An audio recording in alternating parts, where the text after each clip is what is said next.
And we are here. Let me make sure everything is properly set. Gonna go ahead and close out of anything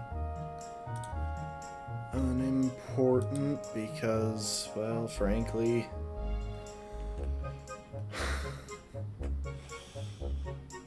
having to run music separately for Nuzlocke's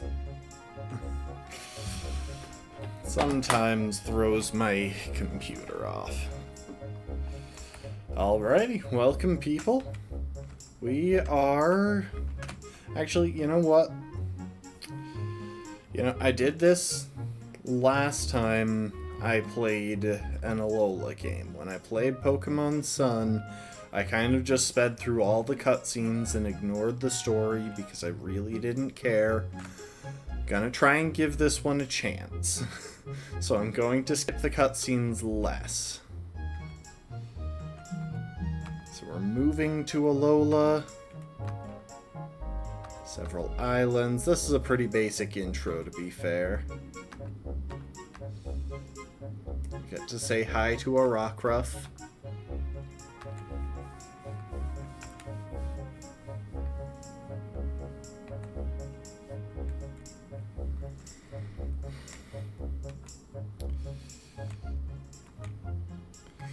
I love that theoretically we could be, just using arbitrary pictures that aren't us, since we're picking between these 8 very different pictures.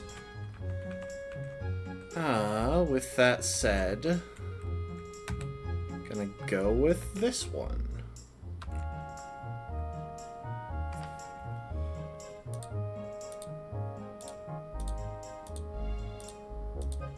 Don't worry, I'm definitely not going to be making very specific references throughout this entire Nuzlocke. Welcome to the stream, Lastborn, and thank you for the hydrate.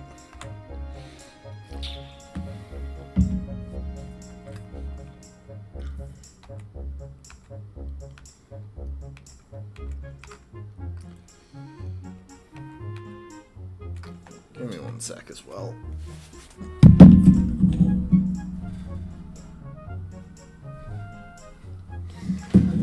Wanted to get my chapstick.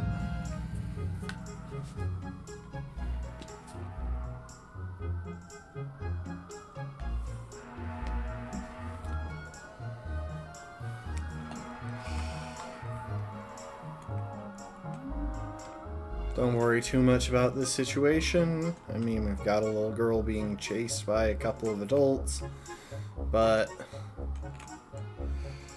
I mean, there's calm music playing, so this can't be anything bad. Her bag starts glowing, and then we get a title card.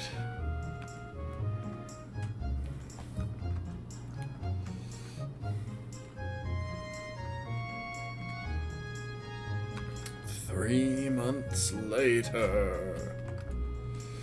So I guess while we're going through this early game crud that literally doesn't matter in the slightest,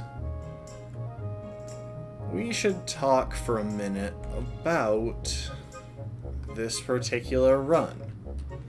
So this run is centered on a unique feature in the Alola games called Island Scan, where you build up points using the QR scanner on the Nintendo DS.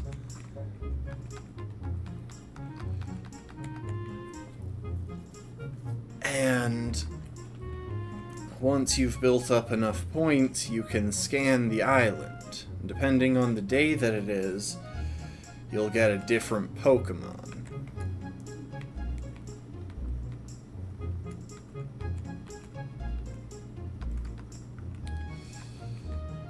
It'll also be in a very specific area. So what we're going to wind up doing during this run is mainly going to be a lot of date manipulation.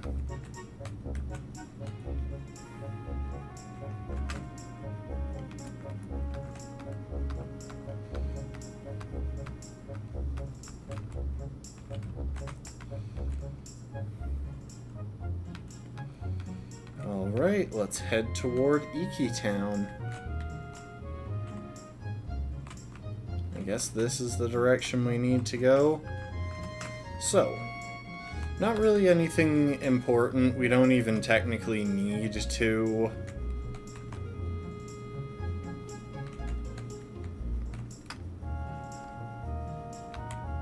We don't even technically need to save here. Like, we're not going to lose anything by not saving here. But we are about to get our starter that will eventually be replaced by something more useful, by an island scan Pokemon. So, we get jumped by a young goose. These three show up to help us out, and then Professor Kukui shows up.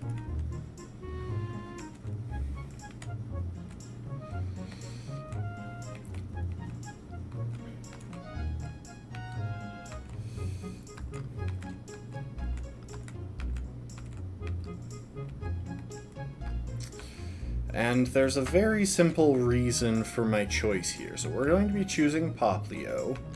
Despite Rowlet being...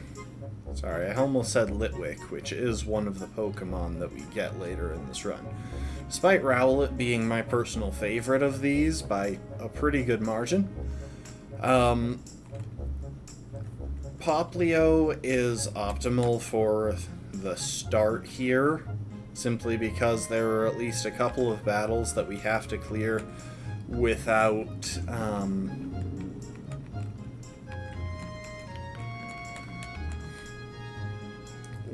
having any island scan Pokemon. And there's one important battle that's affected by this choice right after we get island scan Pokemon.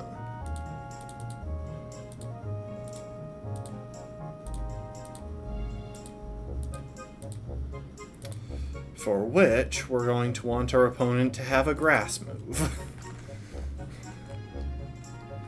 Basically, we choose Popplio to make one fight right at the start of the run much easier. So we need to get to the Kahuna and thank him for our pretend starter.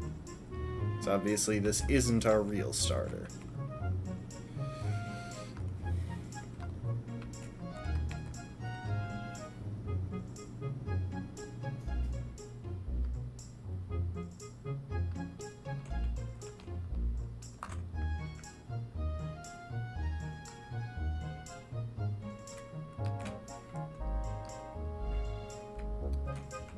Anyway, now we're into the part where we can just kind of start button mashing, at least until we hit the next cutscene.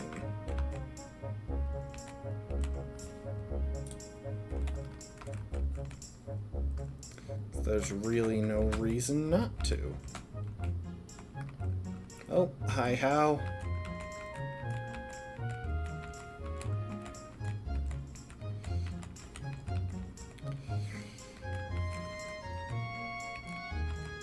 Time to have our first battle with How. There will be a lot of these, and actually giving him access to Litten will be pretty disadvantageous for the early game, after which point it really won't make much of a difference, but we managed to just barely forestall that being a problem long enough for us to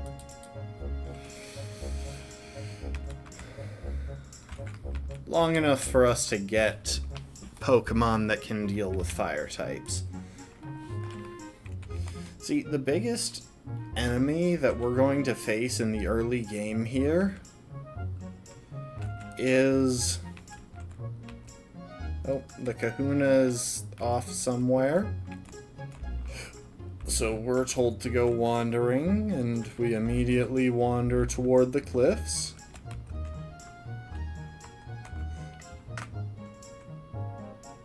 Nebby sees an exciting looking bridge, and then gets swarmed by 3 Spearow. So yeah, that's how it starts.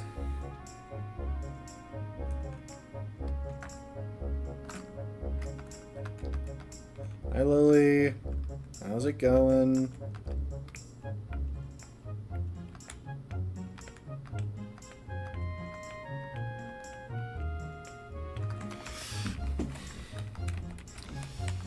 So yeah, in the early game, our biggest enemy isn't even going to be a specific trainer, it's just going to be experience management. And I guess that is the result of a specific trainer. See, we're going to have one opponent who is pretty threatening, and we're going to need to be kind of high level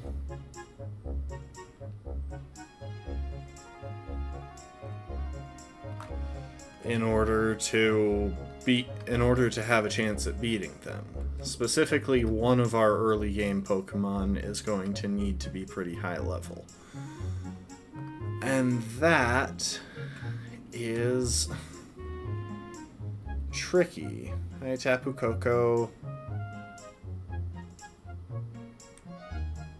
Yeah, I've never watched this cutscene in normal speed. I like the eye pattern, though. The teal with the orange. I guess he's a Miami Dolphins fan.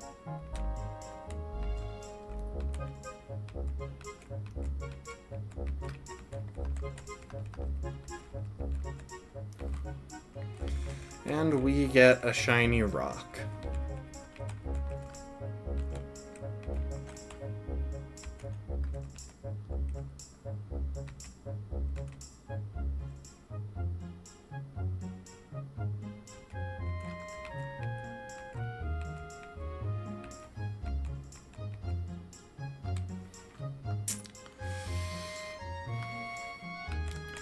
So yeah, because we need to get to a pretty high level to deal with the first difficult match of the run,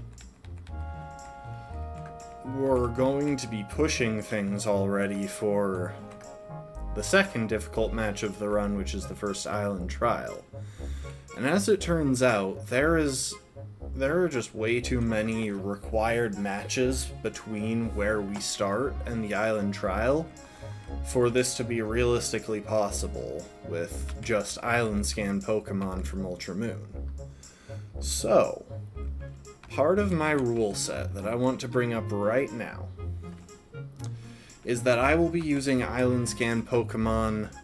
So, the Sun and Moon games had one set of island scan Pokemon. The Ultra Sun and Ultra Moon games have another set. There is some overlap there. I'm going to allow myself access to both sets of Pokemon.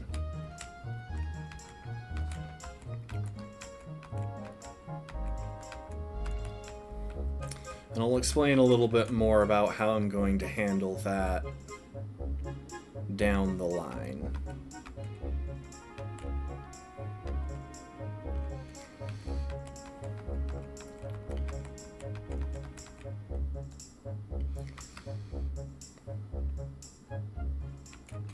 Got a Pokédex.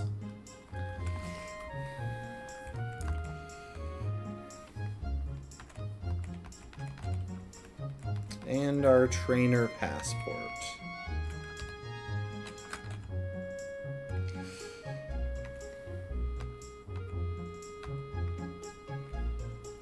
It's the one who forgot to tell anyone before wandering off for a little stroll and a sing without a word. Blah, blah, blah. Anyway, we'll be allowed encounters from both, basically from both Moon and Ultra Moon. Any Pokemon that is an island scan encounter from both, I'll take my pick of which version I want, just because I think that'll be more fun. And again, that rule is entirely because it's the only thing that'll make it possible to get through the early game.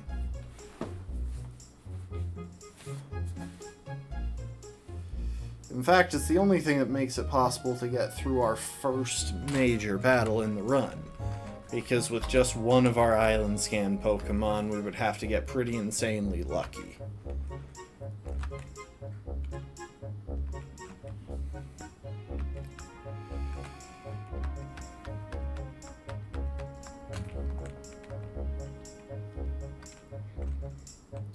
So yeah, I'm pretty sure we canonically moved here from Kanto.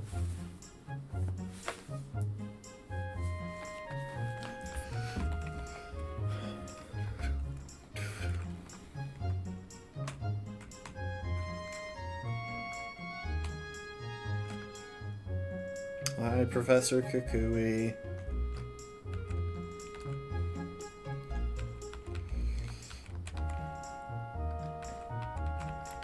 And there is a festival where we will be battling.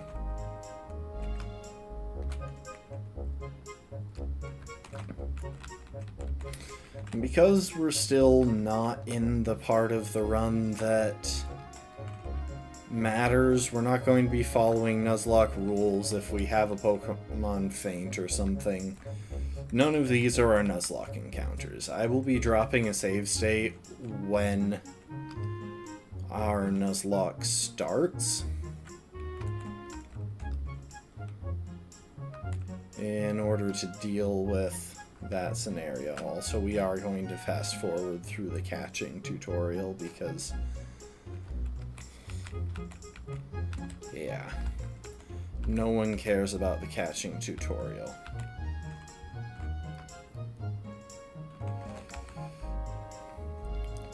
So right now,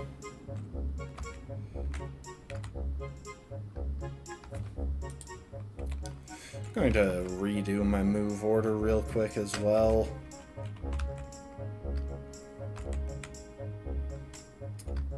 Yeah, don't worry, we're going to be cheating a lot in this run.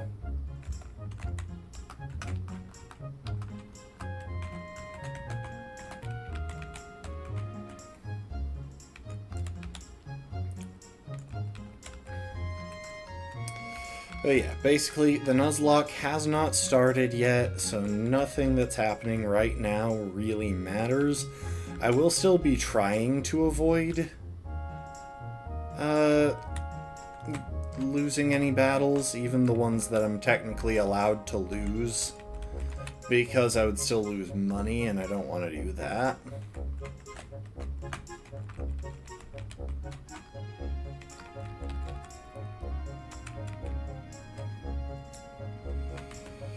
And we are fighting a few battles that we could skip here. That's simply because I want to be a little bit over-leveled for the How fight that's coming up, so that I don't have to worry about his Pichu, who can technically hit my Poplio for super effective damage. It's just a bit easier this way.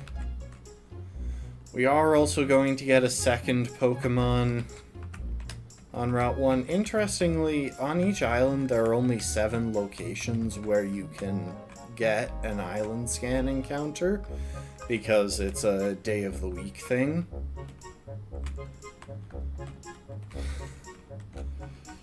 So I will be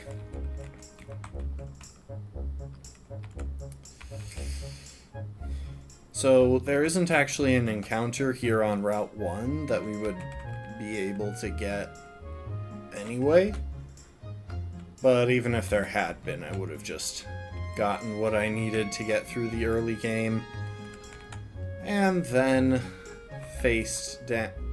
started the challenge when we can finally start scanning the island. Which, spoilers, will be when we hit Hau'oli City. Just inside Hau'oli City, we're going to get the island scanner. And that... yeah, we're going to get the QR scanner and such. And that's what we need in order to get started on this run. There is one other rule outside my normal Nuzlocke rules that I should tell you. Apart from allowing encounters from Moon as well as Ultra Moon, I am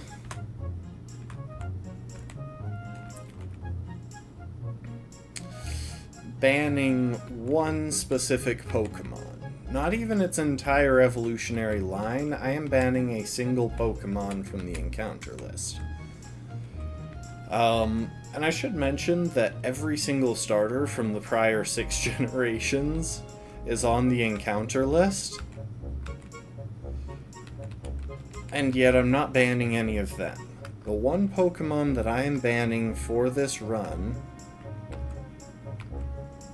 as long as we both have a good time, I think we can call it a great battle, eh?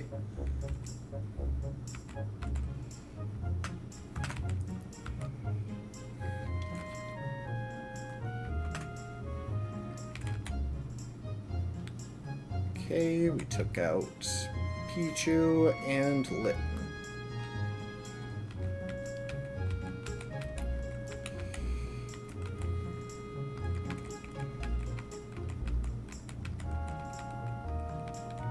So, I guess I probably shouldn't have mashed through there.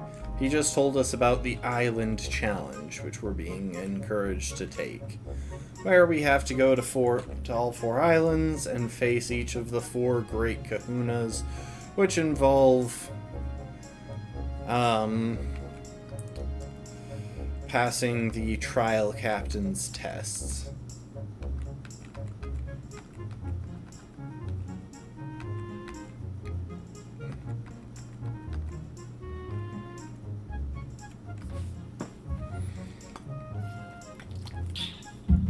So yeah, those of you who know Pokemon will probably know that in the first couple of generations where it was released, Aegislash was banned from competitive play. It was just way too good. And the fact of the matter is, it's capable of cheesing just about any fight with a physical attacker.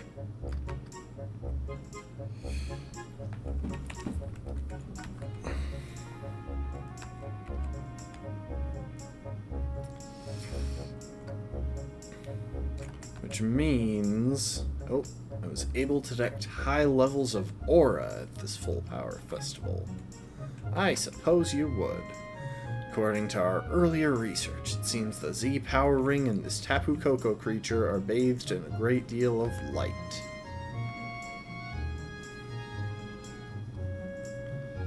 Lola overflows with the light that was released by the Blinding One. I find myself rather envious.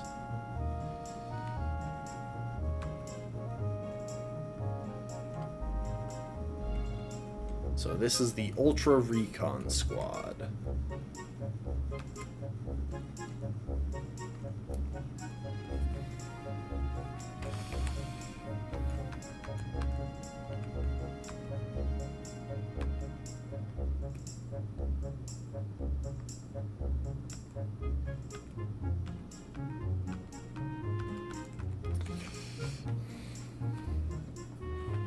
So yeah, Aegislash is pretty busted, so I've decided to ban it. I will, however, still be obtaining its prior 2 evolutions.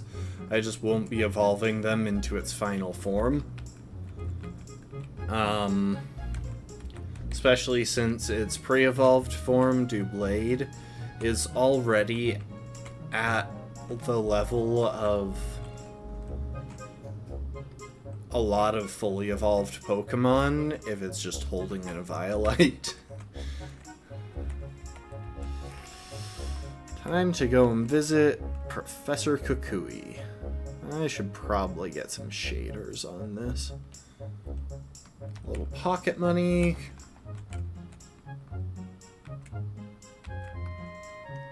And our mom met Lily.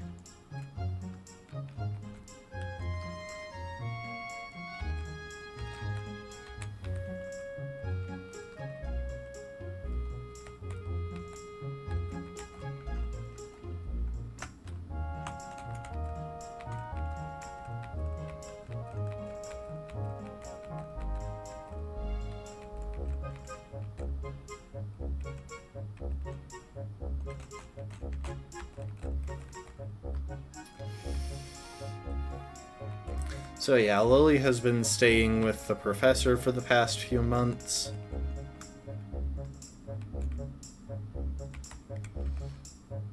It's a little strange, I'll give you that.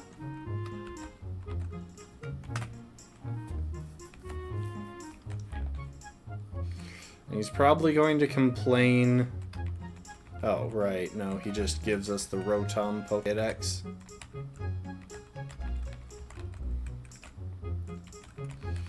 So they shove a Pokemon into a Pokédex to make it do stuff. Honestly, the stuff that they use Rotom for is some of the more immoral things in Pokemon, in my opinion. Like, seriously.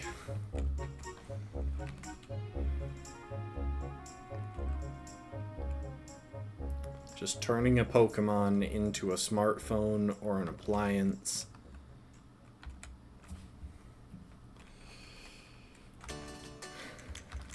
I do have to occasionally interact with Rotom, so yeah.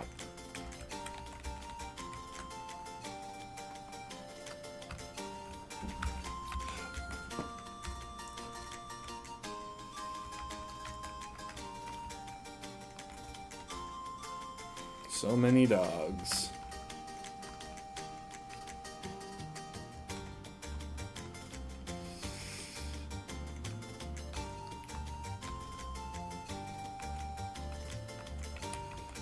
And now we have to go to the trainer school.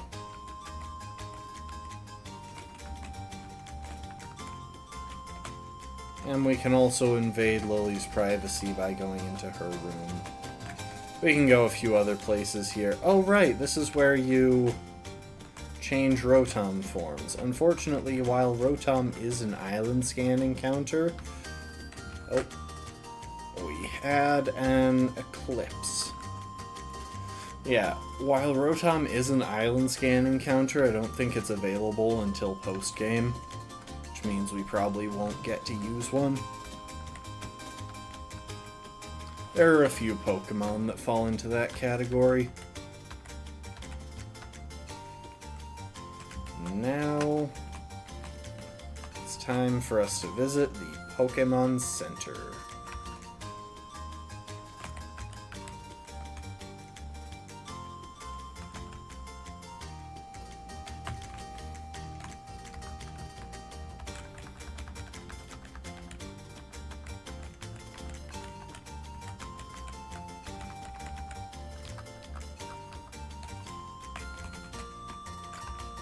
Here's the trainer school,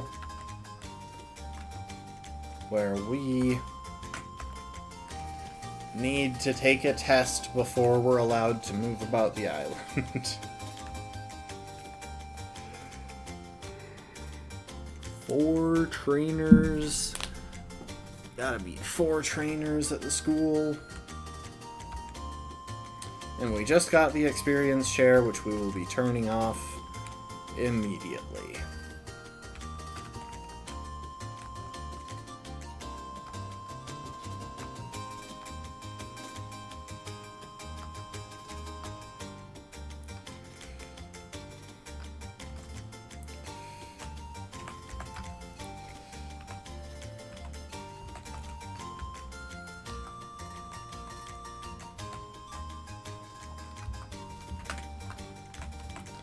The trainers that we need to fight include that girl right there, this guy right here, one person inside, and that kid in that grass. But that's not actually our first priority here.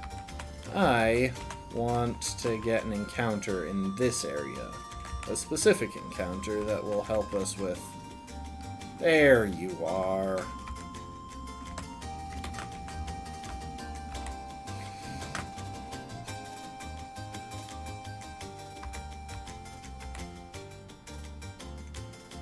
Okay, we got a Grimer.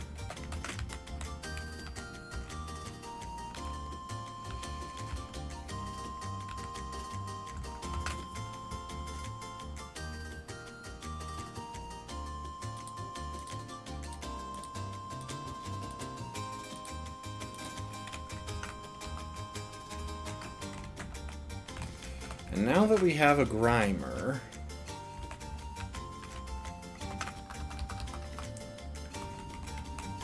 we have a Pokemon that matches up well into the Rowlet that Teacher Emily will have when we have to fight her.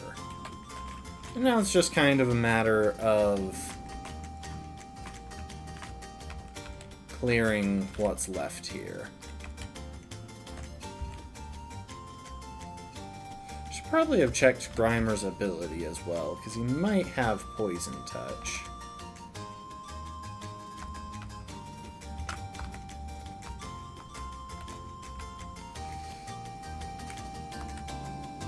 Which would be nice. Nope, Gluttony.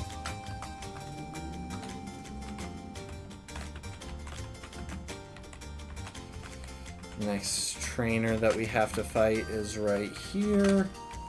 And this is actually an important trainer. Not only is she pretty easy to deal with,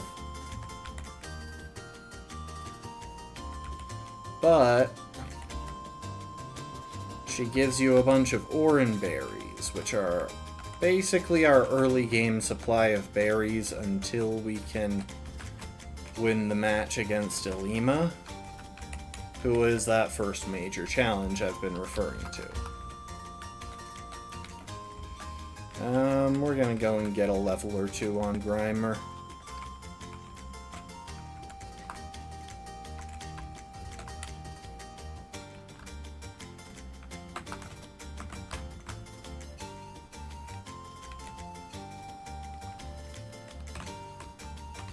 Just to make it easier to clear these last two matches, especially since one of the people that we're going to be fighting has a Grimer of their own.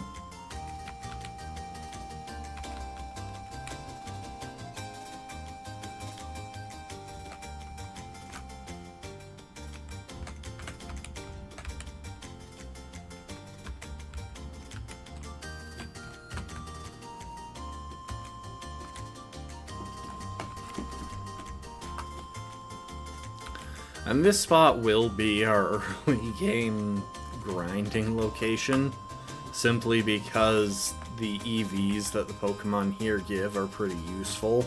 It's mainly speed and HP.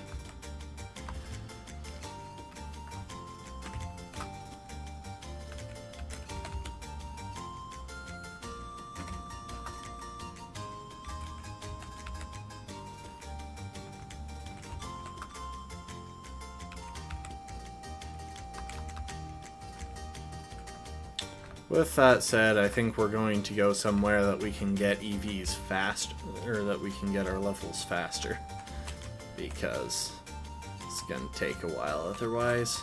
So let's hit up the grass here.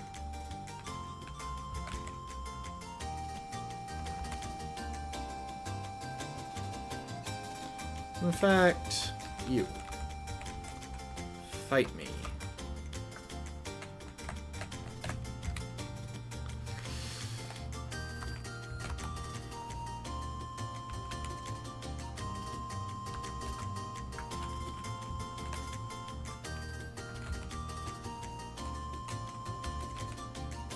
You fight me.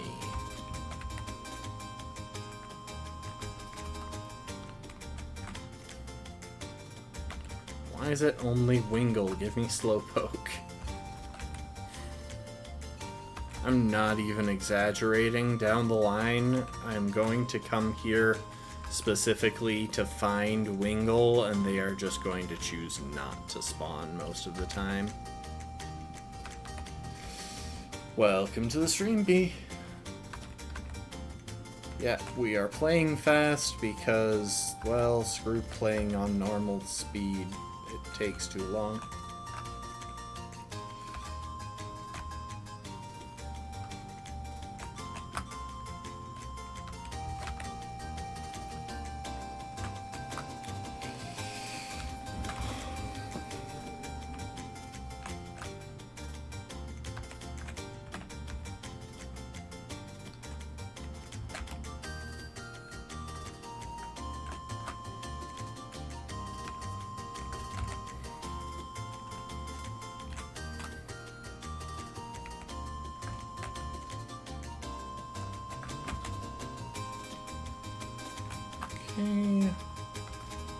couple more fights, and we should be level 11, which will be plenty for clearing the remainder of the tutorial and actually getting us to our starter. I did consider doing this all earlier, but I felt like it might be nice to take care of this on stream, give myself a chance to talk about the rules for the run.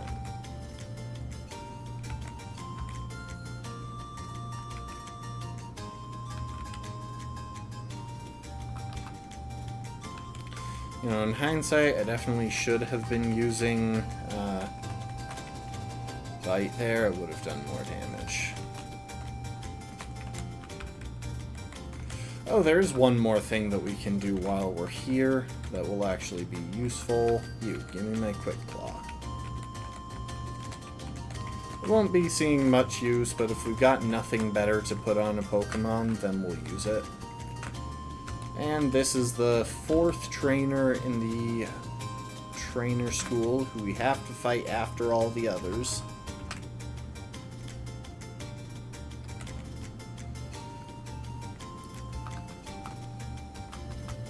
Which makes the fact that there is a final boss to the trainer school kind of ridiculous, since that basically means we have 2 final bosses. Anyway, I'm going to act like I did something terrible and got into trouble.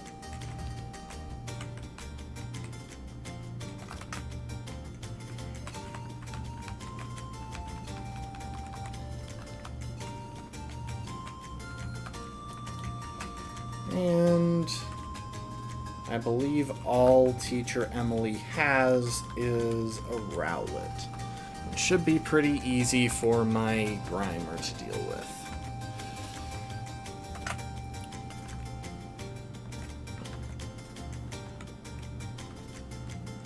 Yep, all she has is a Rowlet, Poison Gas, and I'm pretty sure it's perfectly EV'd or something.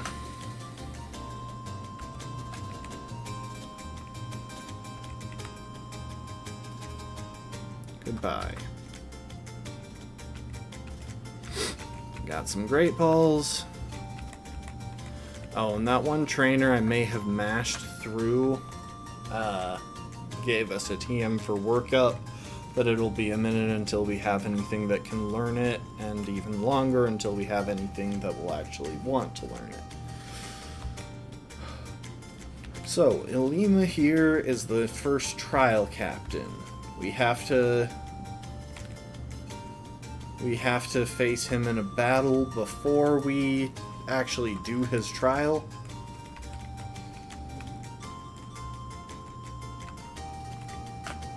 But at the very least,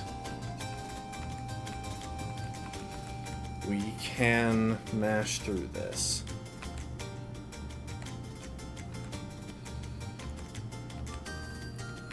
And now we need to pet the Tauros. It actually matters how we choose to pet the Tauros.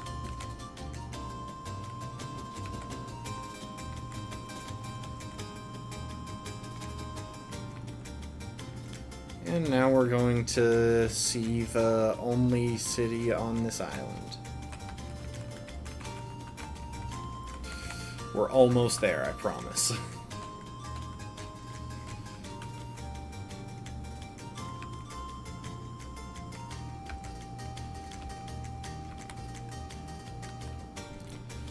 Apparently, when we meet someone new, we're supposed to say Alola.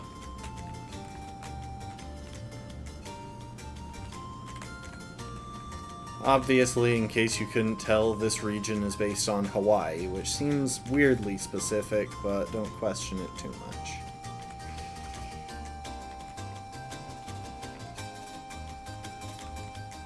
Pokefinder. And having the Pokefinder also unlocks the QR code.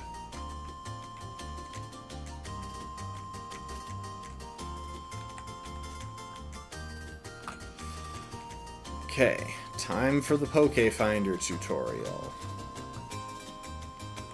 Got the camera.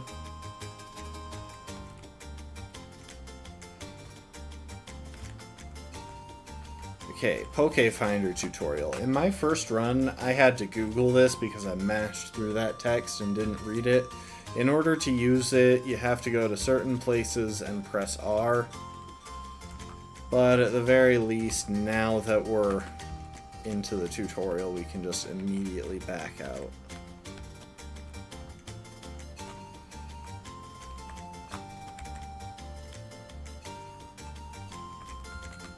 Okay, we have access to the game. I'm going to save because we're going to need to do some stuff. So give me a sec, we're going to switch to the waiting screen.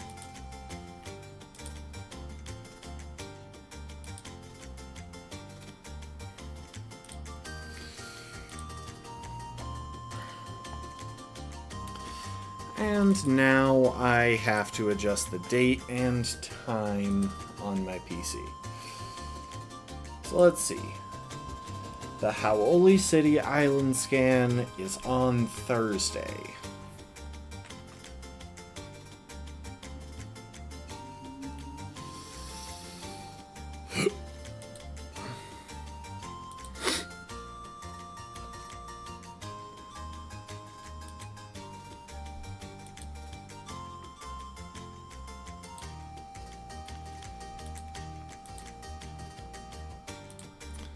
I'm going to be fiddling with dates back in April just to make sure that it's always pretty easy to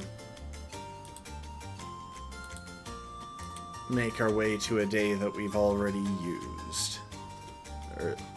It should always be pretty easy to find where we left off, because the thing is, with the island scan, you have to scan things and then they recharge as time passes, and we can avoid all of that by manipulating the clock on our PC, but it's a lot to keep track of, so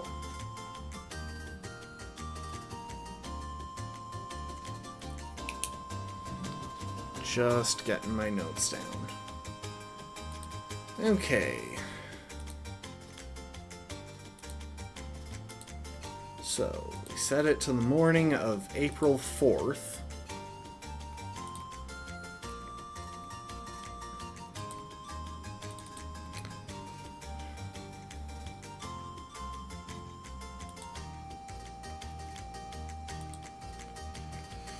Also, the aspect ratio is going to look a little bit weird here, but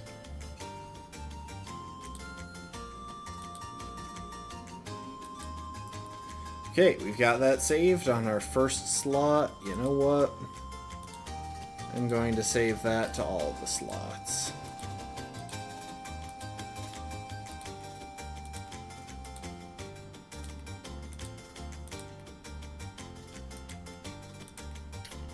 This is thoroughly unnecessary, but I just don't want to give myself a chance of accidentally overwriting it.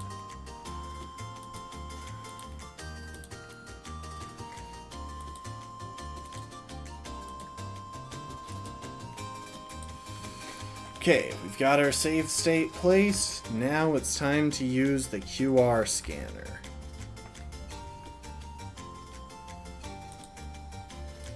Before we do this,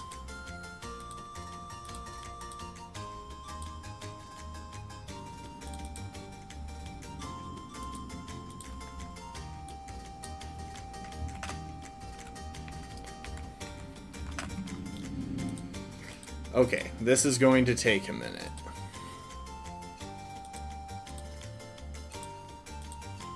Because I have to do the same process every time and select the images that it's scanning individually.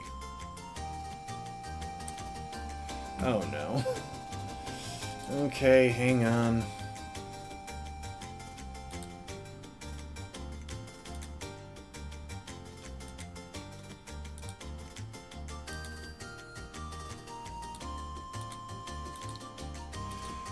apparently that image was too zoomed in.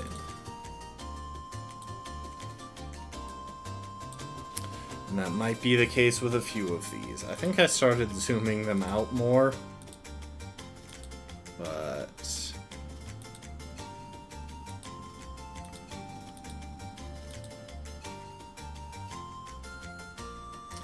Alright, we are going to jump ahead a little ways to images that I know will register.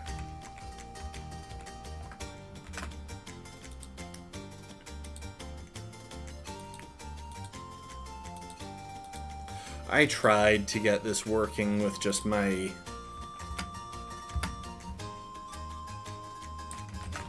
webcam, but I couldn't make it happen.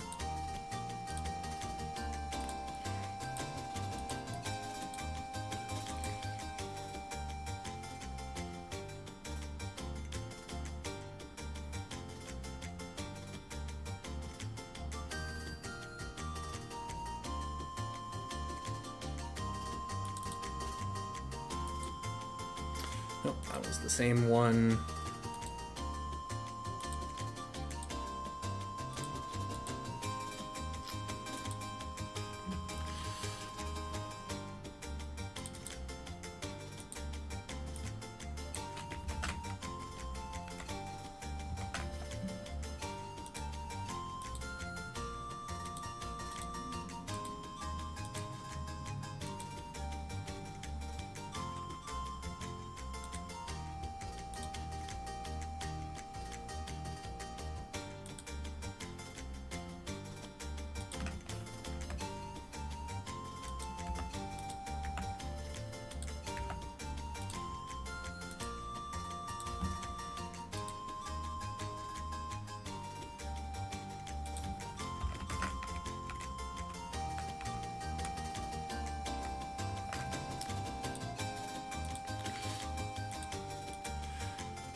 So how you would do this in the intended manner is to have a friend who had these Pokemon in their Pokédex, and then you would scan directly from their Nintendo DS.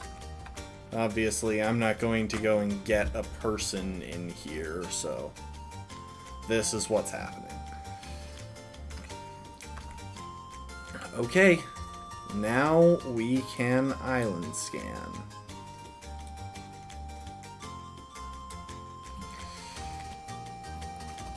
And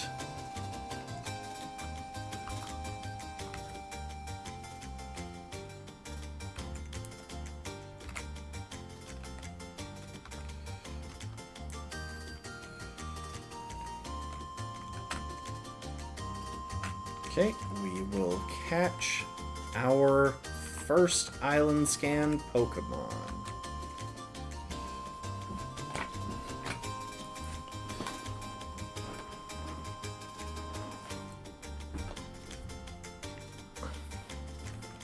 Really?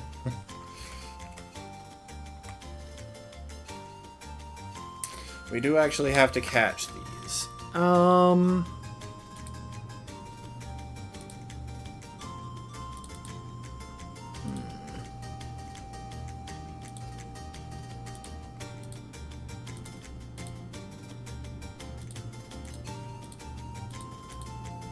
Welcome to the team, Saint Trina. Wonder how long it'll get people to figure out what my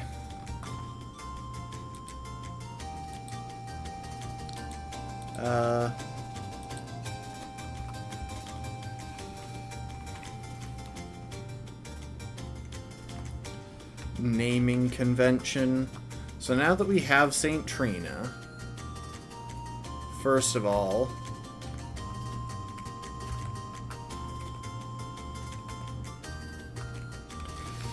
we're going to save. And then I'm going to put the time back to normal.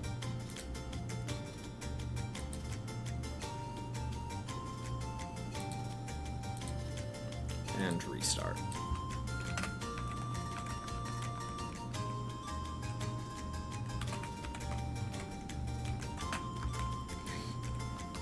Oh no, I did not mean to do that.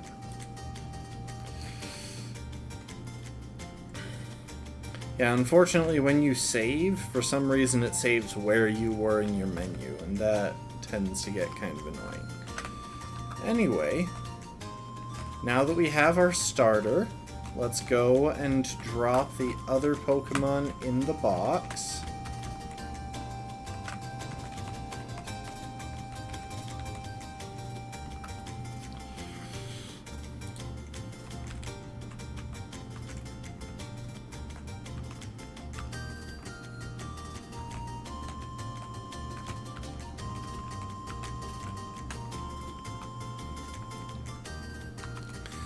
And then the way I'm planning to handle this is just to catch a second Pokemon on the route and turn it into our encounter from the other game.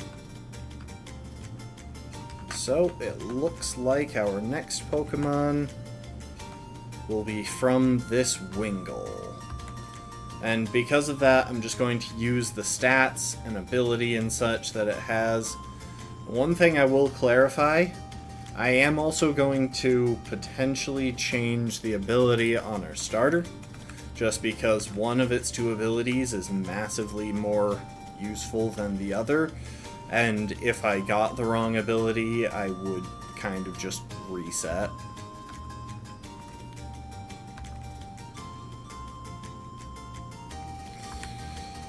Okay, so we got this guy, and he is going to be... Oh, who is he going to be? Because I know what Pokemon I'm going to be turning him into.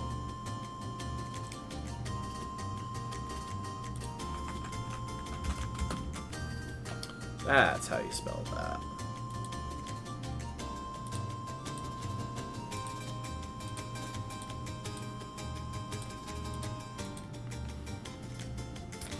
Welcome to the party, Bernal.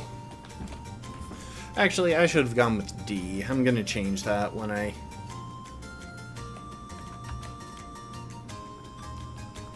Oh no. Okay, we have saved the game. Now it's time for the other thing that I need to do. And then we will be able to get rolling again.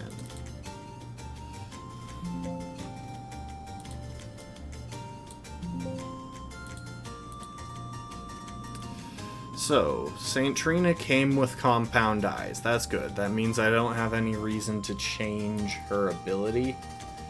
If she had come something other than compound eyes, I would have... I can't remember what it is. I think like shield dust or something. If she had come with Shield Dust, I would have swapped that ability. But as it stands, there is no need to do so. Yeah, the other one is Shield Dust. Anyway,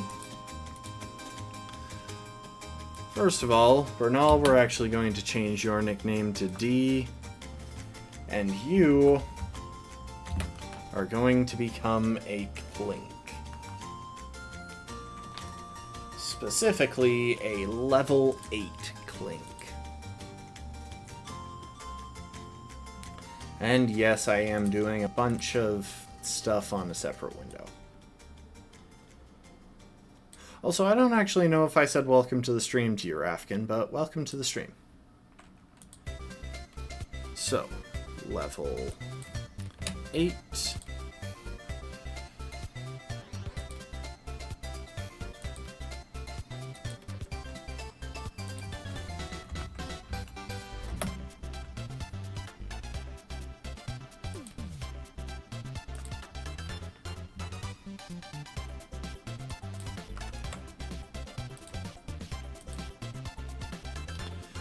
And at that level, you will have Vice Grip and Charge.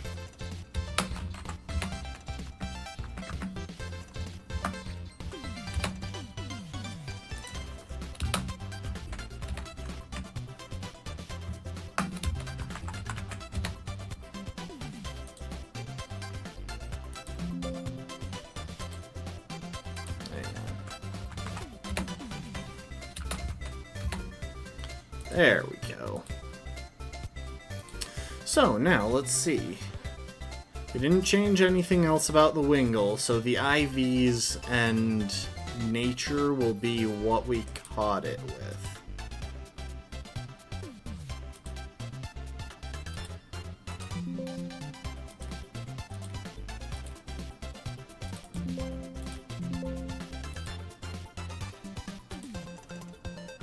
And now, we just restart the game. And it's time for us to meet our 2 early game Pokemon. Introducing Saint Trina, the Scatterbug, who has a minus attack nature. That's actually pretty good, because Saint Trina will be pretty focused on special attack. And D, the Clink. So D has a neutral nature, that's nice. And now, it's time to get them up to a level where we can actually use them. First things first though, we will walk over here. Lily will tell us about how her mom picks her clothes for her. Weird flex, but okay. And now we've got colored contacts if we want to change our eye color. More importantly, we have the silk scarf. Ialima.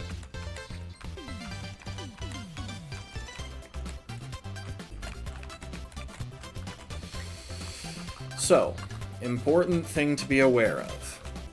We are going to have a matchup against Alima shortly.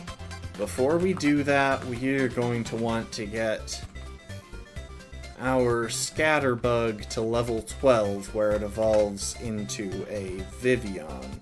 Oh, hang on. Gonna do something real quick.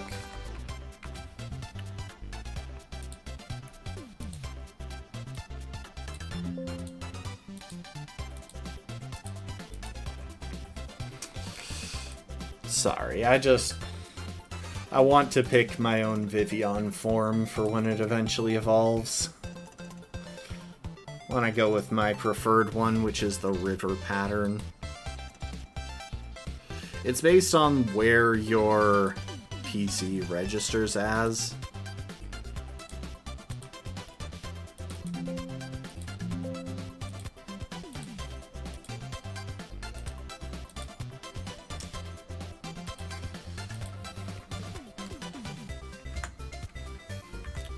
Not what I meant to do. Hang on.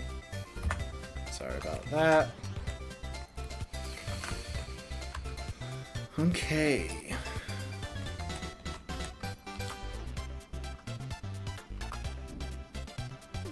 So, first things first, we are going to go ahead and give Clink the silk scarf, because why not?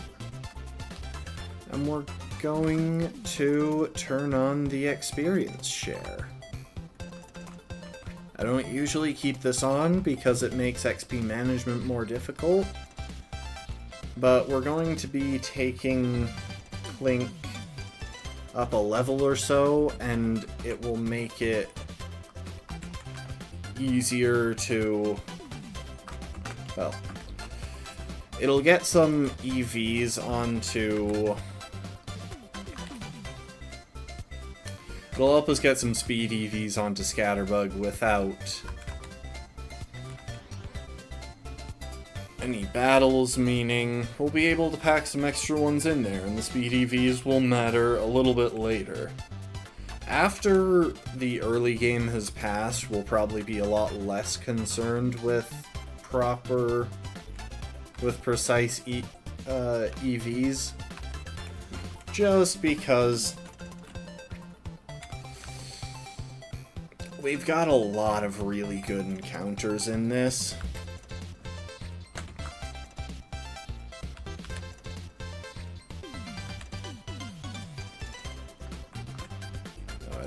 Fight that, actually.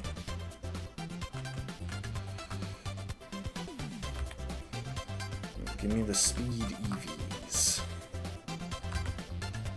Which means not Caterpie. As much as I like extra HP. Okay. So for now, we're only taking D to level 9.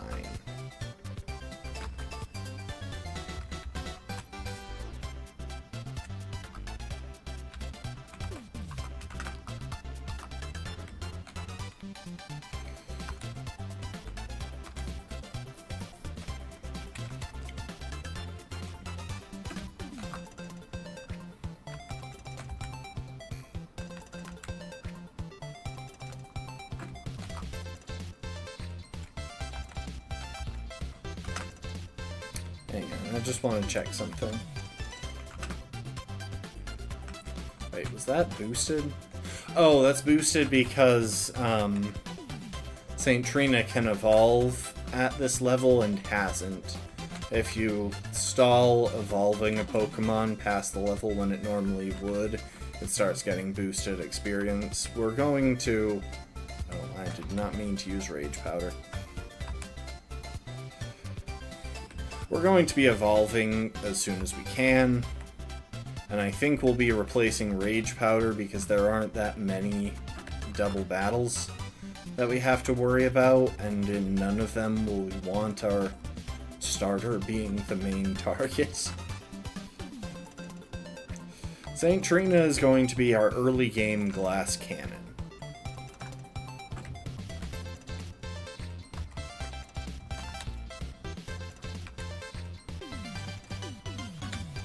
Also, she'll be spreading around paralysis, which will be nice.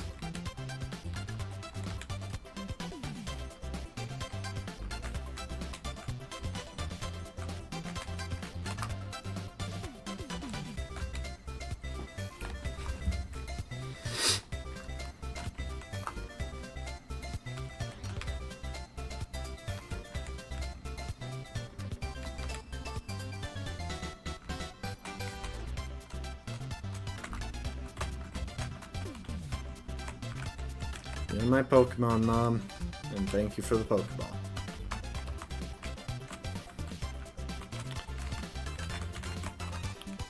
So like I said, we're leaving D at a slightly lower level for the moment.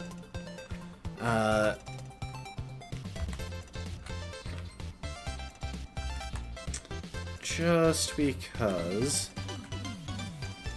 Oh, here we go. St. Trina is evolving for the first time. So, our current level cap is 12. I don't know if I don't think I've mentioned that. That is the level of the island trial. However, we're actually going to need St. Trina all the way up at level 12 in order to evolve into Vivian and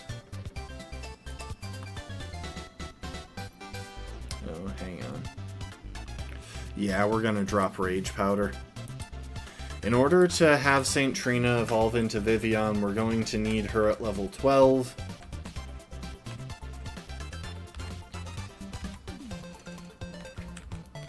Which means we're going to be pushing it with our XP management, because we also need St. Trina to remain at an appropriate level for the first island trial, because she'll be important there as well.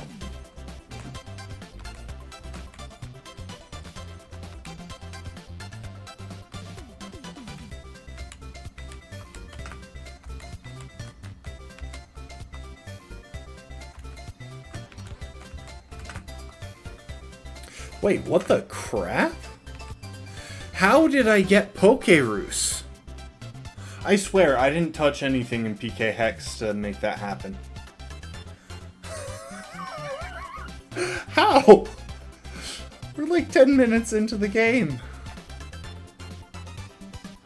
So, real quick, hang on, here, there, you can see it. You should be able to see the note right above St. Trina's head. So, one thing to be aware of, if one of your Pokemon gets Pokerus, all of your Pokemon do. It doubles the rate at which you gain effort values. So she's going to be gaining EVs twice as fast, because why not? I have no idea how that happened. That is insane. That, like, normally it takes so much grinding to get Pokerus.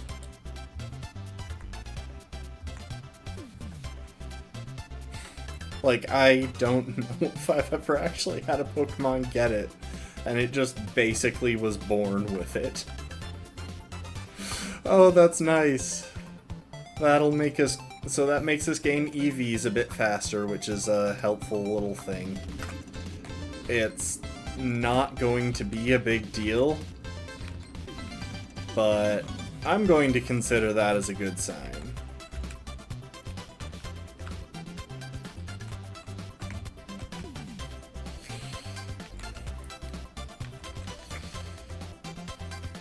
Also, once one Pokemon on your team gets it, the rest will eventually get it just by being in the same party or box. Like, they pass it between each other. So, if we can keep this run alive, all of our Pokemon are going to have Pokerus.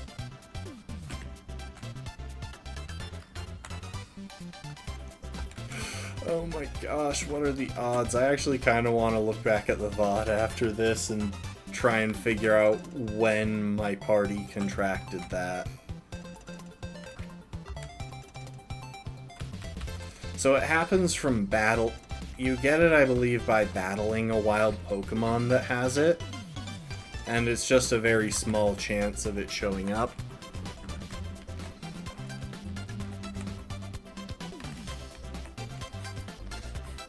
But, like, that's just kind of mind-blowing.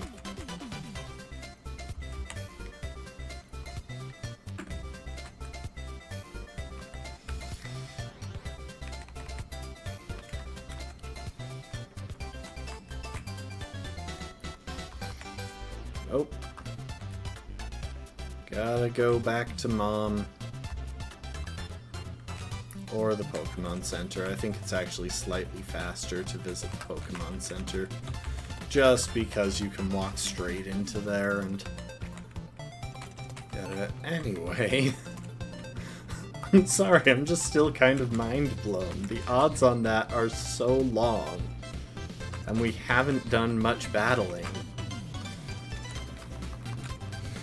One thing I should mention, later in the game I will be inserting rare candies to save time grinding, but right now we're in the early game, and that makes EVs a little bit more important because we need them for a couple of early battles, and it makes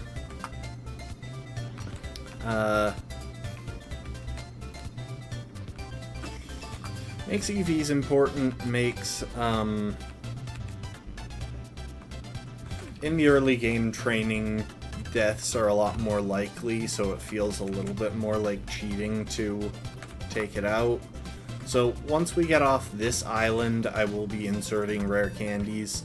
That's how I handled things in Pokemon Sun. And that's kind of just how I'm planning to handle things here. So, little by little, we are getting closer to our Vivian.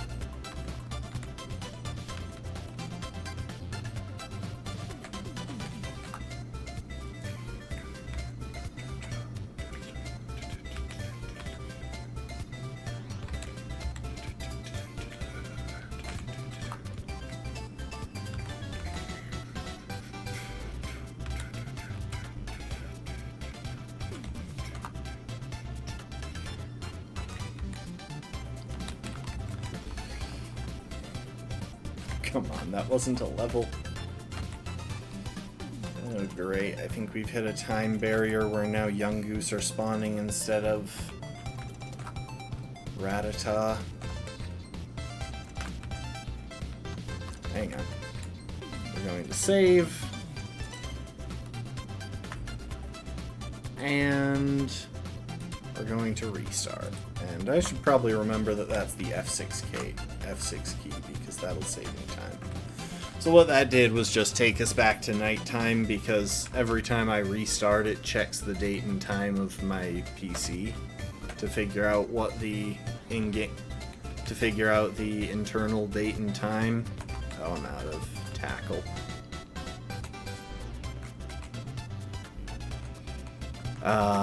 And since it's late enough right now for the game to consider it nighttime, doing that will just helpfully set us back to nighttime in game.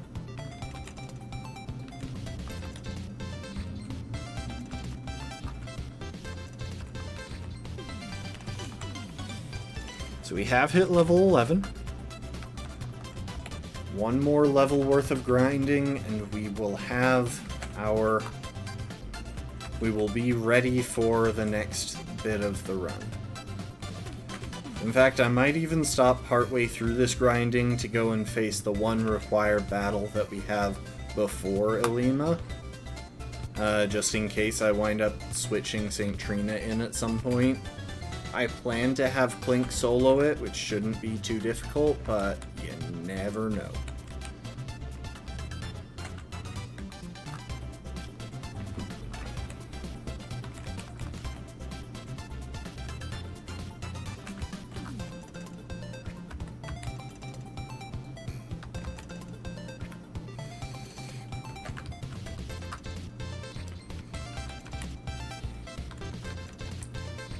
Maybe after we finish off, after we run out of tackle PP, we'll go and have that one required fight.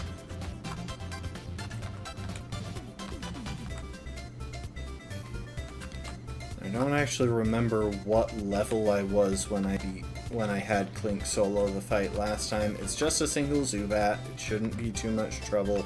I don't think it'll know... Actually, it might know Supersonic by that level. I'll want to check that, because that might be the main reason to have to switch in St. Trina during the fight.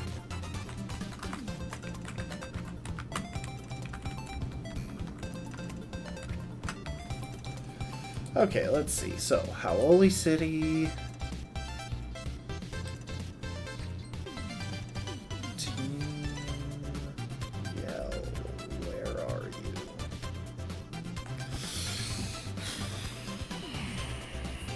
Okay, hang on. Zubat. There, or Team Skull, not Team Yell. I get the two confused because they're similarly boring. Okay, so it's a Zubat that knows Absorb, Supersonic, and Astonish. And it's level 9.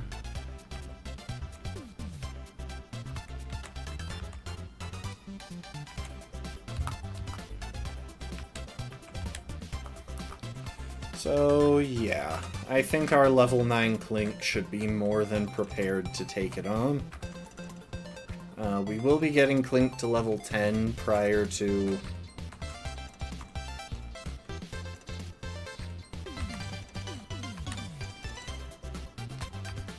We will be getting Clink to level 10 before we fight Elima, but we don't want to go any farther than that because,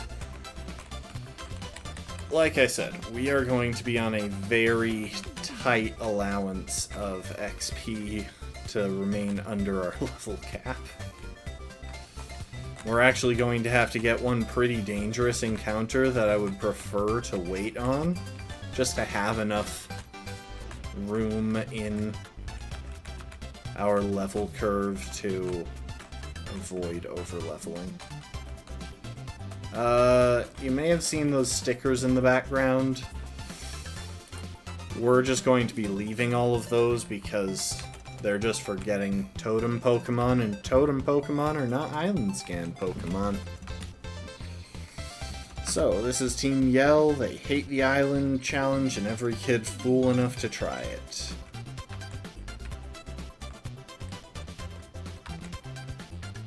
Yep, I'm leading with D.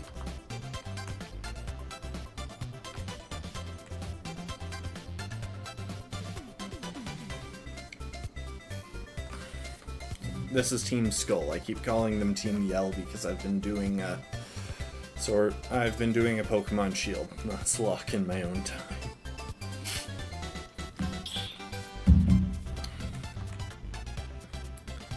Alright, Vice Grip. It's going to start by going for Supersonic. As long as we don't get terribly unlucky, we shouldn't really have an issue. That said, we are confused. We're going to switch out.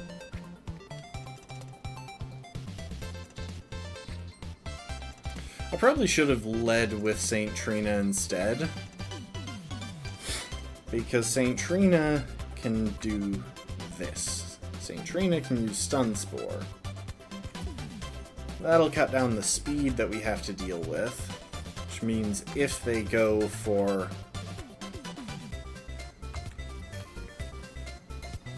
Supersonic, we have a better chance at making them miss. And I am just going to...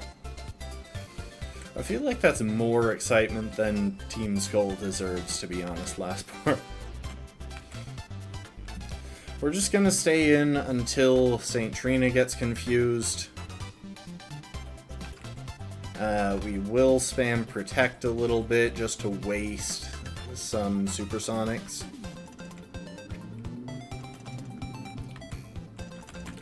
Because Pokemon AI is notorious for pretty much always going for confusion if it has the ability to do so. And that's annoying. But by doing it this way, we can pretty safely handle this.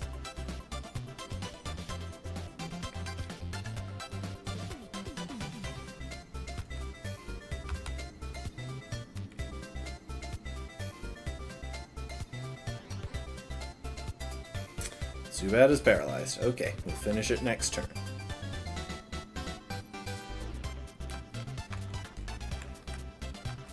So that was our way of spreading around the experience. One thing to be aware of is that while... So, I actually did a bunch of...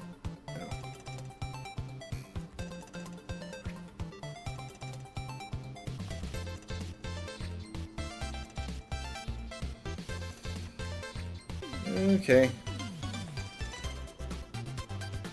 So, Team Skull are people who failed their island challenges.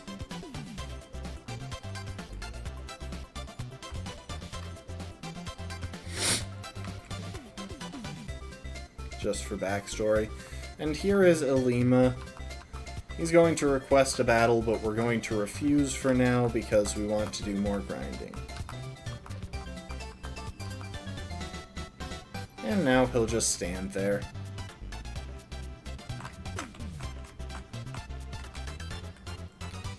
And let us go a little bit past and get a few more items.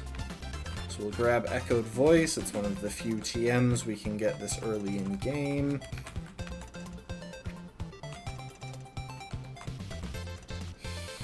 There's an item down here.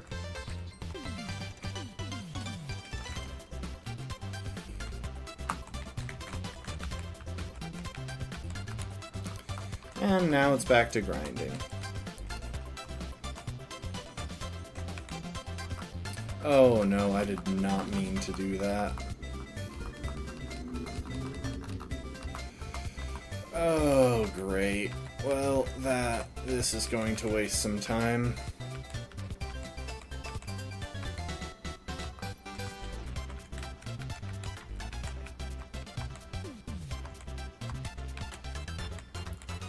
We have to talk to a bunch of people.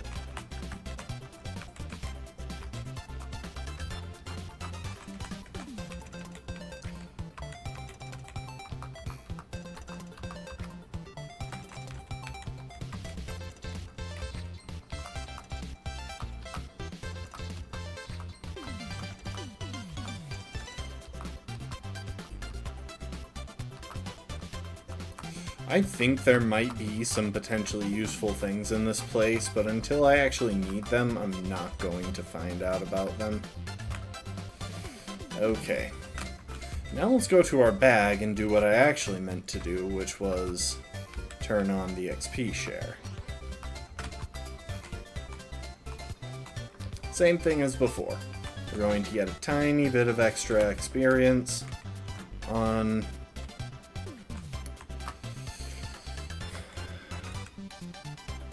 St. Trina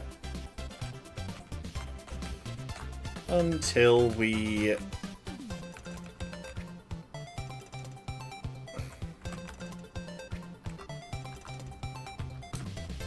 can't afford to put any more on D. Okay, so D just hit level 10.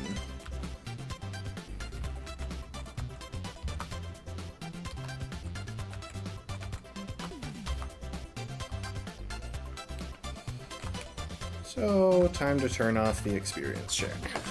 And now we just need to get St. Trina very carefully to level 12. Oh, anyway, I wound up doing a bunch of research on experience, on the speeds at which Pokemon gain experience for this because of the tight level cap. And what I found out is that at these levels, medium fat Pokemon... So every Pokemon is assigned a specific... Every Pokemon species is assigned a specific experience curve that determines how much experience they need in order to level up. And the funny thing is,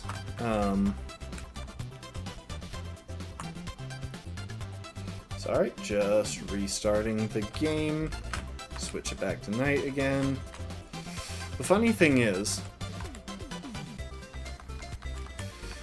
the fast experience curve, which is what St. Trina has, is actually slower at these specific levels than the medium fast XP curve. It just has to do with how the experience for the next level is calculated.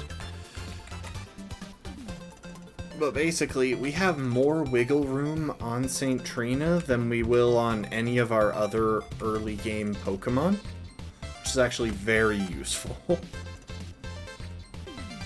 Okay, I'm going to start running from any battle that isn't against a level 2 Pokemon, because I want to keep how much we overflow into the next level to an absolute minimum.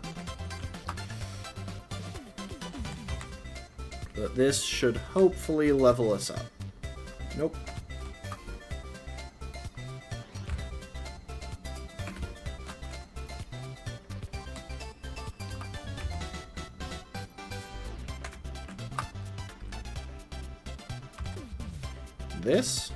Will this level us up? Yes. Okay, St. Trina is about to be fully evolved which will finally give us just enough power to beat Ilima.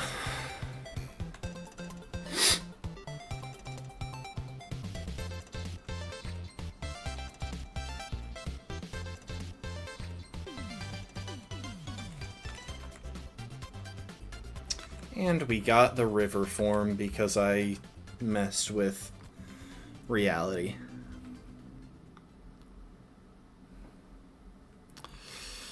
And we're going to have Gust replace Tackle. We don't really have any good use for Tackle anymore.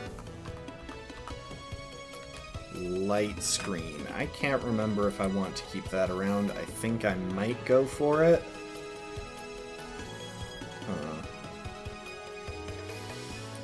You know what? I'm actually gonna go ahead and keep my old moves because right here in the early game there is very little chance of encountering anything that...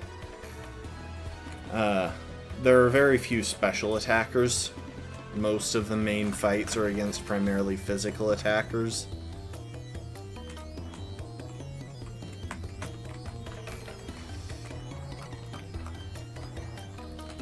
Now,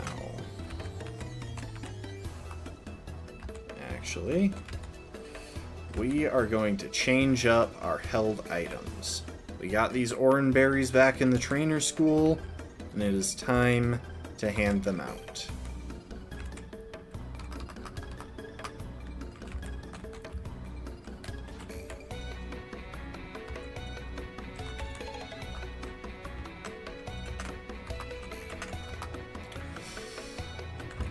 Okay, we've given them orange berries.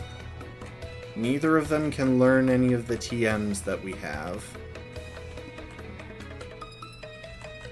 Which means we're really more or less where we can be for this next bit.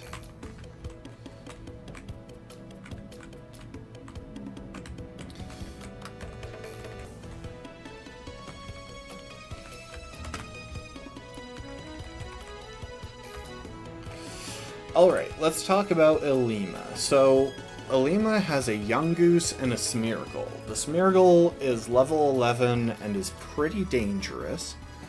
Especially because it has Technician, Tackle, and a move that is super effective against whatever starter I picked. Which usually makes it pretty impossible to solo Ilima with your starter. They do that twice here. Once with Trainer Emily, who has the starter you didn't pick, and then once with Ilima, who has an option that's super effective into the starter you didn't pick. It's a pretty high gate to progression. Ilima also has a full heal, which is so frickin' annoying. Anyway, we chose Poplio specifically so that Smeargle would just have Leafage and Tackle, which makes it a lot more manageable for our Bug Flying type, who can easily take Leafage, and our Steel type, who can take both Leafage and Tackle pretty well.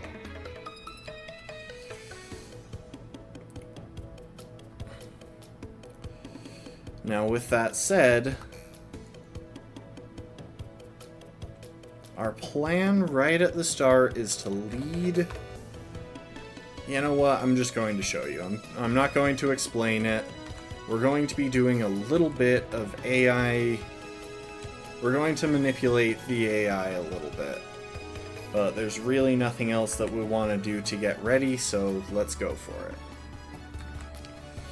Behold the one and only magnificent Captain Ilima.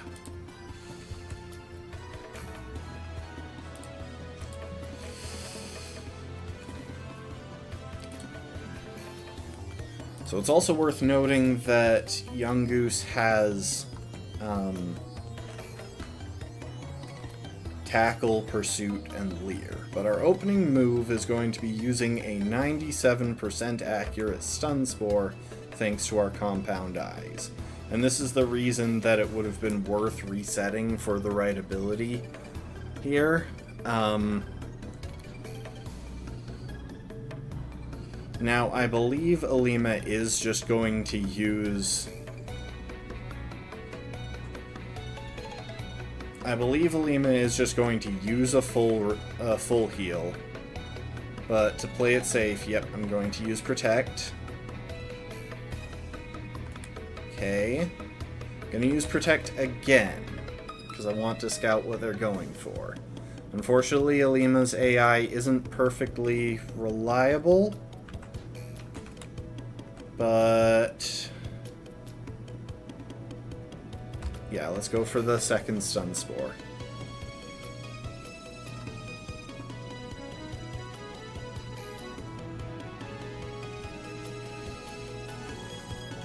Okay, so our defense is cut in half, so we definitely don't want to stay in. However, I am going to once again scout moves using Protect.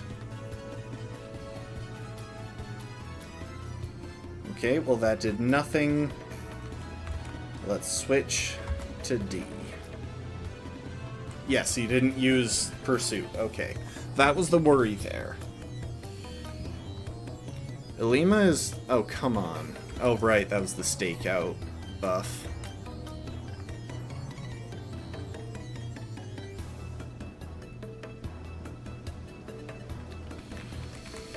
So we have an Oranberry on D, so he can survive a few decent hits. Which is good, because we are taking more damage than we're dishing out. But as long as we don't have too much trouble, and the occasional paralysis would be helpful here.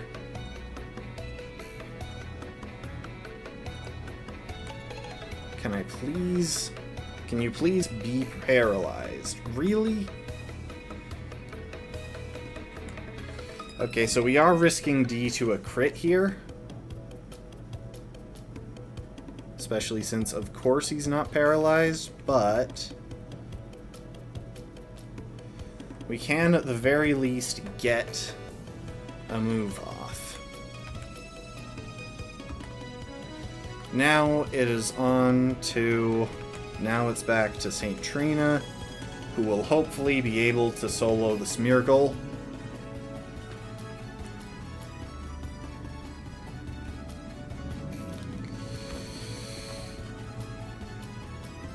Stun Spore. Would you mind actually getting paralyzed once or twice here?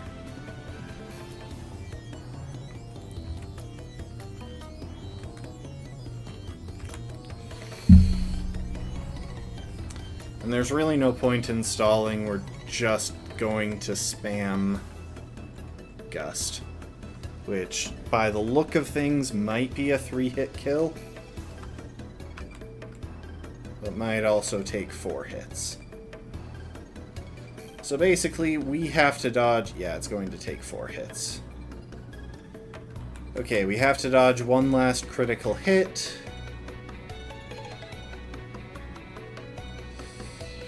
Yes, we dodged it. Okay. That should be the match.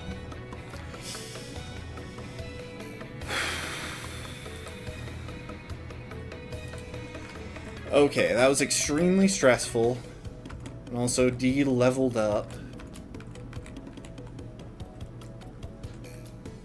So yeah, we're pretty much at the mercy of crits, though I will say we actually got pretty awful luck there, given between, like, 10 turns of his Pokemon being paralyzed, he had a Pokemon that was fully paralyzed once, which is so annoying, given it's a 25% chance every time.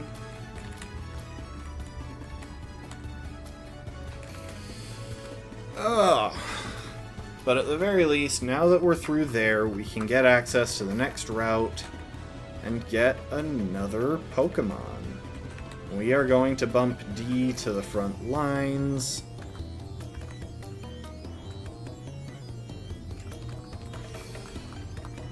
To soak up the experience that we gained from catching our next encounter.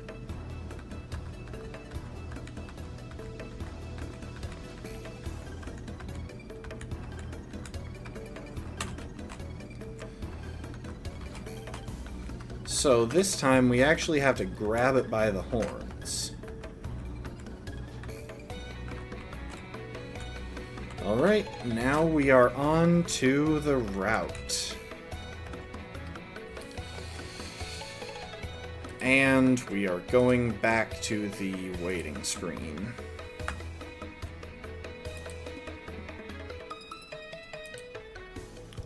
Because I need to mess with the date and time again. Oh, thank you for the hydrate, Lastborn.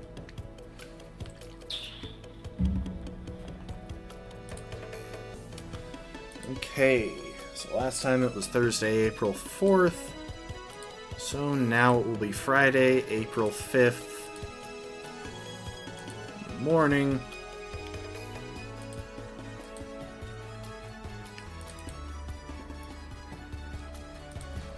And this should give us the ability to do our island scan routine once again.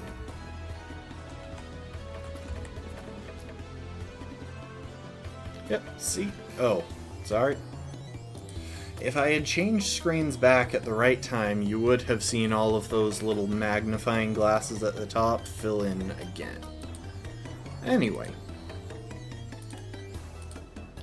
Time to go through this process again.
I am trying to do all of my separate menuing when it has a Pokemon on screen, so at least you can watch it bob cheerfully while it's there.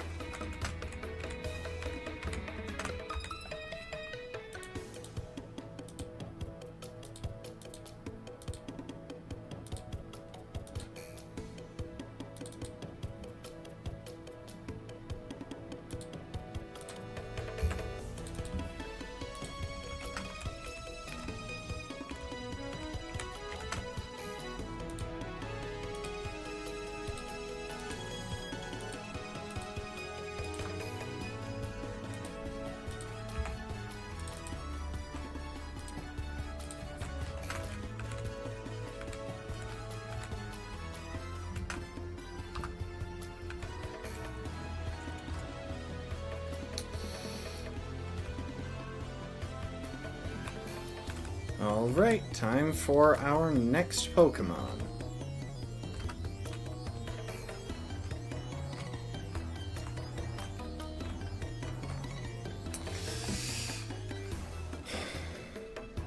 Nope, that's not it.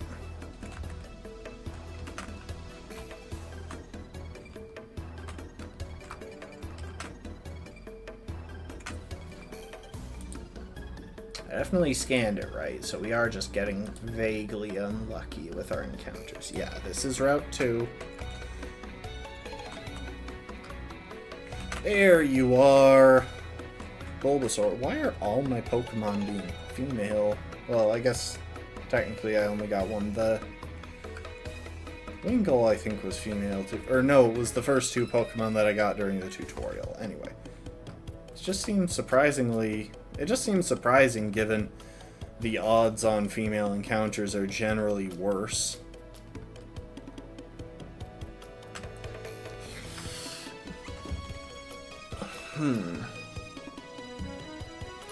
Alright, we have Bulbasaur. Time to decide what to name it.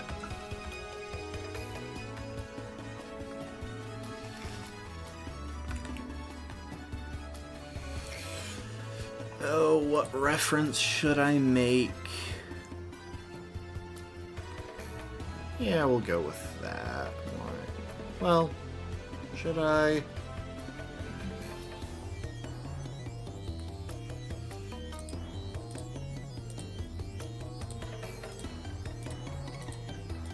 There we go. Welcome to the party, Miranda. Now we'll save. And I will fix my computer's clock. Honestly, it just kind of bothers me to...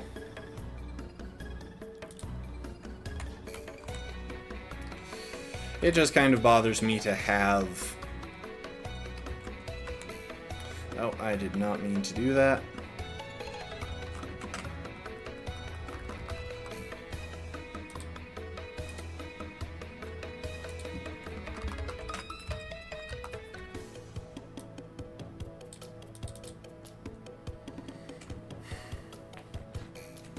You know what? We're just gonna restart again. How's that?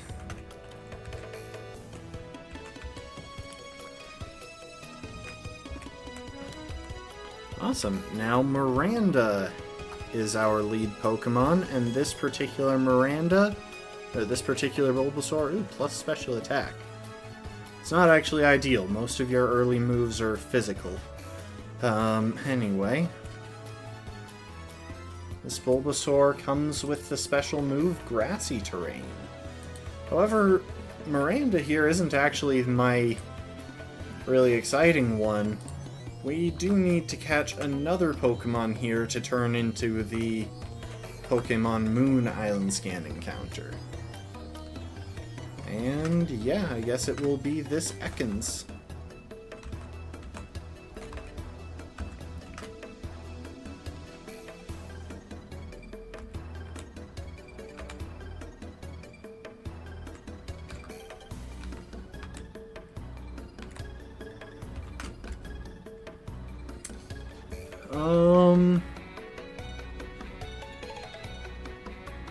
I will decide on the name when I change it to a Chikorita.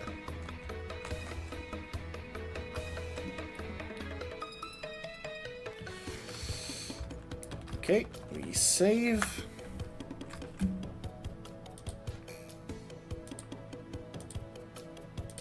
And now for me to do some gentle cheating.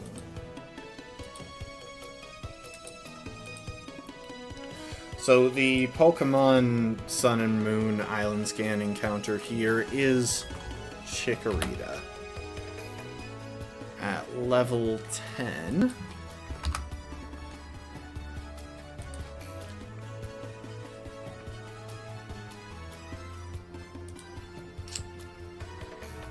And the moves are something that I have to check. I know that it comes with Leech Seed, which is normally an egg move.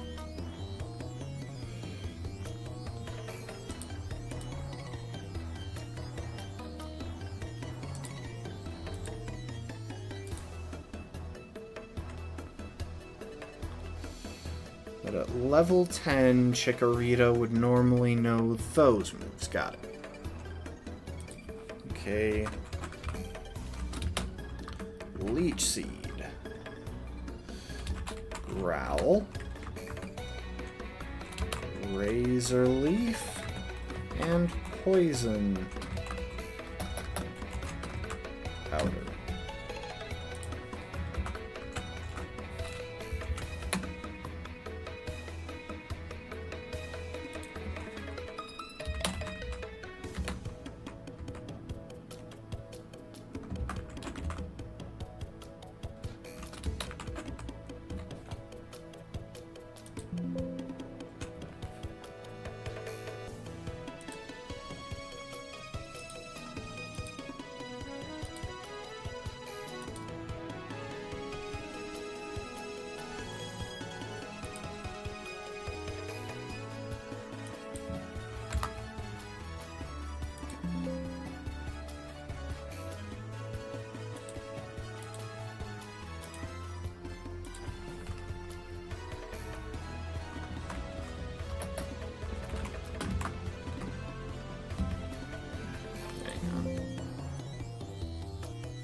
Okie doke. And you will be named...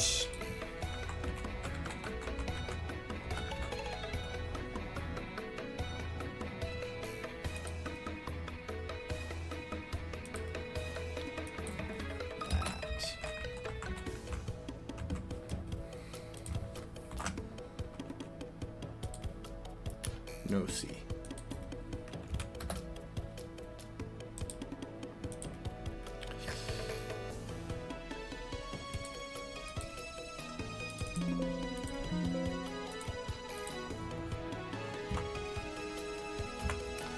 Alrighty. I've done my tinkering and my various cheating.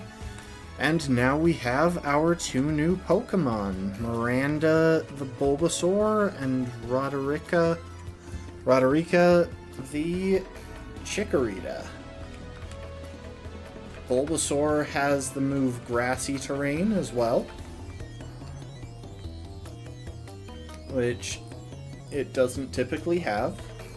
It's an egg move. Most of these Island Scan Pokemon come with at least one egg move, the same way St. Trina came with Rage Powder. And Chikorita has the largely more useful Leech Seed. In fact, Roderica here is going to kind of carry several fights here in the early game. Like, she's going to do a lot of good work. So we have several required matches now that we need to clear through before we can get where we're going.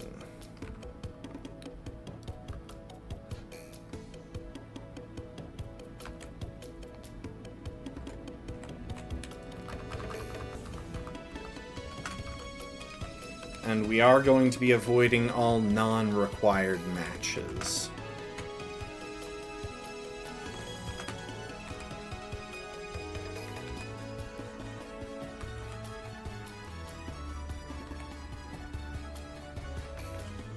I think she realizes that she's low health, and so her AI is telling her to use Absorb. But it's quad resisted. So yeah, we are going to be fighting the required matches and absolutely nothing else. So like, we're going to avoid that kid. This guy is going to force us to come over here regardless.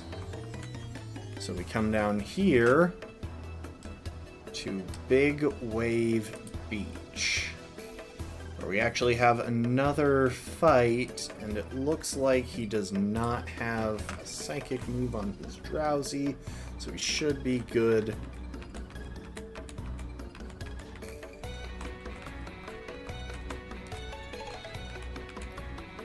To deal with that with Bulbasaur.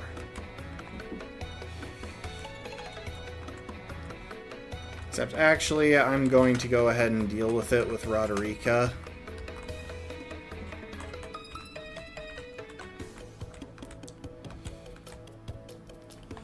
Alright, Team Skull.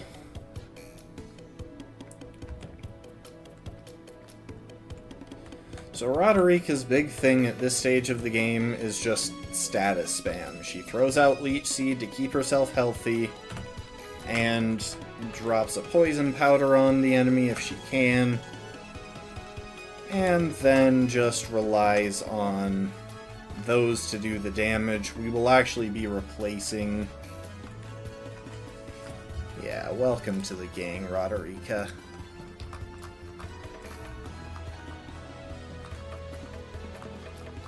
We'll actually be replacing Razor Leaf before too long, because with how we're going to be playing Chikorita,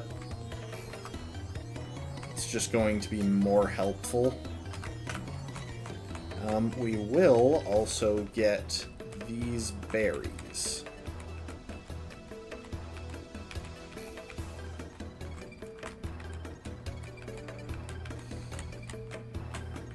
Berries pretty quickly become a renewable resource, but we'll only have renewable access to some of them for the moment, especially since we have to avoid the other tree on the nearby route.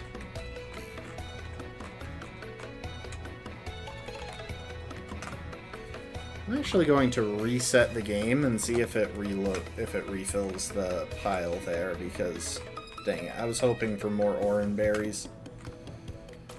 These guys don't fight us here. They're talking about getting permission to access the cave where our trial will be taking place.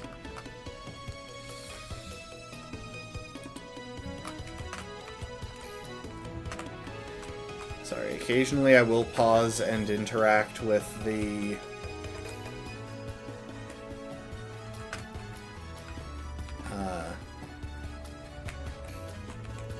Occasionally I'll pause and interact with the Rotom Pokédex, just because we may eventually want high friendship with it,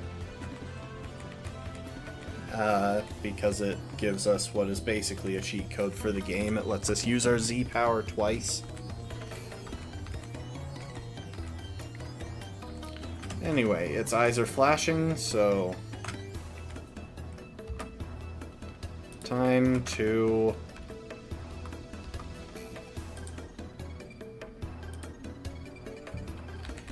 do Roto Lotto, and it will actually force me to use those later on, but I am just going to stall out the timer for them. Okay, the team is healthy.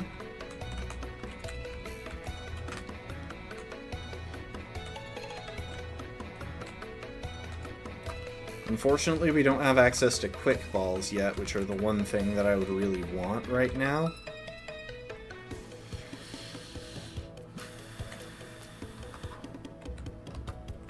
Hang on. Do we get access to Dusk Balls?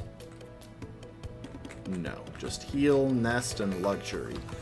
So the thing is, our next step in this is actually pretty scary. We need to go and try and get one more encounter, because the remaining fights in the fights that we'll have to do in the upcoming area will put us over the level cap. Which means we need to go and try to catch a Litwick in Howley Cemetery. Before we do that, I'm actually going to go back into town and heal up, because I took a pound from that one Drowsy.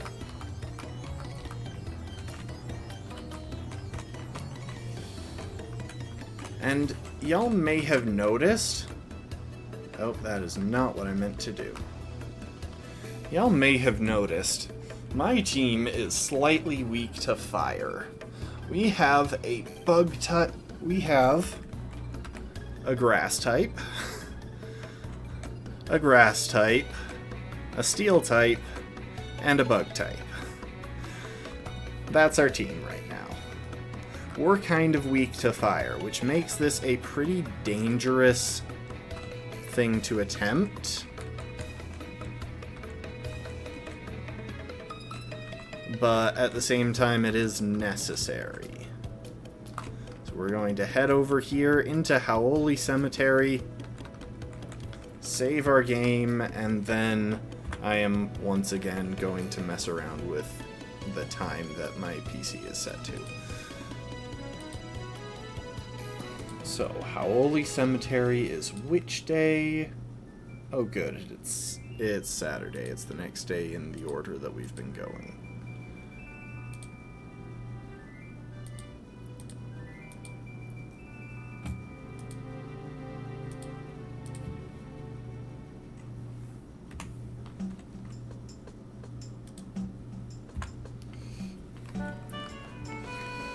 Thank you for the hydrate, last one.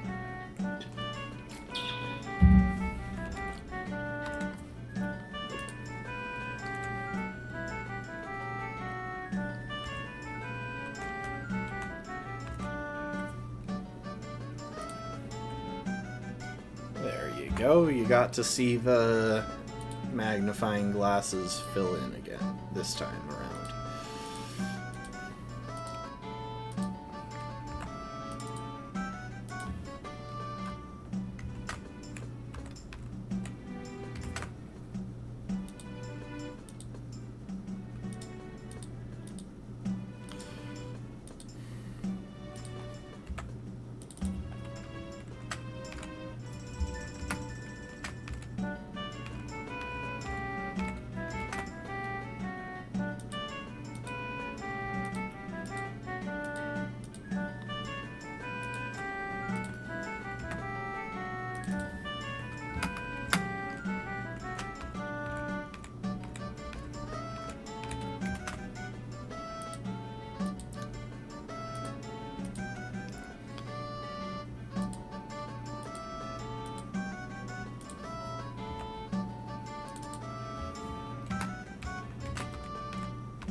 Say hi to anyone you're particularly happy to see.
Alright, time for some island scanning.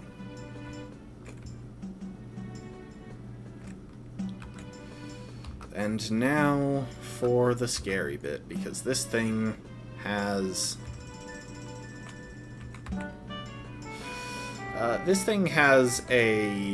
has fire spin, I believe. So as just the smallest precaution, because that's all we can really pull off right now, we are going to give one of our remaining Oran berries to Bulbasaur.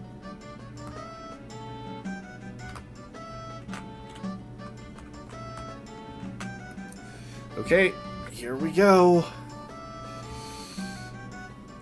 How is it another female?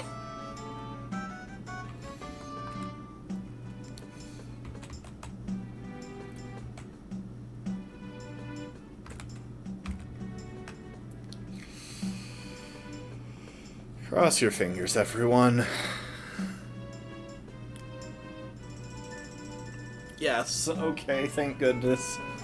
I was unironically terrified that we would lose a Pokemon to trying to catch Litwick there. It was a real possibility. Okay, we got ourselves a Litwick.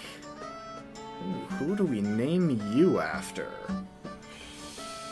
Unfortunately, Melina is already taken by our character, otherwise that would be pretty appropriate.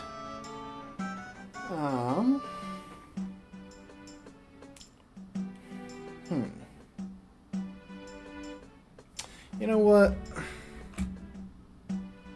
You can be Electo.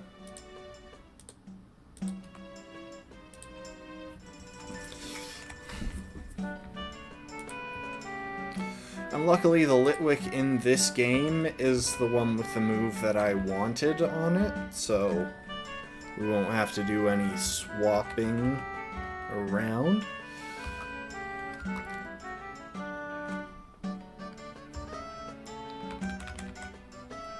Gonna save the game. And then I'm going to fix my computer's clock again.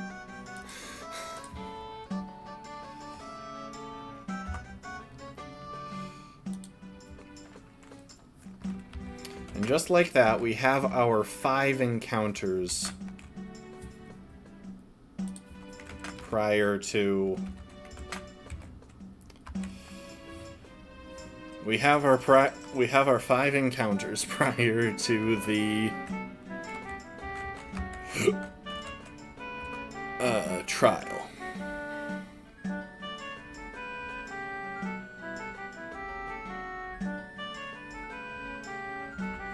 So this is Electo. Let's see what ability and nature Electo has. Minus speed, plus defense, not a great nature. Flash Fire isn't my preferred ability either. I honestly would have favored Flame Body, but oh well. It still gives us an answer into fighting types, though most fighting types in this game seem to carry dark type coverage, so that's... or fire types, I mean. Same thing applies, though. The main fire type that we're likely to encounter early game is Litten on How's team, and that's still going to be a problem because it learns Bite by level up. But that aside, we have our Litwick now.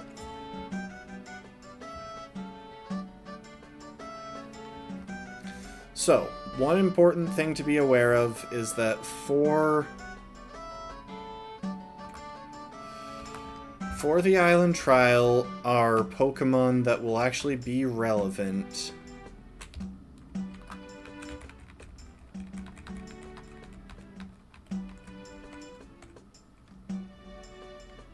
girl is going to come back this way. Yep. Our Pokemon that will actually be relevant are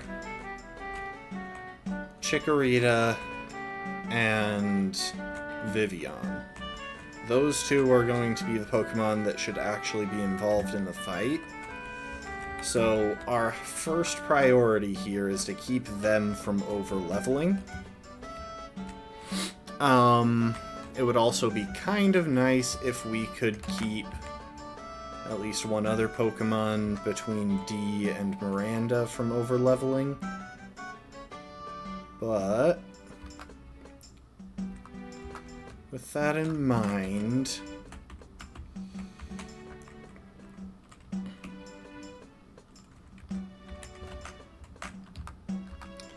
we're going to get Electo up to level 10.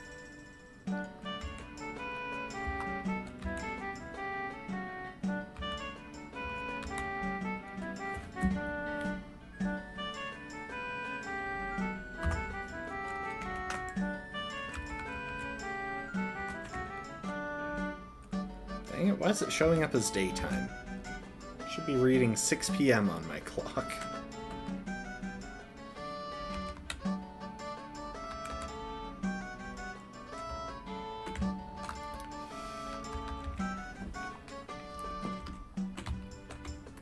There's not really a great reason to do this, but more importantly, after this, we're probably going to be getting Chikorita up to level 11, just to be on the safe side. We might not need to.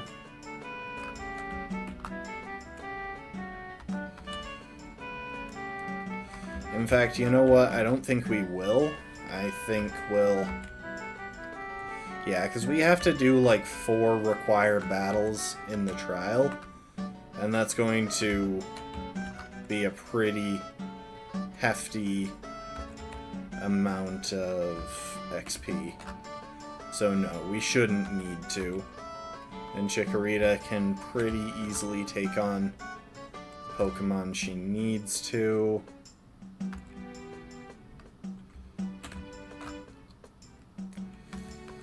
So we will just get Electo up to level 10.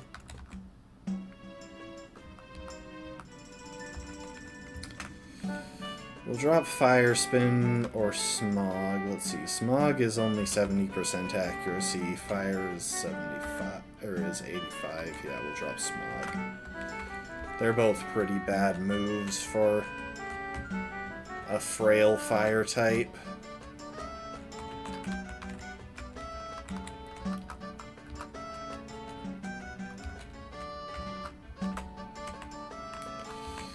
Now,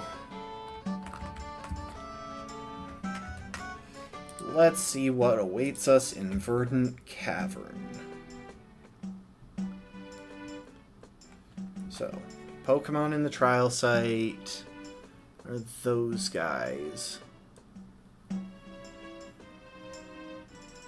Yeah, so we can actually use Litwick as a pretty serious experience sink during this, because nothing in the cavern is actually capable of damaging it.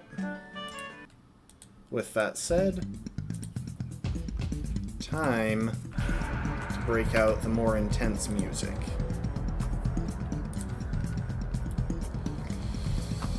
So again, we want to avoid all trainers, because we will be pushing it.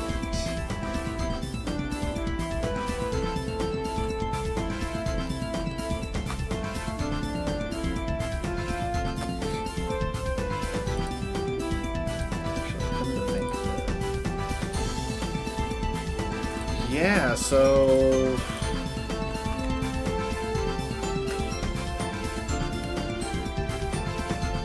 slight change of plans. What? No. I've got a pretty good gauge on how much experience we're going to soak up, and Litwick might actually overlevel if we just have it solo all of the stuff in the trial.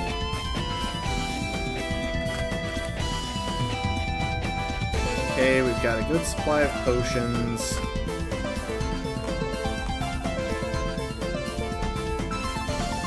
I'm going to double check once more if all of my messing with the clock has restored the pile of berries. There we go, orange. 2 more orange berries, that's good. That is a good scenario. So technically we could go ahead and give ourselves unlimited Oran and Person berries right now, simply because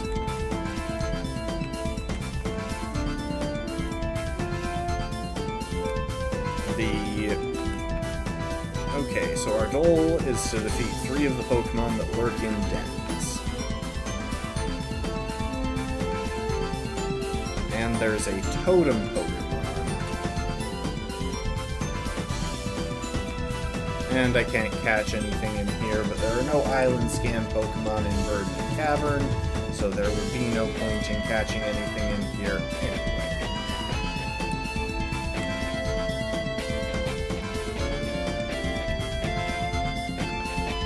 So, one important thing to be aware of is that the Pokemon in here are a bit on the high level side.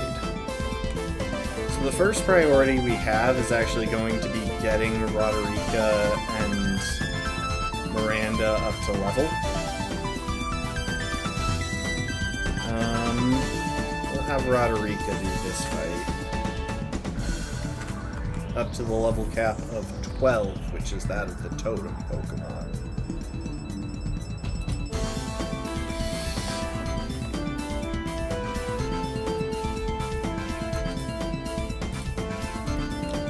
Really?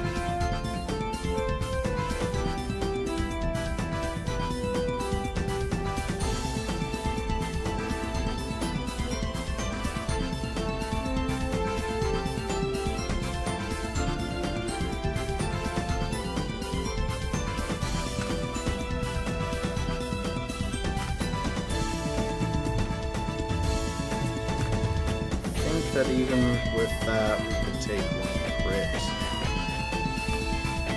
But I am going to go ahead and swap to Miranda. Oh, I did not mean to hit Grassy Terrain.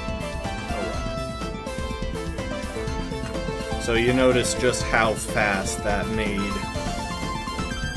Miranda go up. She's almost at 12 already.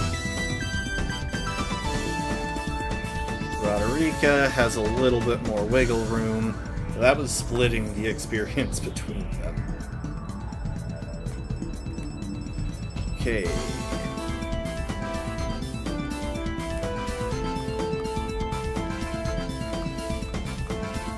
We really aren't speed. Like, we're not a very fast team.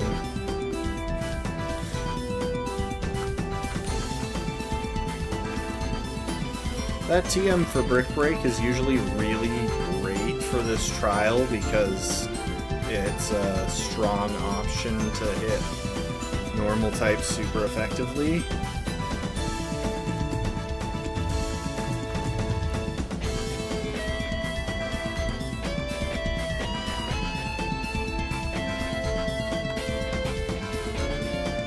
But we don't have anything that can learn Brick Break.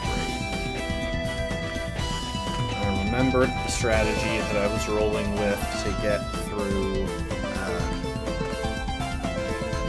this before.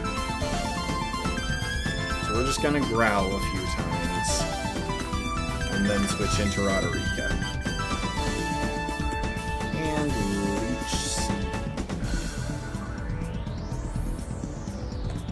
Poison Powder. Growl.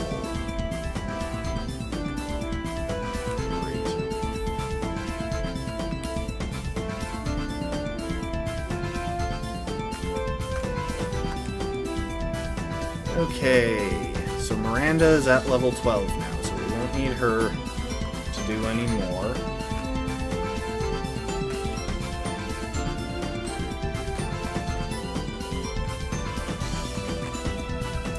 So the next bit, we have to follow around this annoying dust cloud, where it will lead us to a few dens with nothing inside.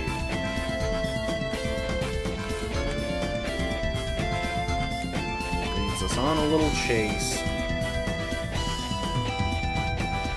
and then we get jumped by these two. Will you? Just because we switched places, you can't tell who we are anymore? Who cares about that? You know, I just realized they are actually labeled Grunt A and Grunt B, so they are distinct. Yeah, these rats are probably a bit smaller than the ones in the New York subways, but don't worry, we'll get to see a New York-sized rat soon.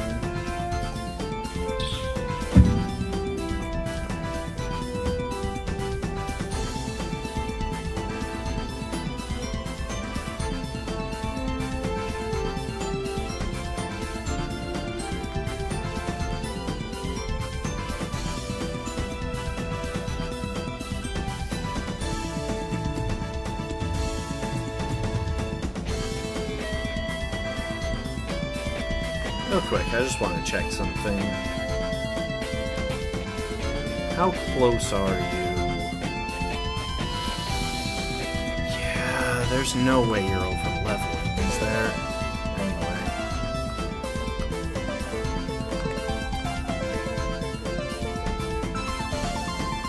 So we're going to play this pretty safe. All it knows is pound. That's, like, we don't have to worry about losing the battle.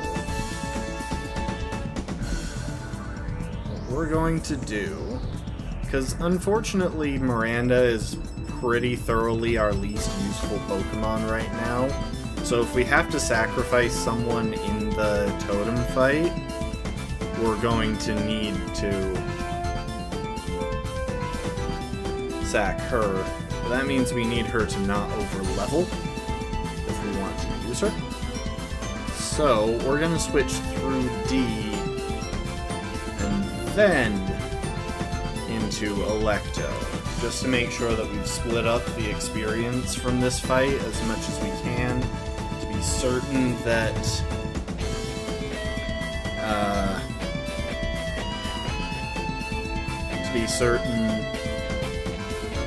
Roderica doesn't over-level.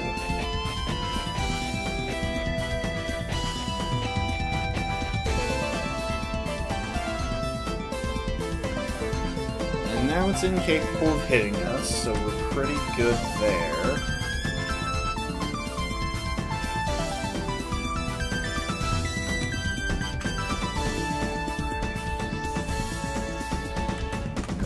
Is learning Synthesis, which is what we're going to drop Razor Leaf for, because she is just straight up a bulky status Pokemon right now.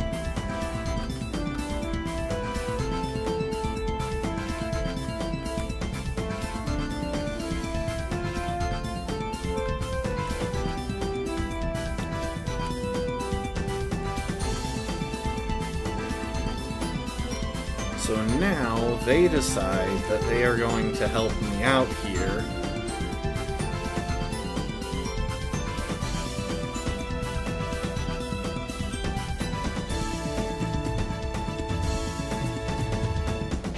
By standing in front of a couple of dens so that that last Pokemon I have to fight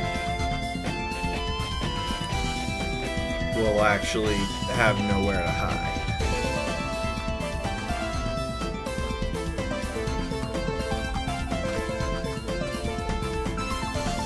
Luckily, this last Pokemon does not have any non-normal type moves, so it is completely free to send in Litten here and just gradually kill it.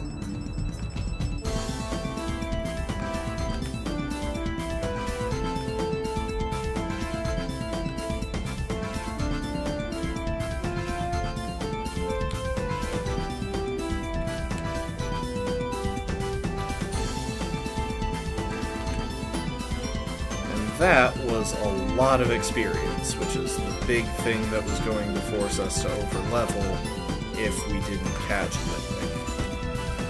But now, we're on to the real fight.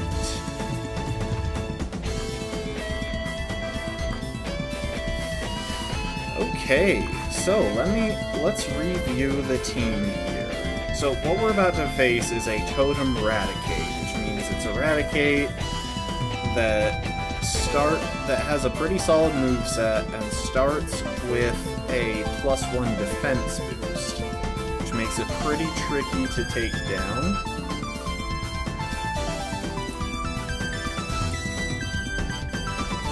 Now, let's talk about our own team here.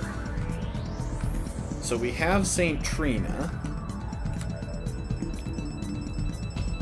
who is going to be our most important Pokemon for this fight, mainly because she will have the chance to use Stun Spore and ideally String Shot on the Raticate. Now we did a bunch of speed training, so unless it has like a crazy high speed IV, we should outrun it.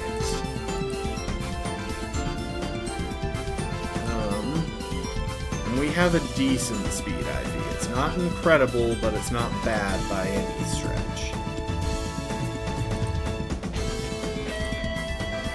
So, St. Trina should be able to outpace and use Stun Spore to paralyze the Raticate. We'll then follow it up with String Shot, which should get it down to 1/4 speed.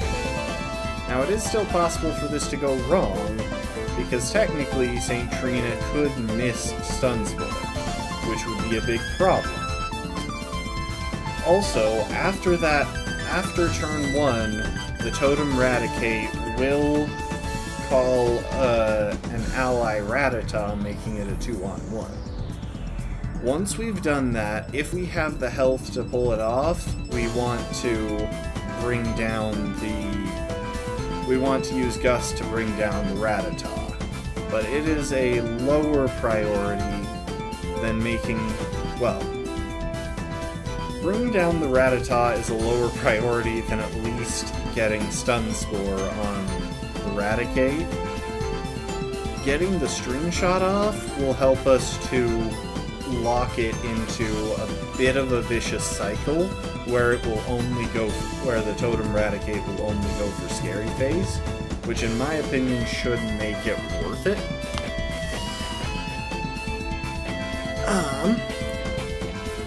At that point, we're going to want to bring in Roderica, who can spam Leech Seed, Growl, and Synthesis to stay healthy, and to slowly wear down the opponents.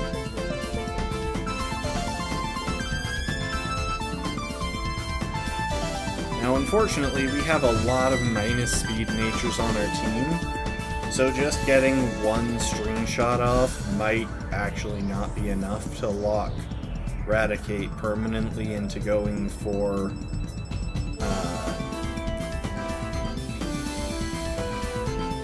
Scary Face, but luckily we have a few Pokemon to switch through that we can make use of.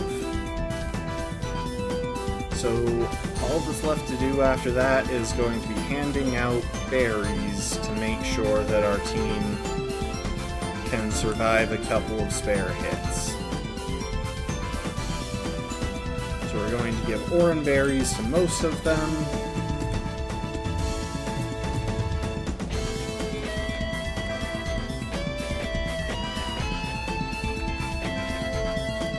And then we're going to give our singular citrus berry to the one Pokemon that will get more from it than from an orange berry. And that's the strat that I came up with during testing. I kind of had to test up to this point and a little bit farther beyond it, just because... Sorry, I'm just checking, making sure that everything is working. I had to... There are a few early game battles that can be a hard wall to runs, and I had to see if it was possible to clear them with any degree of reliability. And this is the best strategy that I came up with. Man, just gonna make sure I've got it saved in case I crash or something.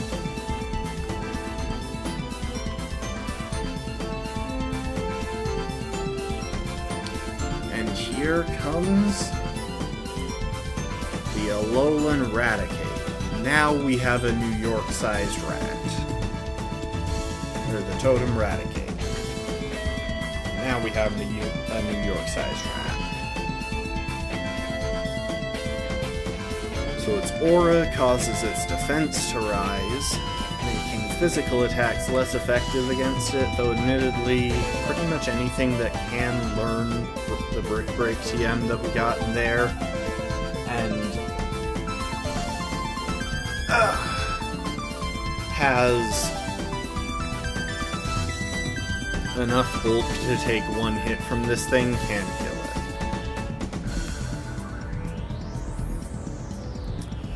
it. Okay. The 2.5% chance to miss there is actually pretty worrying. Okay, we've shut it down with that. Now, there is still a risk here. Wait, no, there shouldn't be. It went for Scary Face, which should mean that we aren't speed tied. So now, String Shot. Okay, so the Wild Rattata is going for Tail Whip. We want to be aware of that because That thing also has Pursuit and the ability Hustle, which limits how many moves we can... how many hits we can take.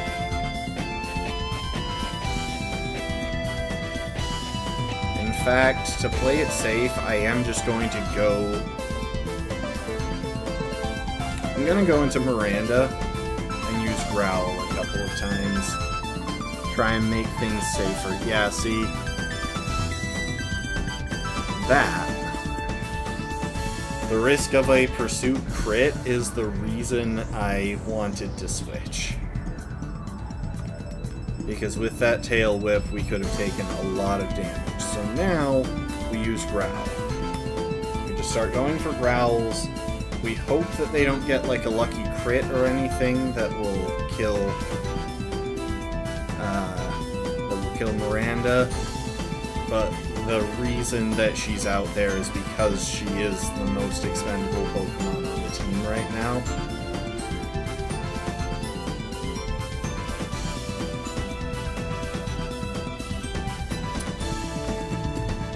And obviously a Pursuit crit on Miranda would just straight up kill regardless. However, I think we should be good. Yep, there's the Pursuit. Okay, no crit. Also, I don't think that it would have actually killed, so we... Wait, yes it would have, because it would have bypassed the attack drops. Of course we got crits. And now...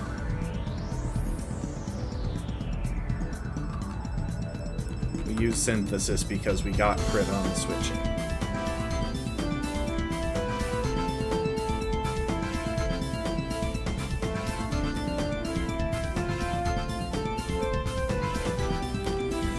Really? Double crit. Okay. Leech Seed on Raticate. If we can get our passive recovery going, that'll help.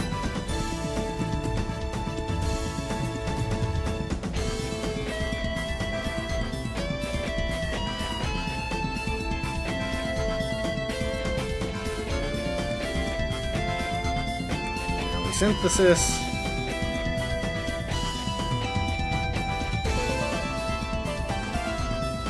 We still seem to be outspeeding the Raticate.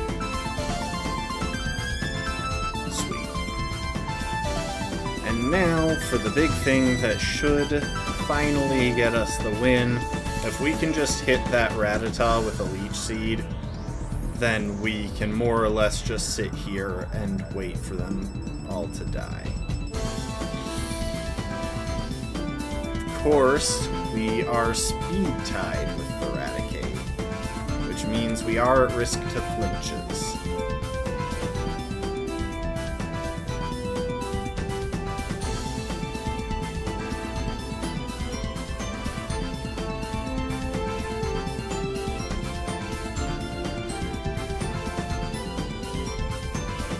And now we're slow. Oh.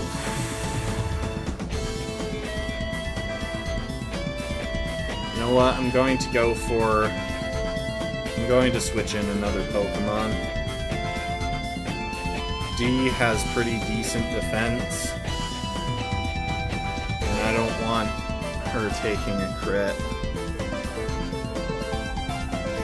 Especially now that they're both leech-seeded, like, they can't do meaningful damage to us without crits,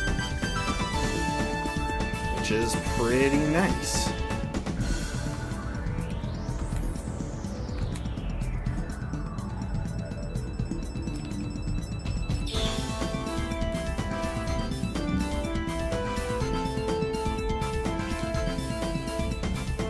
So I think we're more or less in the clear here. I can't see a way that at this point this could go wrong. Maybe double crits from both of them.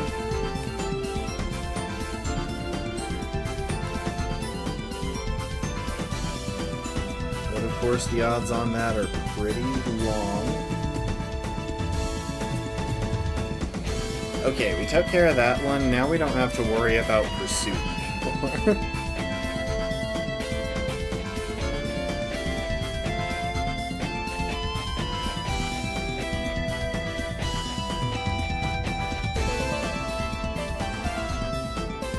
Let's see real quick. -1 defense. Yeah, even a crit bite wouldn't kill from this range. Finish it off, D.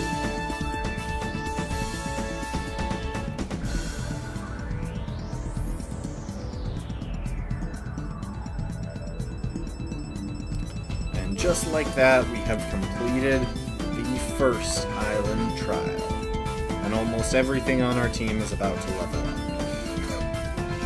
I think everything except Litwick is everything except Electo is going to level up. And to hit level 13, let's learn Poison Powder. Yeah, you can drop Growl for that.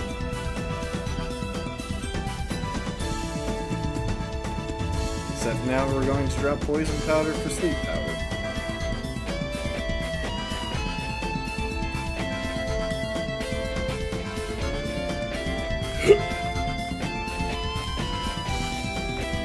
So Trina hit level 13, Roderica hit level 13.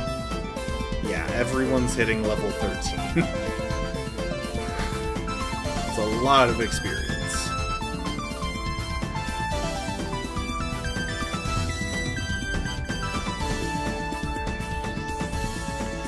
Got the Normalium Z Crystal. So Z Crystals are held items that can be used to power up one of your Pokemon's moves once. It sounds less impressive than it actually is. They'll be pretty powerful, though they'll be a lot more problematic than helpful, in my opinion, since we'll mostly be dealing with when they're being thrown at us. Which isn't something I hugely look forward to.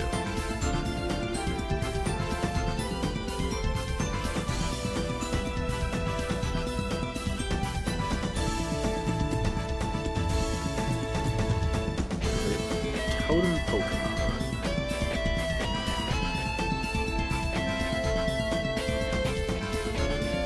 I love how he just straight up didn't tell us any of the, like, twists in his trial ahead of time.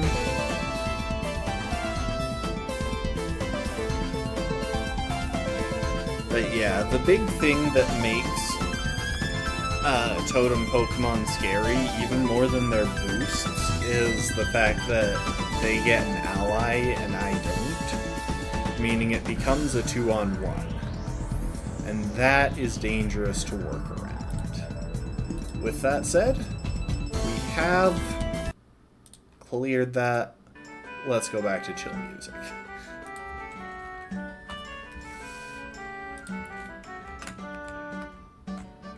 Oh, I broke many sweats. Okay, hi people.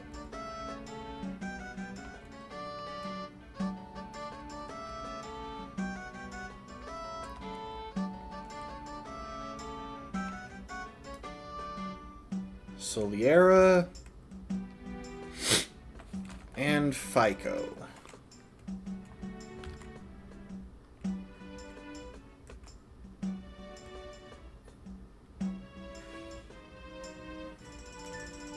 They are investigating the Z crystals for their own particular reasons.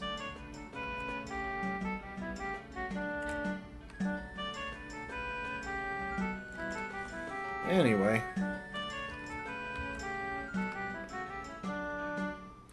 You know, surprisingly, we didn't wind up using many of those berries at all.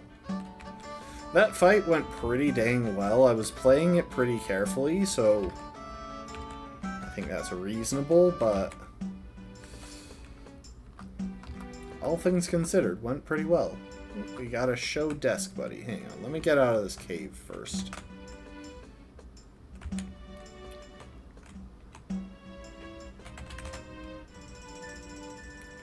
So yeah, we can technically catch Pokemon in this cave now, but they aren't island scan Pokemon, so naturally we won't. And the power of a captain is that you can tell someone to open a gate. That's what he just informed us of. The next trial is Kahuna Hala. But we have to do some stuff before we can go straight to him. Oh, and we get a Z-move tutorial as well.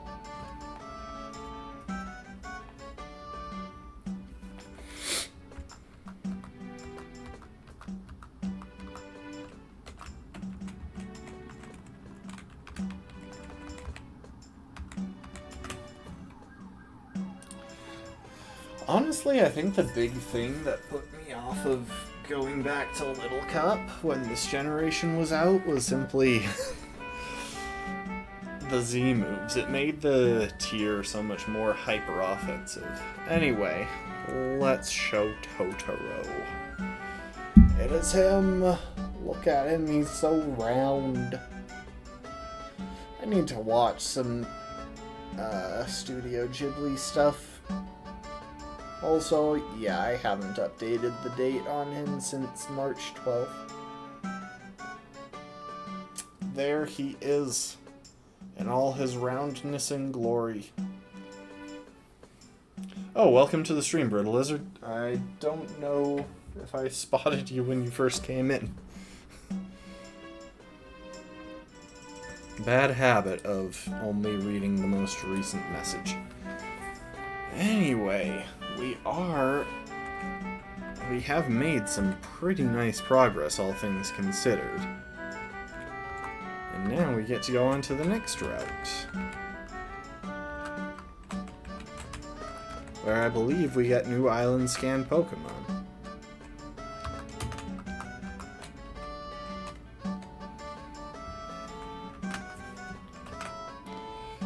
So let's see, what is it on the next route? Route 3 is Charmander and Cyndaquil.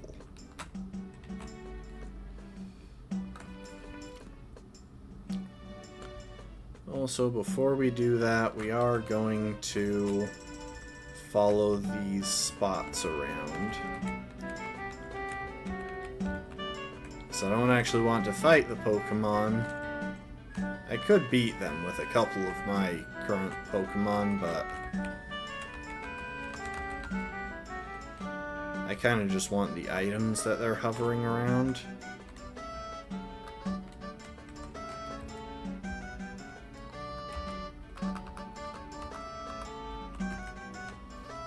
Okay, we're gonna let this guy turn around.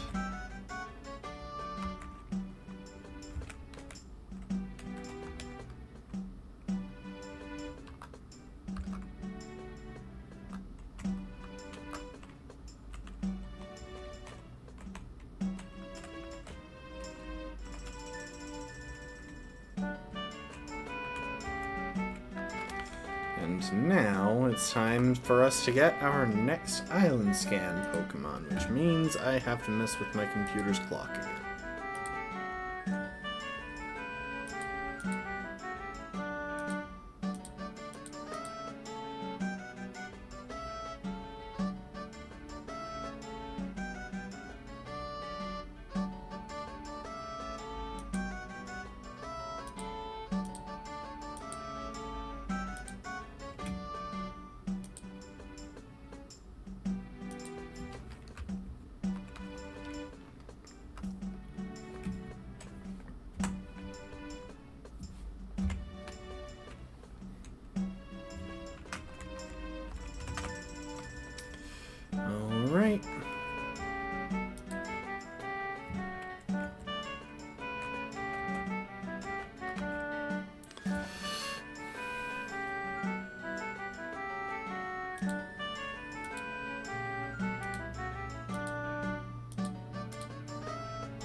For those who have just arrived, I'm scanning Pokemon with the QR scanner on my system to gain access to Island Scan. And I'm trying to make sure that I at least let them stay on the screen to bob up and down in front of y'all, because that is the most interesting thing that's going to be happening on the screen while I do this, since I kind of have to repeatedly put in a bunch of inputs.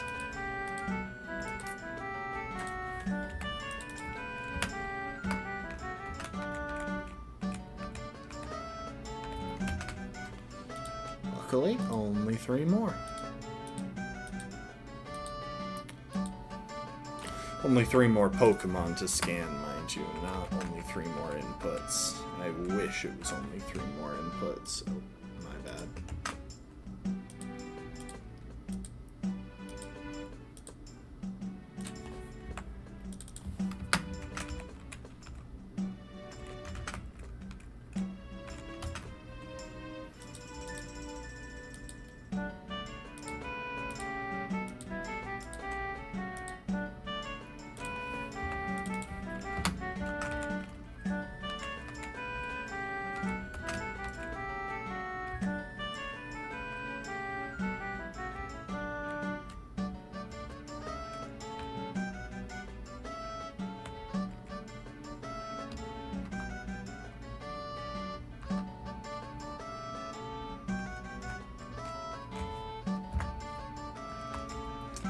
Alright, there's our Charmander. Now we just actually need to catch him.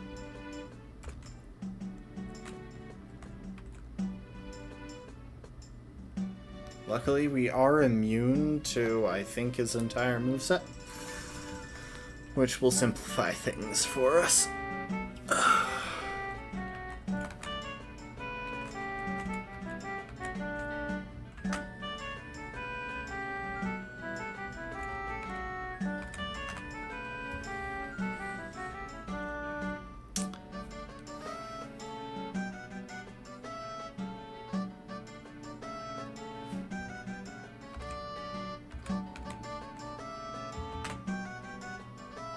Really? Come on. Maybe you want the heal ball? Do you want the heal ball? There you go. Unfortunately, I think that starters have pretty low capture rates, so I've actually been kind of lucky there. Oh, let's see what to name you.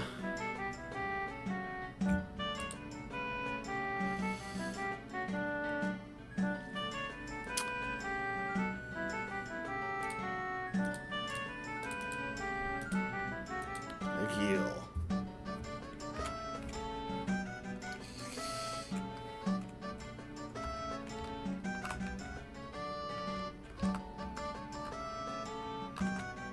And if we can find one more Pokemon here. Alright, looks like this is the Pokemon that will be becoming a Cyndaquil.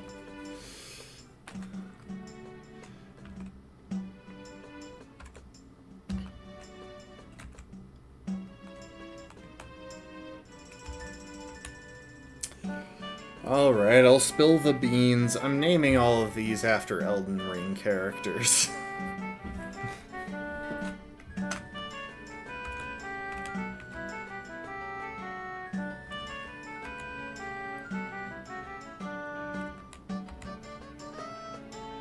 There we go. And we can drop Fire Spin for Nightshade. Nice.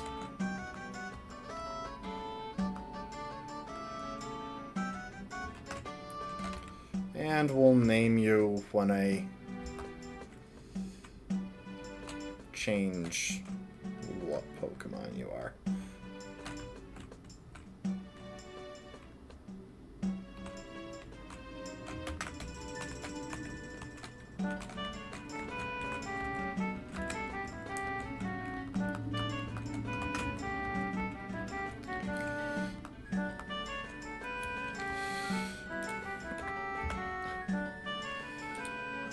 Alright. Time to do a bit of cheating. Thank you for the hydrate, and yeah, no, even after finishing the tools only challenge, I am still spending too much time on this.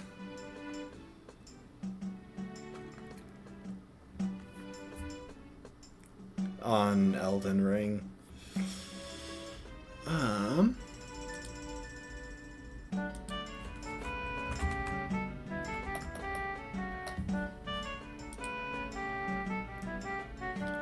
It's a Y. And you... Elmer... Level 12...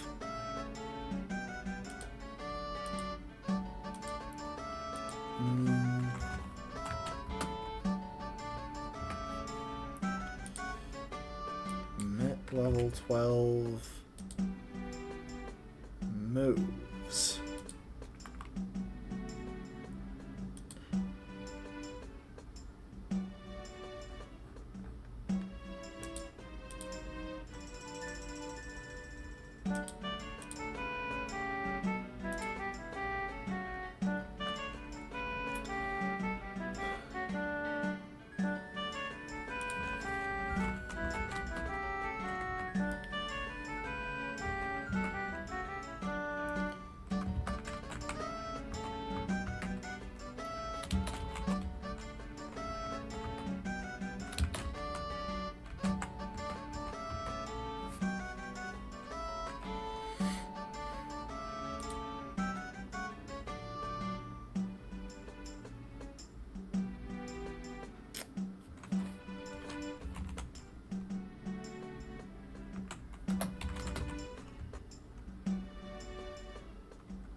Right.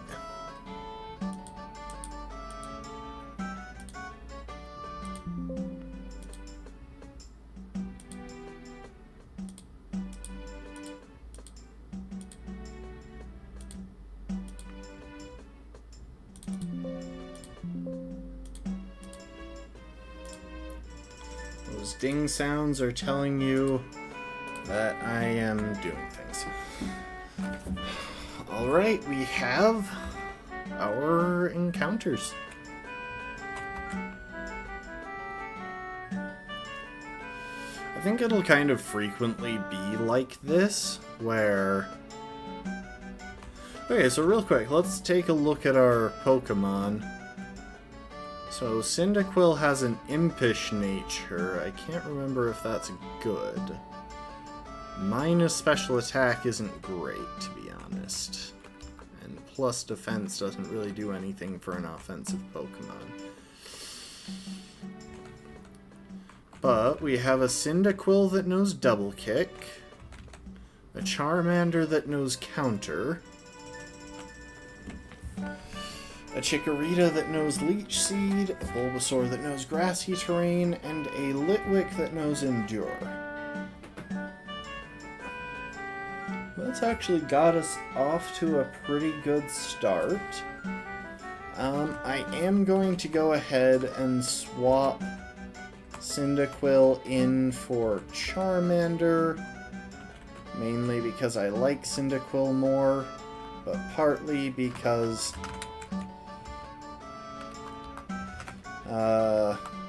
well, I was going to swap Cyndaquil in for something, and I didn't want to have 3 fire types on the team. Now let's see, what else is coming up here? So, here on Route 3, it's just a bunch of battles. But we are going to be directed into Melemele Meadow. And through there into Seaward Cave. And in Seaward Cave, we will have more encounters.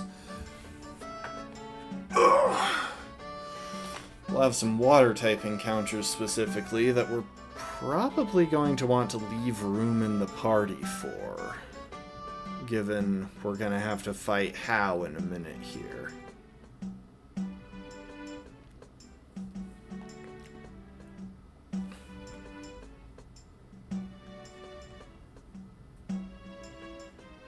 And we will have a battle that we can pretty safely cheese thanks to the opponent once again only having normal type moves, thankfully. Yeah. Yeah, we can make use. We can handle that. So. Oh, I didn't actually mean to run into the grass there.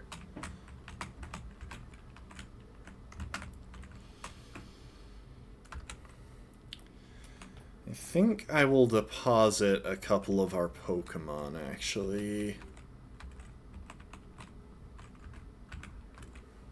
You can go into the box. And even though stat-wise Cyndaquil is a bit better of a Pokemon, I would say, than Litwick, I think we'll keep Electo in the party for the moment, simply because normal type moves are everywhere, and it's nice to have something that takes no damage from them.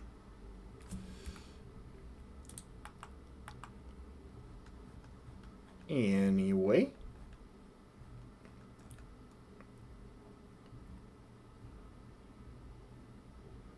So let's see, where are the other QR scan locations? So we've got Seaward Cave, 10 Carat Hill, Kala'e Bay, and Hau'oli City. So right now we can't... Oh, we already have Hau'oli City. Right now we can't access 10 Carat Hill or a grass patch on Kala'e Bay, though I think we actually need to be surfing on Kala'e Bay to get the Pokemon there. Like, that's the requirement for getting to the grass patch anyway, so it doesn't make a difference, but...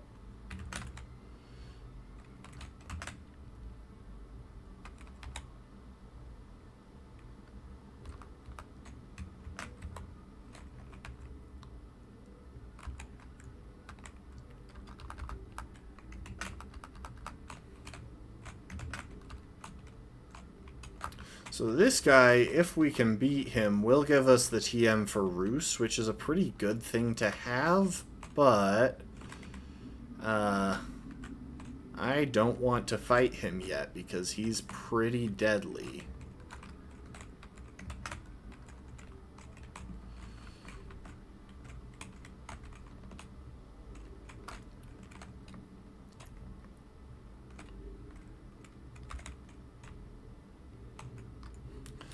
Funnily enough, he's blocking off our path to the southern portion of that route. We can actually just go around him if we want.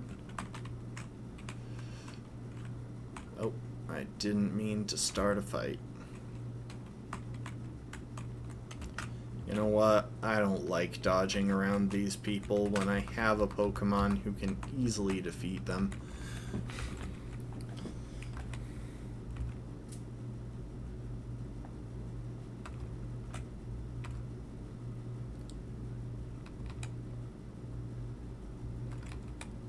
How do you keep avoiding poison powder?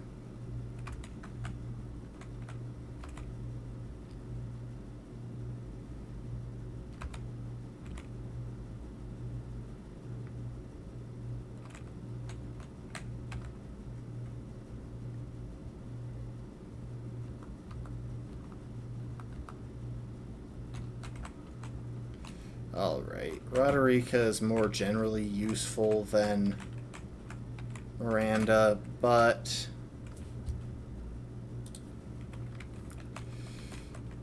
we can afford to swap people in less specifically. In fact,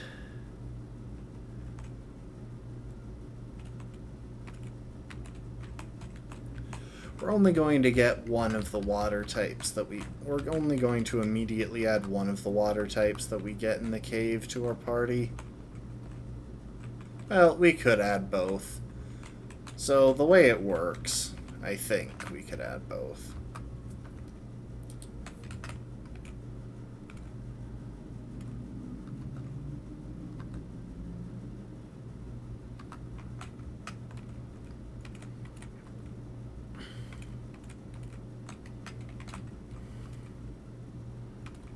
Okay, so for the next 10 minutes, we're going to be earning more XP.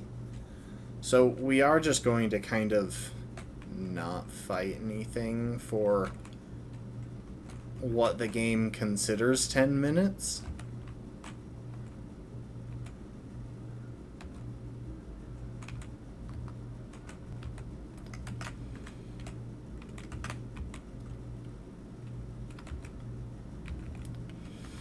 Oh, jeez, Oricorio, you are annoying.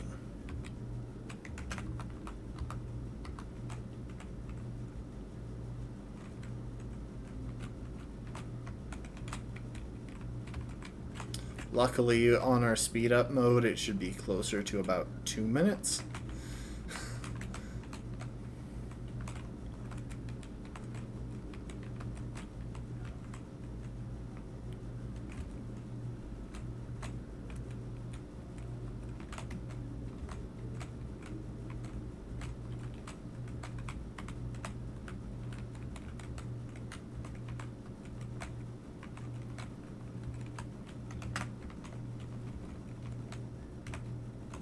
There's the honey.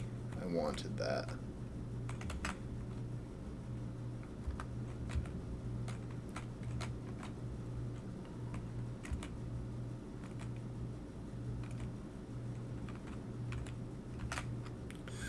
Okay. Time for more manipulation of our game, and I never adjusted the date before.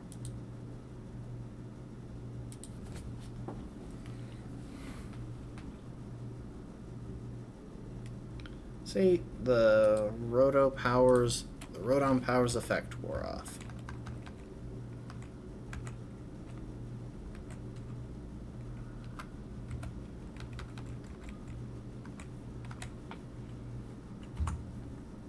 Now we just restart. And we should have a full QR scanner set up, ready to go again.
Wait, what the heck?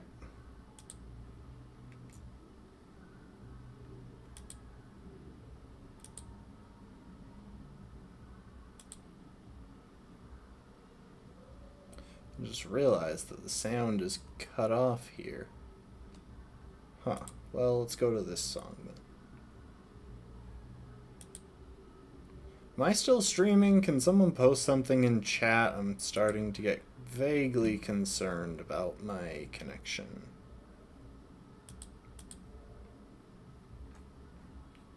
Okay.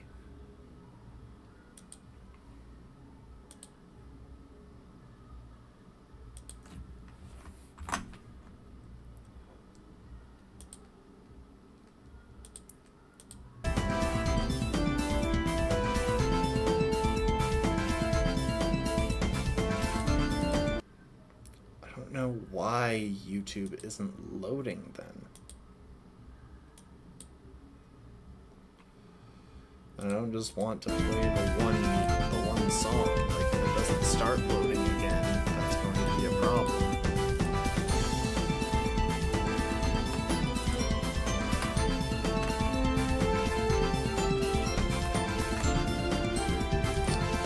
Roll with that. Yeah, someone giving a shout in chat if the music ever cuts off and I don't notice it.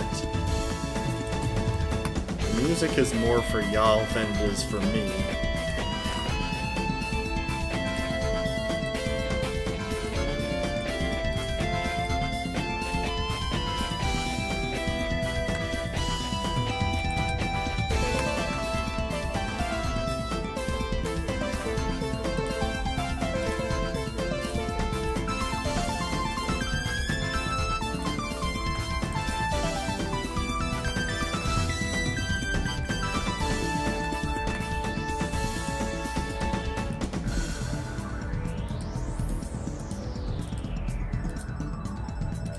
Maybe it was having issues because I messed with the calendar. That could actually be it.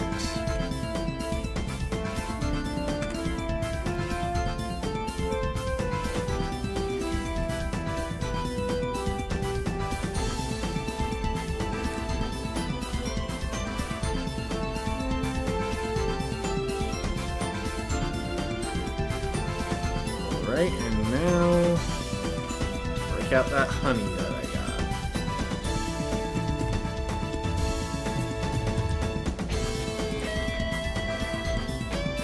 Nope, I did not get the Squirtle to appear. I'll catch the Psyduck. It will be my replacement for... Yep, there it goes. It cut off again. I'm guessing it's something to do with...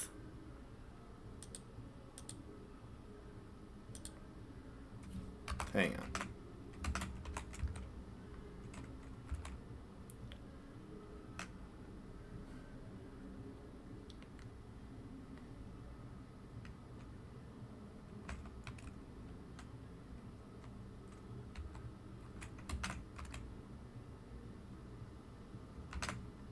Oh, come on, really?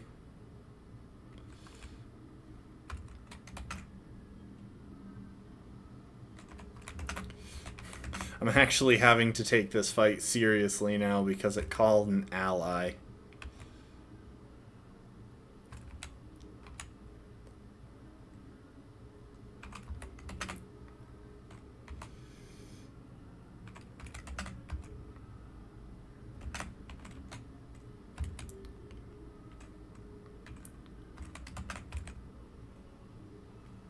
There.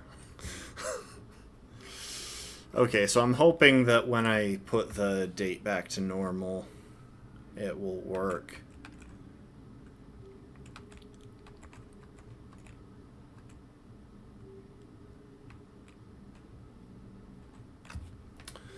Humana.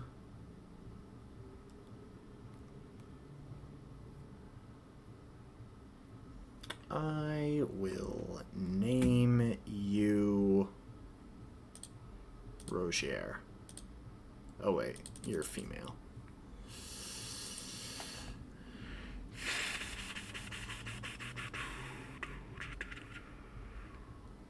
Renala.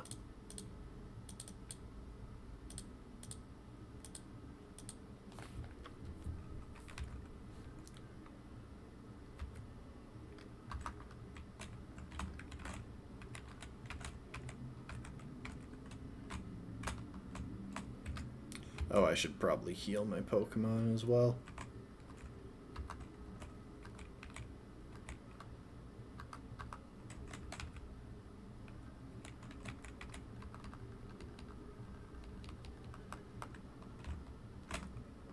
I actually have to be vaguely careful, because if I go too far down, I will get caught up in a battle. Alright, time to catch a Squirtle. Sleep powder.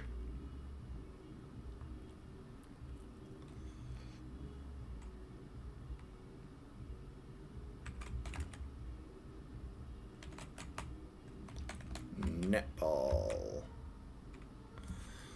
Netball is insanely useful in the early game of different Pokemon of most Pokemon games, because it gives you Ultra Ball odds on any water type, which is kind of insane when you think about how early you can get this. And welcome to the group. See, I could name you Muriel, but at the same time we're going to have a Turtwig down the line, or a Grottle down the line, and that just seems more fitting. I'll just name you Dog. You look like every dog I've ever seen.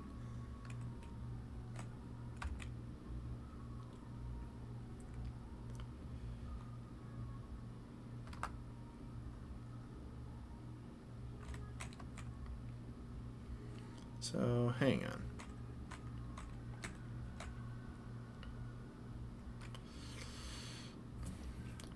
What? Sorry, I want to check what moves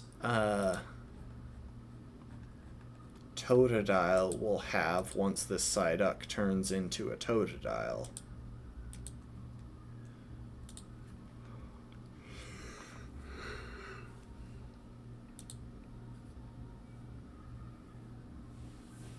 I might change the name Dog as well. I might... No, that's a dog. I've played a lot of Elden Ring, and I can say with great certainty that that is a dog right there.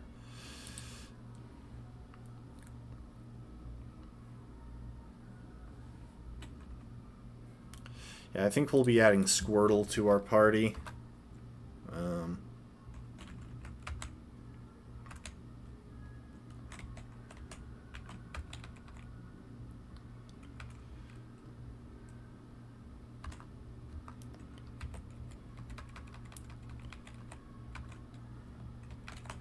I want to see if we can actually just abandon this to go all the way back to the Pokemon Center. We can. That's helpful. Thank you.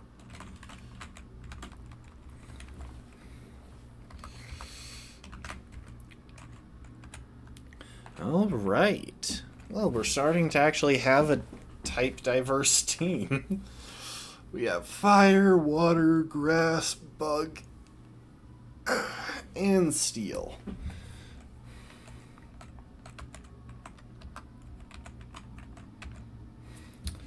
Now, real quick, I just want to check something.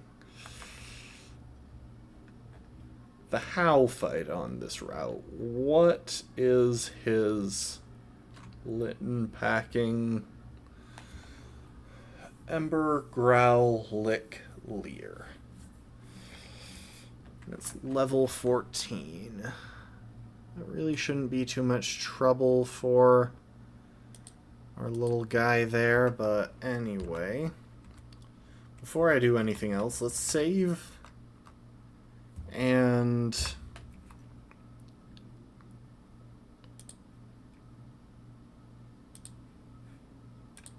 okay, first of all, if I turn on the clock syncing, will YouTube work now?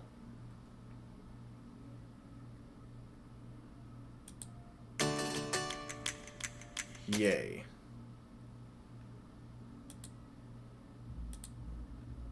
Maybe yay. I do think it was having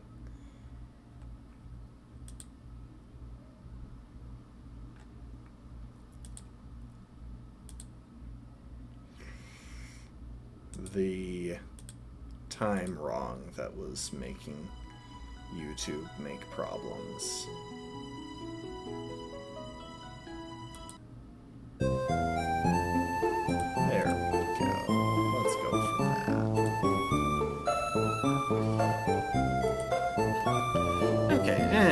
way.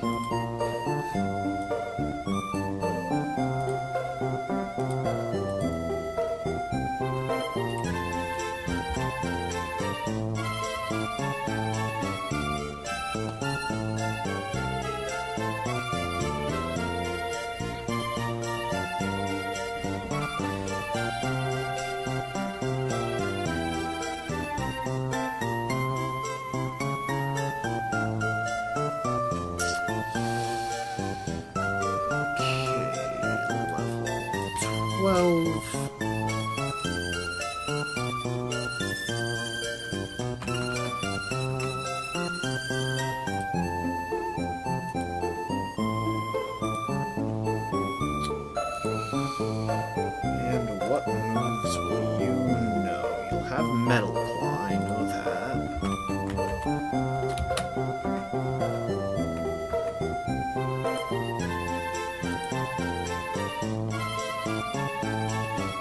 Rage, Water Gun,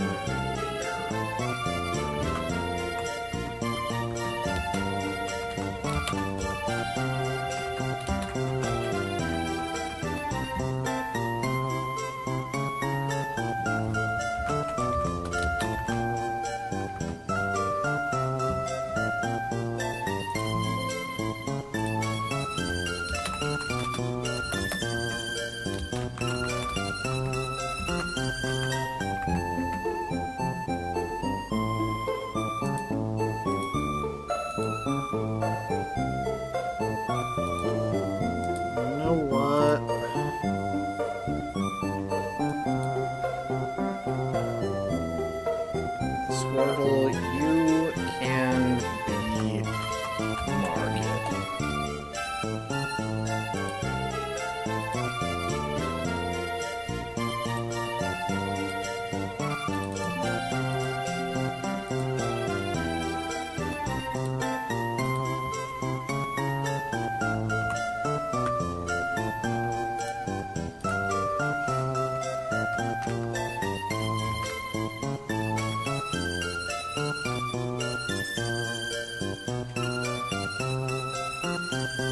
That said, we have Rinola the Totodile, who would have actually benefited a lot more from Squirtle's egg move than its own, because Aqua Jet on Totodile is pretty great.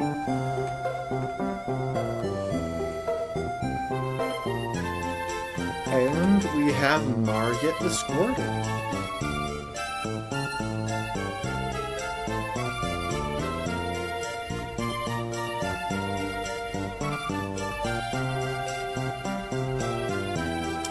I think we'll take a moment and switch some of our low-level Pokemon into the party to let them get some training. We'll just take them somewhere and turn on the XP share.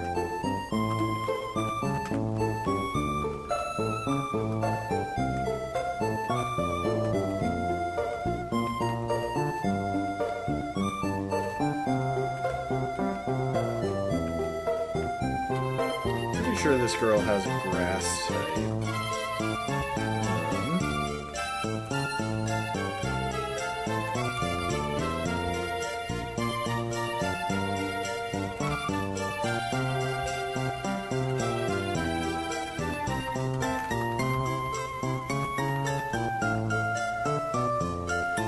Fairy type.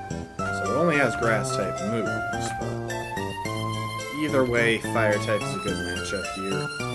Because they wanted to make Charizard strong against the new type they were adding. I am like 90% sure that's why they made Fire resist Fairy type. That guy has a Murkrow. He is incredibly dangerous and I don't want to fight him. Or, no, it's this guy who has a Murkrow. Someone around here has a Murkrow, and I don't want to fight him.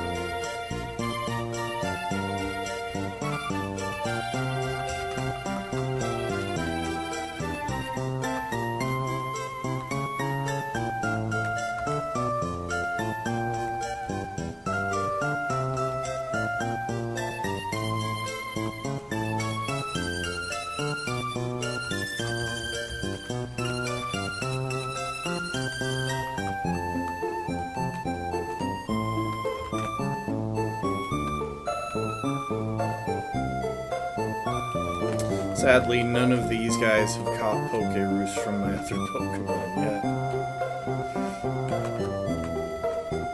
Because these are the guys that have been kept in the box so far.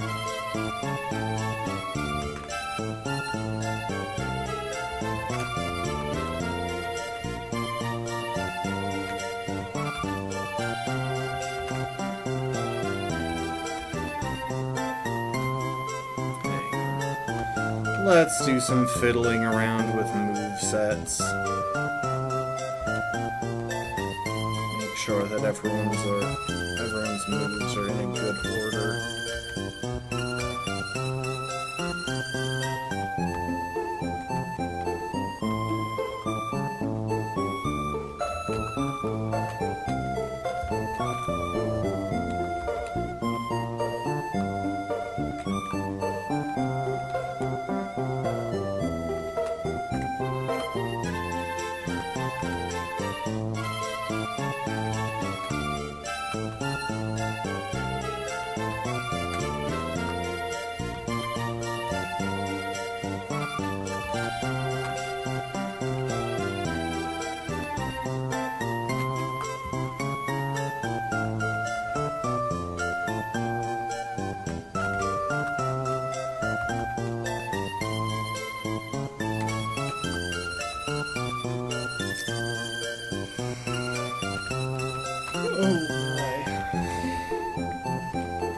Sorry, this music is just pretty insanely relaxing. There's a reason why it's on my chill video game music playlist.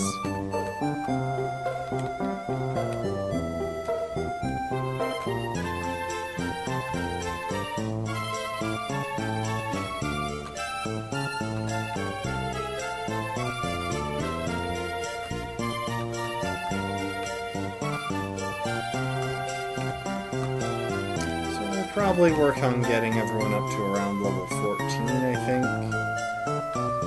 Like, once Charmander hits the level, we'll swap it out.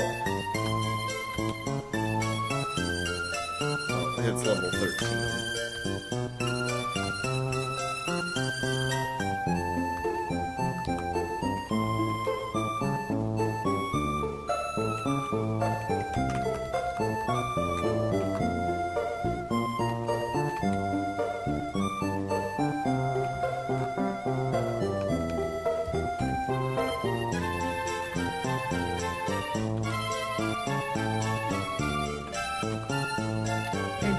Cyndaquil, though, like, watch its little flames spark up on its back when it attacks. Never mind. Gotta wait for it to do a fire attack, I guess.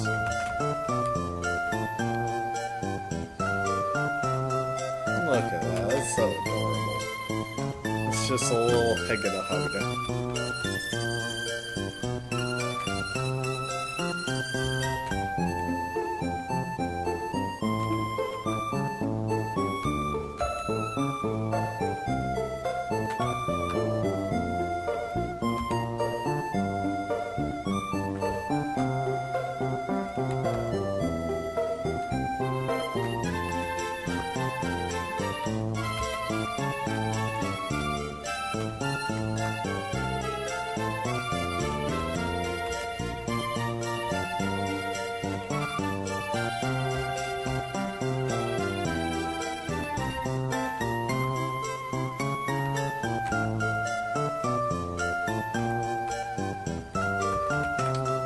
Let's forget Leer.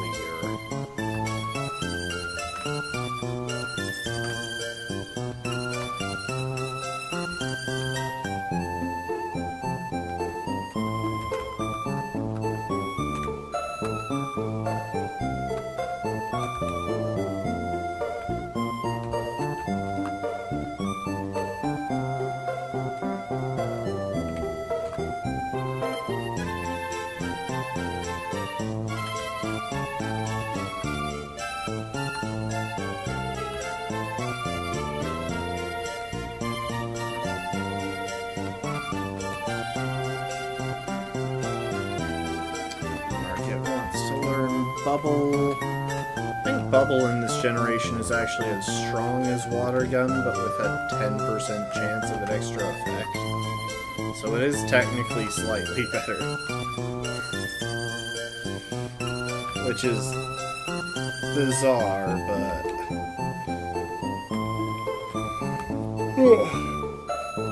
kinda hard to question it, really. We're learning Bite. Let's go ahead and drop... let's drop Leer.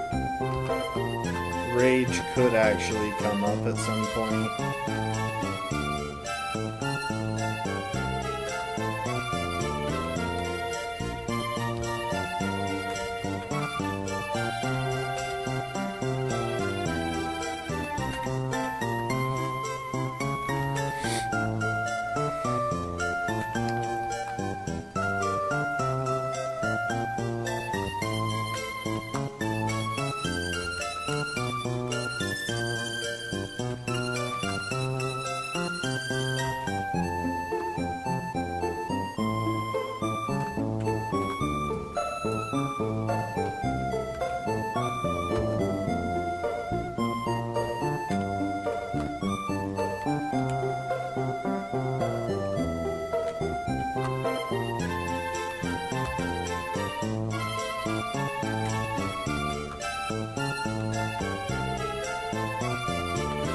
Probably go ahead and do their training in a slightly higher level area.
Wait, you evolve at level 14? I don't think there's any reason to not let you evolve. Hang on.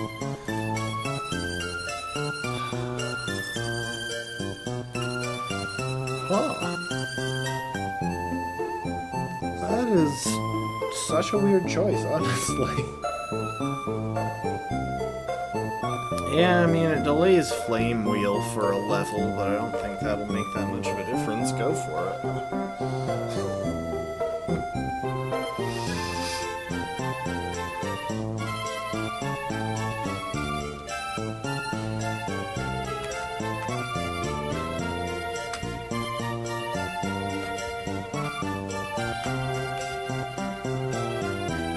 Elmer do be growing up, though.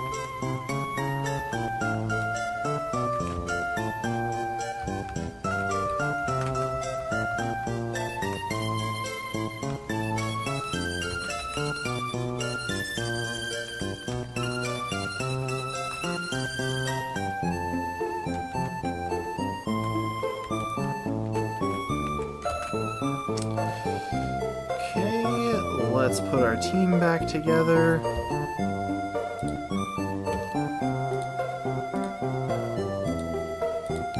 With Elmer having evolved, we're probably... You know what, we will keep him on the team we will still keep Litwick on the team most of the time.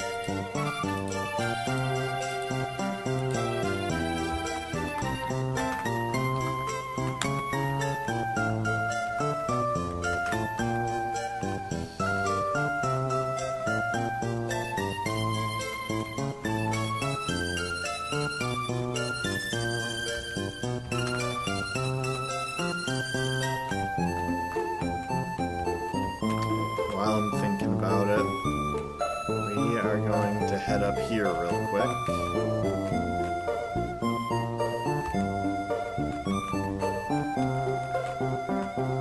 Because I want berries. Specifically, I wanted the cherry berries that I was pretty sure would be there.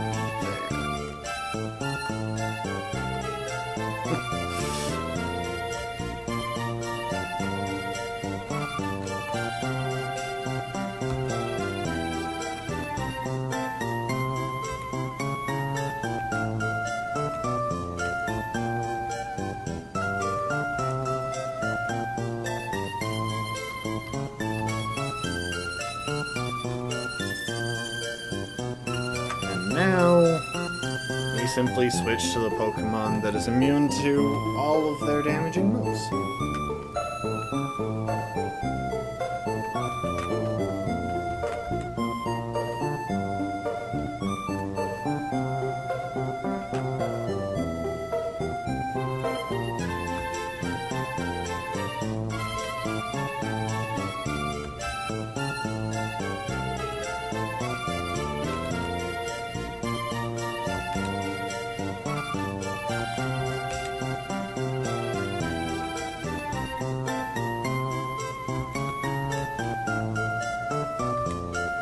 So our accuracy is pretty low at the moment, on account of they hit us with like 5 sand attacks, but...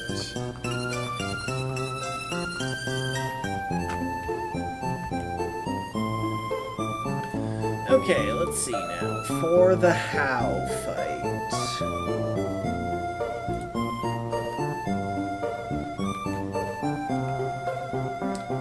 Just go ahead and lead with Roderica. Use her to deal with Pikachu, and then Electo will come out. So, as far as Roderica goes, you will want a Cherry Berry. And as far as Electo... You know what, given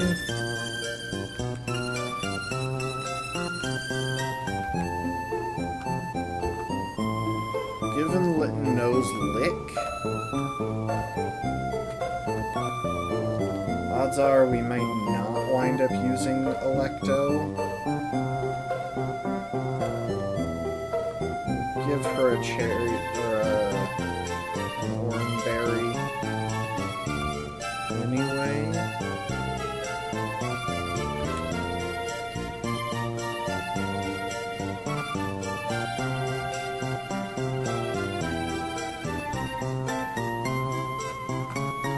Anyway. Anyway, let's explore this cave real quick, because there are actually some decent items in here.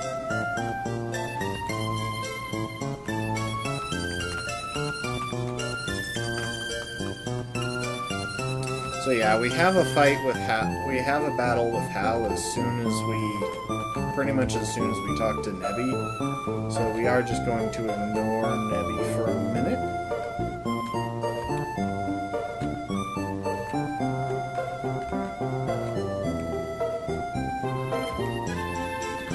While we grab some nice goodies that we find around here.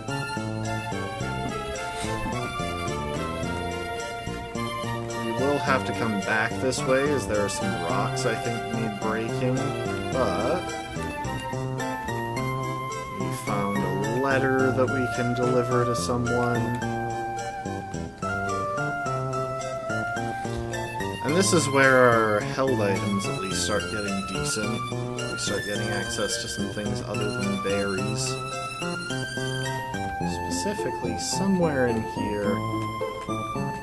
Ah, right up there is the Expert Bell, which gives us a buff to super effective moves. Very useful.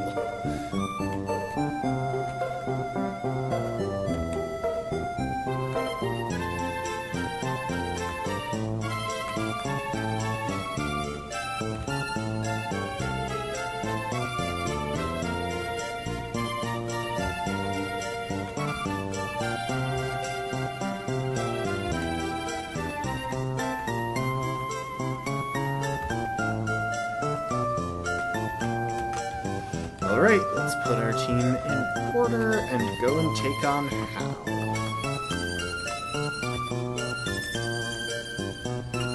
You know what? There is one other thing that we can do.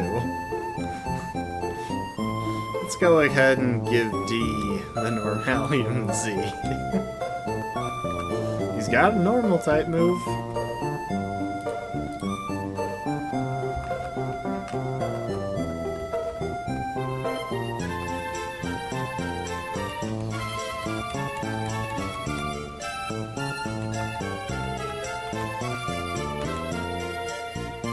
Wait, what? You lead with Litten? Oh, I must have been looking... Oh, crap, I was looking at the wrong game's data. I mean, it's still applicable, it's just I didn't really plan around the Noibat being there. Okay, well...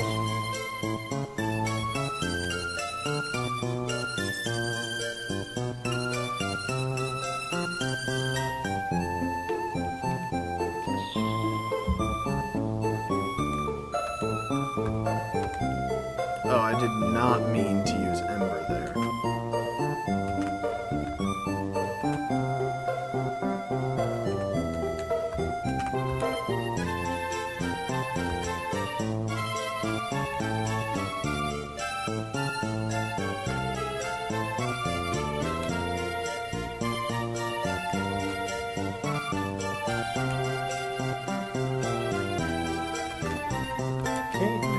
Pikachu, so now it's time for Roderica.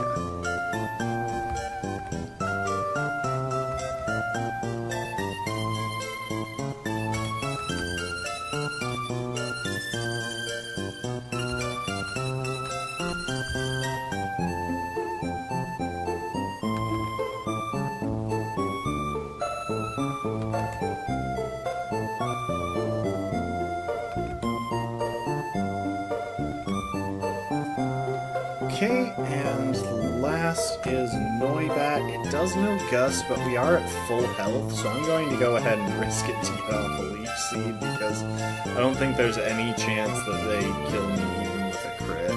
It's a Noibat. Really, though?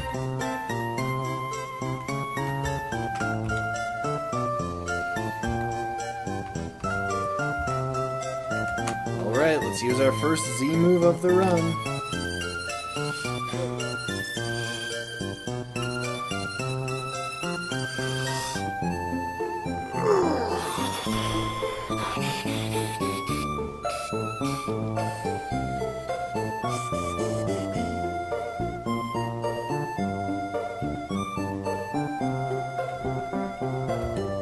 And you know what? I really don't think there's a good reason to switch out, even though I'm confused.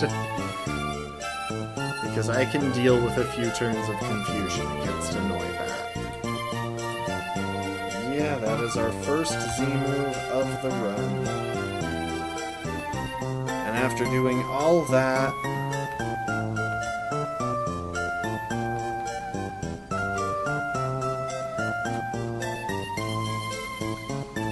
I get to fight Hala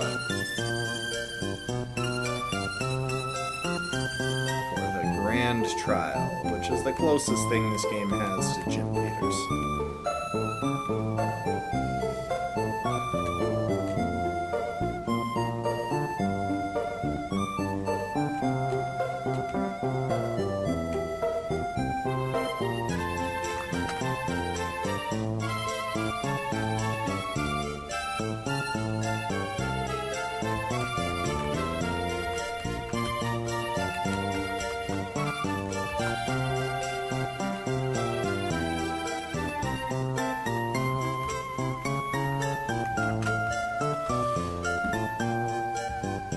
Okay, so let's talk about Hala. I'm actually going to pull up the trainer document here because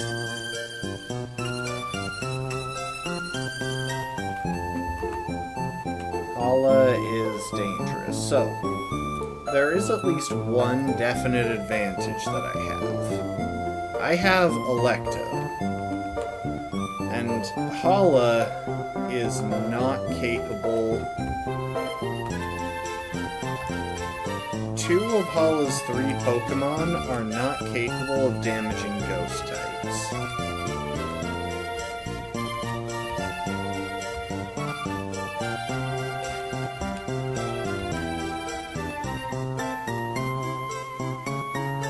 On top of that, I have St. Trina, who is a good matchup into the remaining Pokemon, given that she quad resists its fighting type Z move.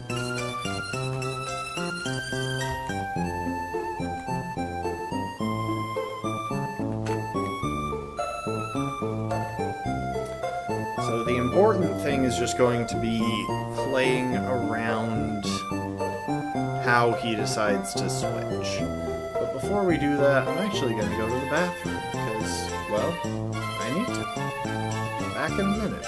Try not to commit too many crimes. At least none that I will be held responsible for.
I apologize if the music was a bit too loud. When I refreshed the page, I guess it toggled the YouTube volume back to full.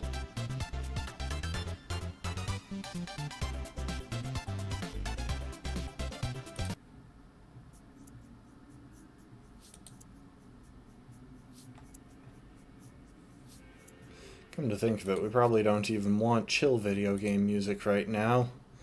We are about to hit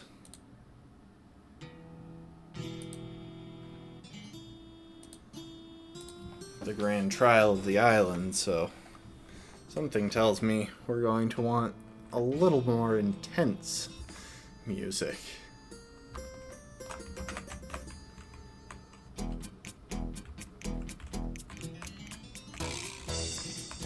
Okay, first things first, we're going to have a few more battles. I'm going to clear out the trainers that we can.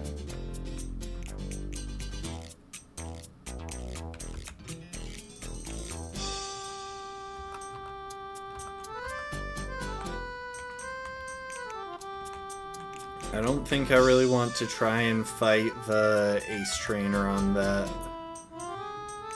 island yet, or on that route yet. But we have a few more opponents we can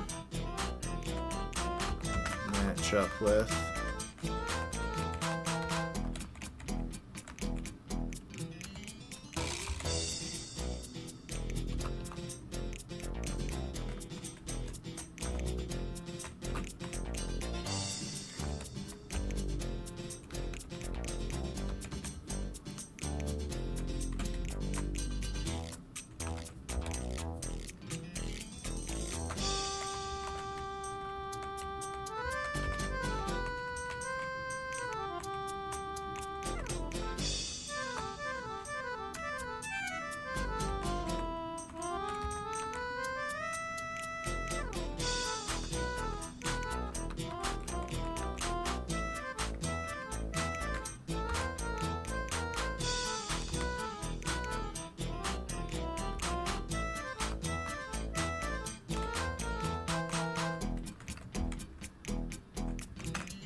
Come to think of it, we have a held item that we should probably give to St. Trina here. So we got a Sharp Beak, and that'll buff the power of Gust. Oh, definitely not fighting a Rock Ruff with St. Trina, though.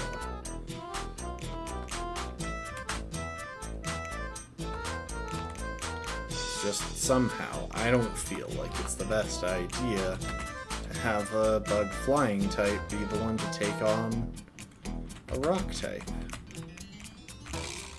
Not if I can help it, anyway.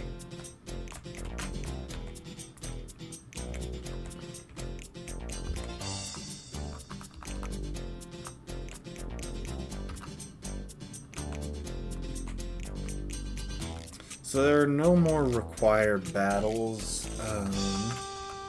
I guess there was probably like one more trainer that I can track down.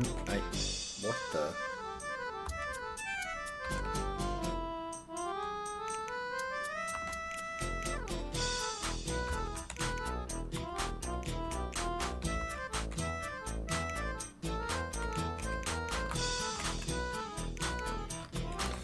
At least it's nice that outside that first stretch of the game, we get a pretty big number of encounters.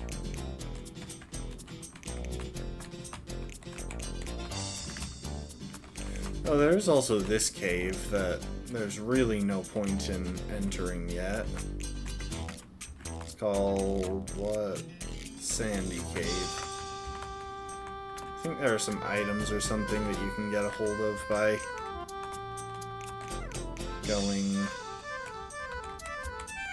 by surfing through there, but I really don't know. I've never done it. I haven't actually played all the way through these games. Oh, right, there are more people to battle, because there are people in the cemetery. I almost forgot.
And we can start the process of farming these, which always have a Crabrawler in there that jumps out at you, which is annoying, because it means that if we're tight on experience,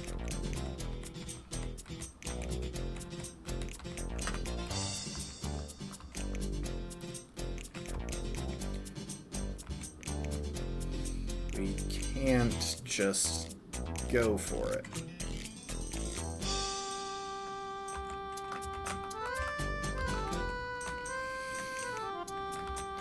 I'm going to try and split the party up into the physical and special attackers.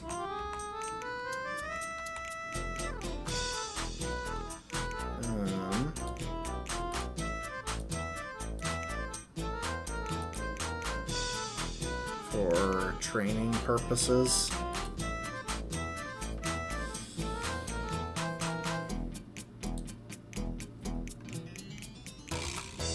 I think I might focus on physical Squirtle. Don't make Squirtle physical since it has Aqua Jet. It's a nice thing to carry.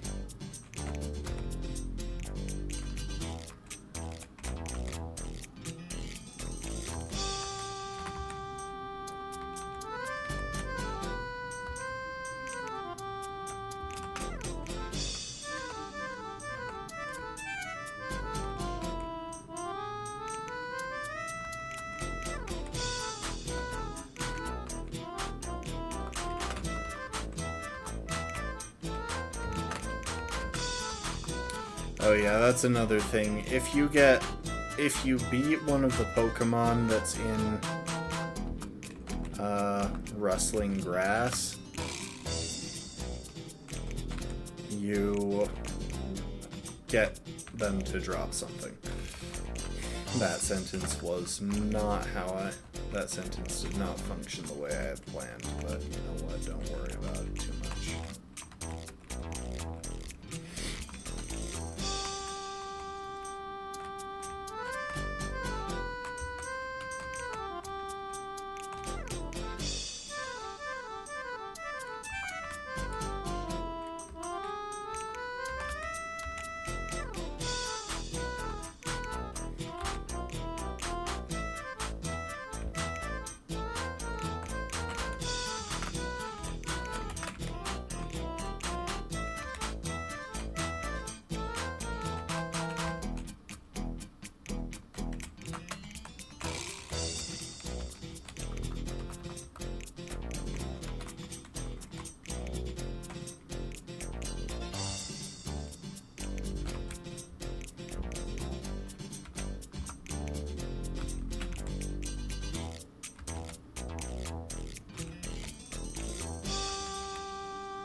I'm just trying to find something with a little bit easier angle to operate in.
Oop, Roderico's evolving.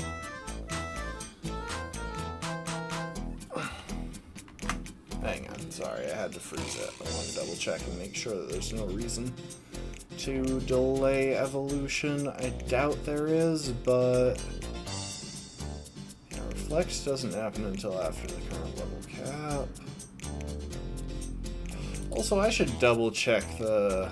Yeah, okay, it is 16.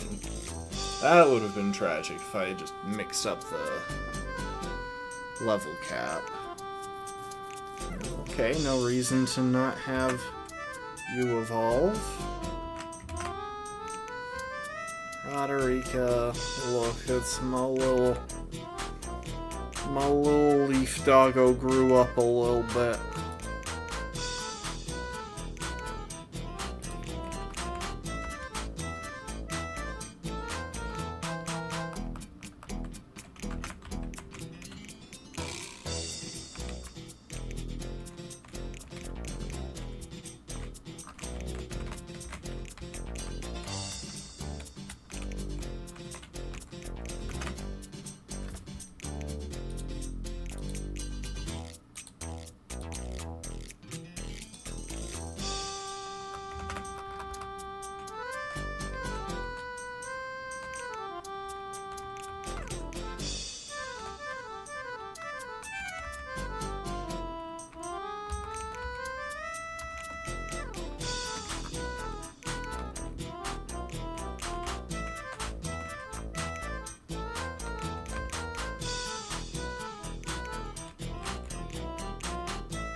You get motion sick with how fast I'm going? I'm sorry, but it would take ages to play this on normal speed.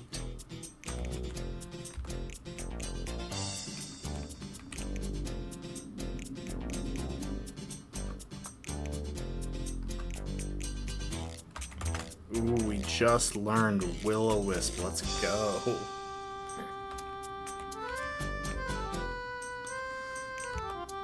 I wonder, I'm assuming Miranda will still try and level up even if I flee the battle.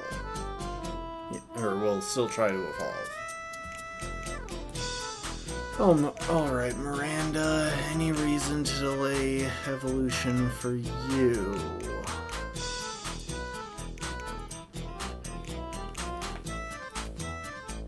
Doesn't look like it.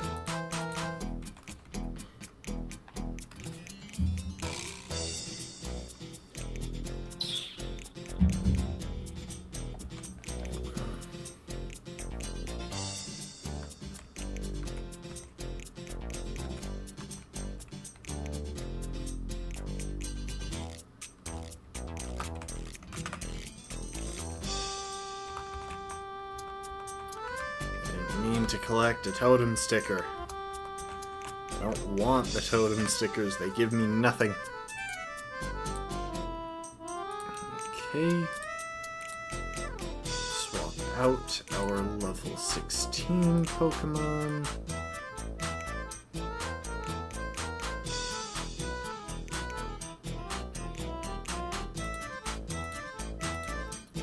Swap in these guys.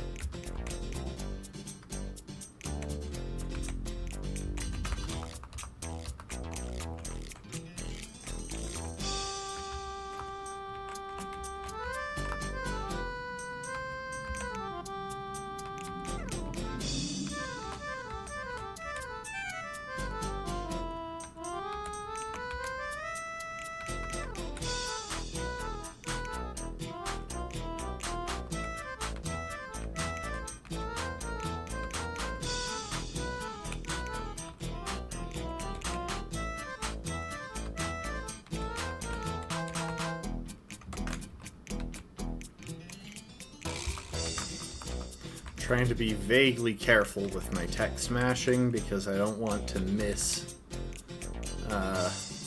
St. Trina leveling up.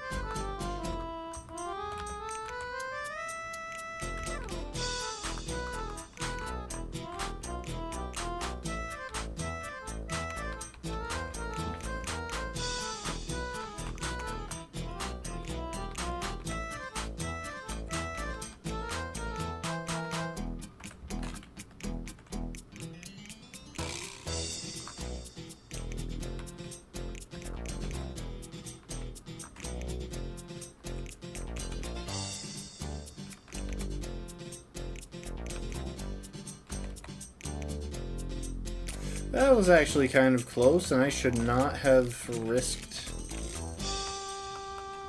Totodile in that fight. Yeah, Renala definitely could have died there if I had gotten a low roll with my...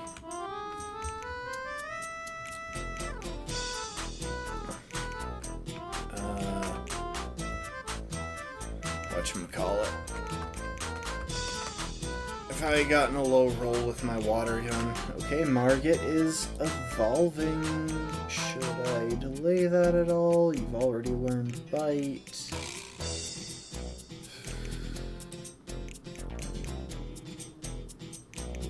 Yeah, it doesn't look like there's any real reason to.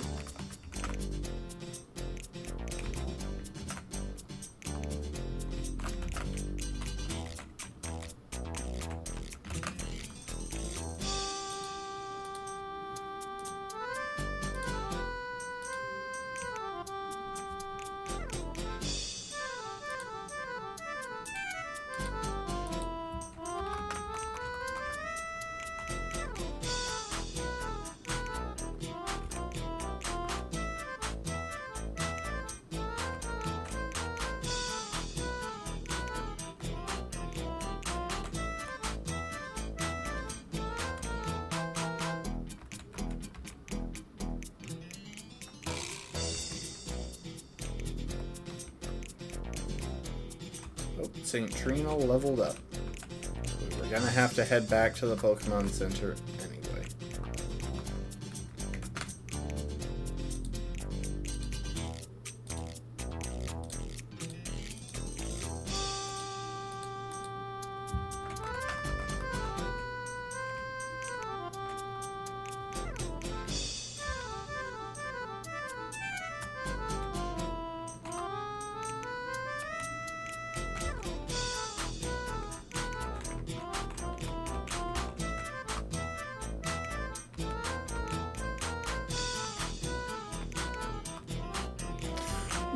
Wait, D learned Gear Grind. Let's go. Finally a good move on D.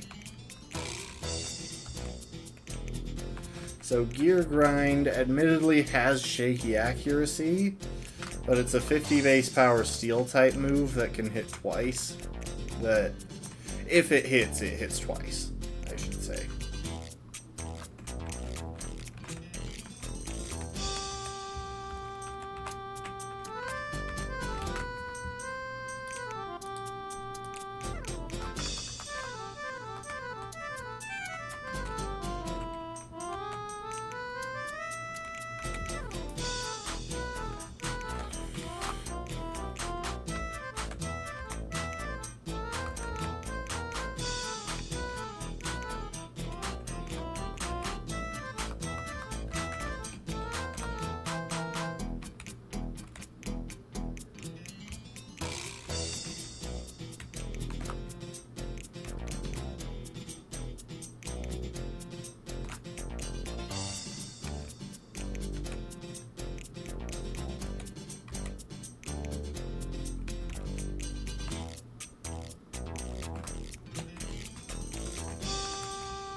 I think I just activated his guts ability.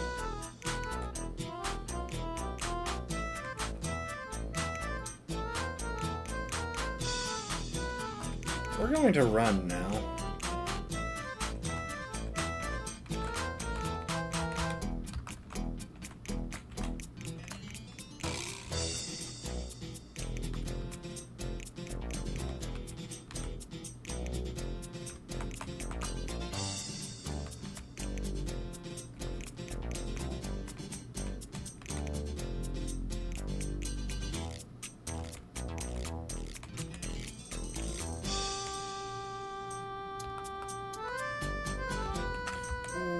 Dragon Rage, let's go. That's actually so good. And at this stage of the game, that's so good.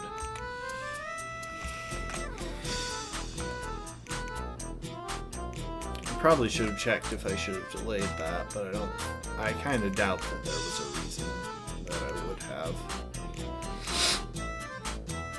Especially since you already picked up Dragon Rage, and Totodile does not evolve until 18. Wow.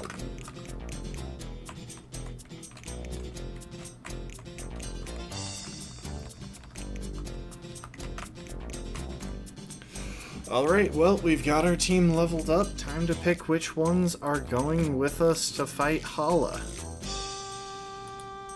I think the general rule is, first of all, we take the ones with advantageous typings.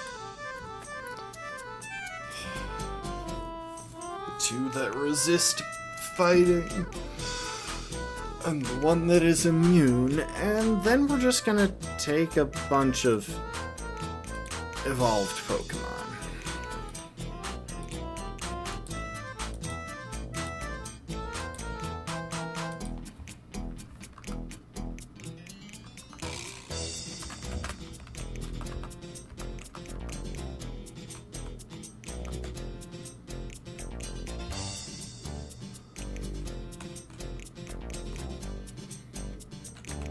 Strategy beyond that point isn't too complicated. So the main thing that we want to be aware of is that Hala's lead can't hit Electo. So by leading with Electo, we can bait him to switch to the only Pokemon capable of hitting Electo.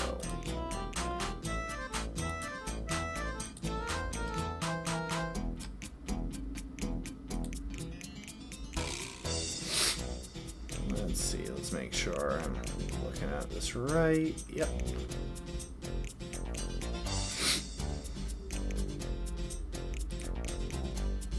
So yeah, he'll lead with his Machop. We will lead with Electo.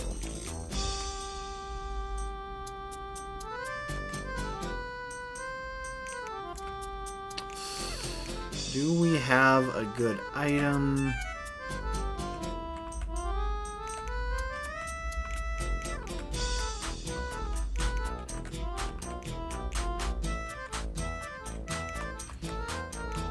I think we'll keep it nice and simple. Just give you an Oranberry. St. Trina. I'm a little bit torn on the item selection because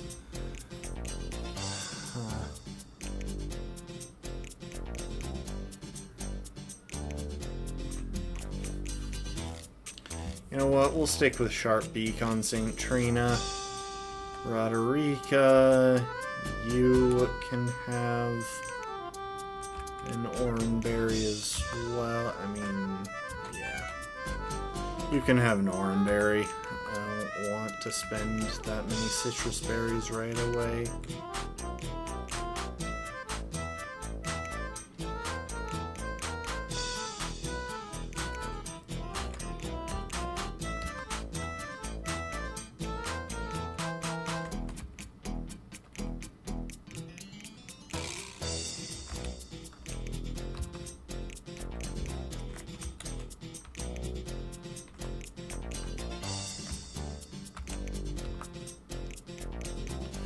Yeah, I don't think there's really too much to think through here. I mean, I suppose I could look through our TNs and see if any are applicable. Obviously, all of our starters can learn Work Up. There are only a couple that I would actually really be that interested in teaching that to. Brick Break isn't bad. Hang on.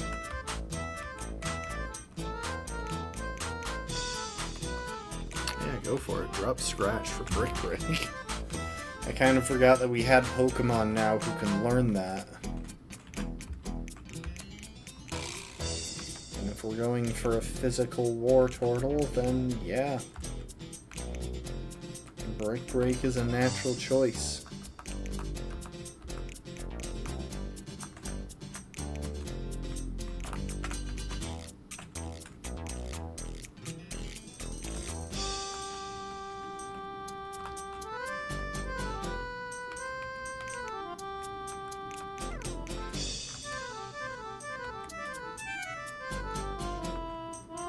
Oh, hang on, before we do that, I found a letter from your brother.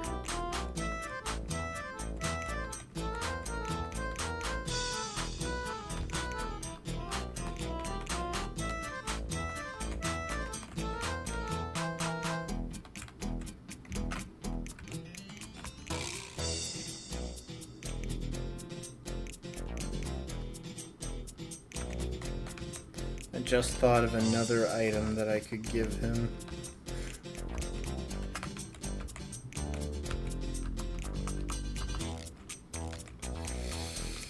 Alright, here we go.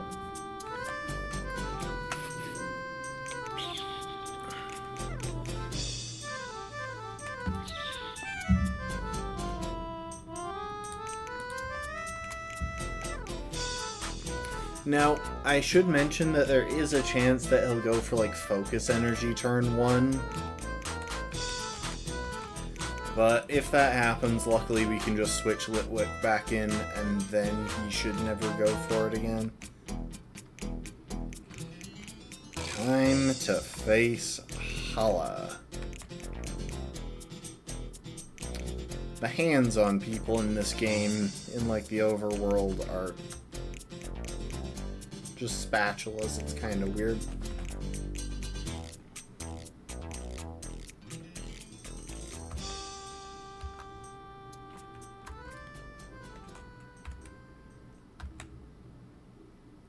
Yep, called it. He only has one Pokemon capable of damaging ghost types.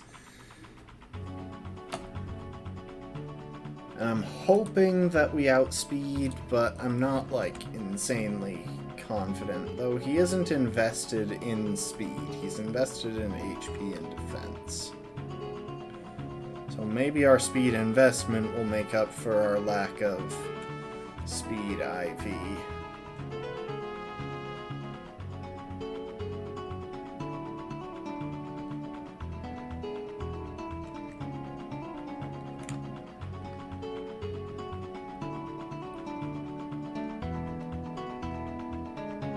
Oh, I made a smart call there. This is going to make his thing do even less, which I already quad resist, so there was never much chance of it doing a lot of damage, but being able to only take 2 damage is pretty nice. Anyway, time to use Gust. And I'm hopeful that this is, yeah, it's a 2-shot.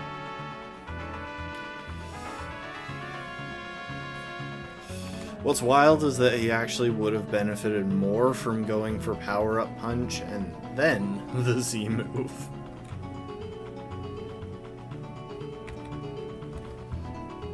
Alright, and the rest of it is easy enough for...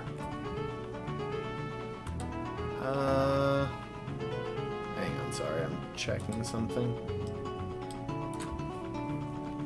Hala... Sun, Ultra Moon. Okay, Makuhira has Thick Fat, not Guts. Let's go ahead and Stun Spore it. Is that it? That wasn't a crit, dang.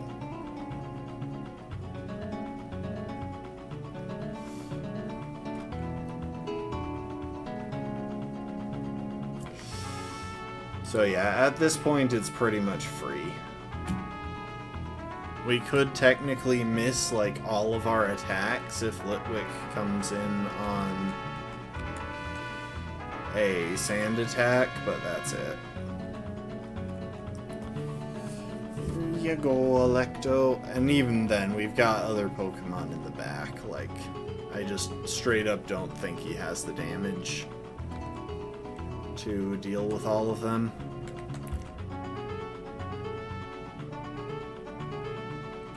Now, unfortunately, we do have to deal with accuracy drops, but I am just going to mash Will-O-Wisp until it connects, then switch out to reset my accuracy drops.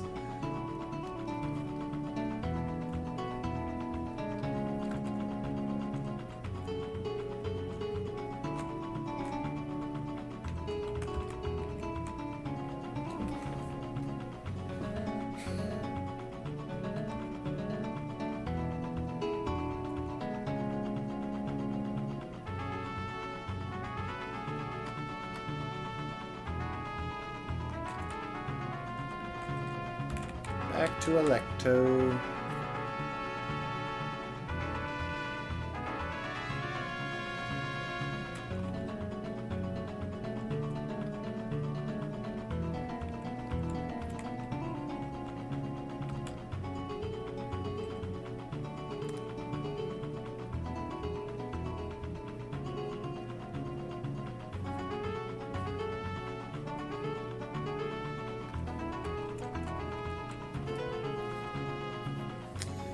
See, if I can manage to have it die to burn damage, that would be ideal. Like, if I could manage to have it die to burn damage on a turn where I switch out to clear accuracy drops, I mean. Which is looking less likely, but... again, we really don't have anything to worry about at this point. Oh, never mind. Unless he has a potion, which he probably does.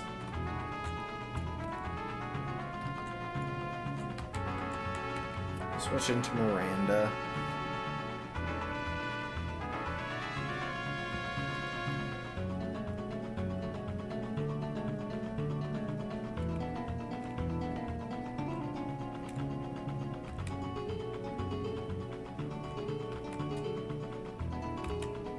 Yeah, let's go for a breakneck blitz.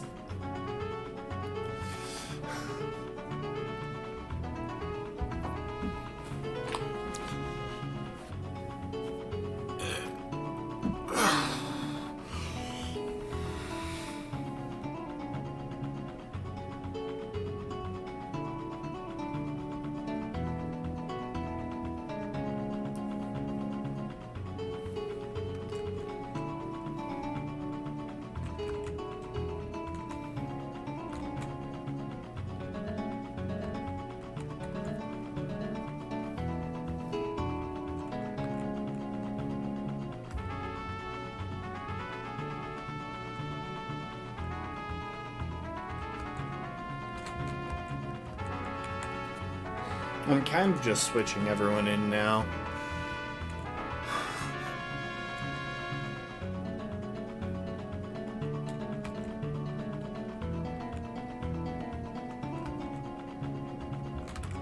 Thing is, as long as Electo is what was in before them, they're all completely safe because he will only go for Sand Attack on Electo. He'll usually go for Arm Thrust on other stuff, but he will very literally only use Sand Attack when it comes to Electo.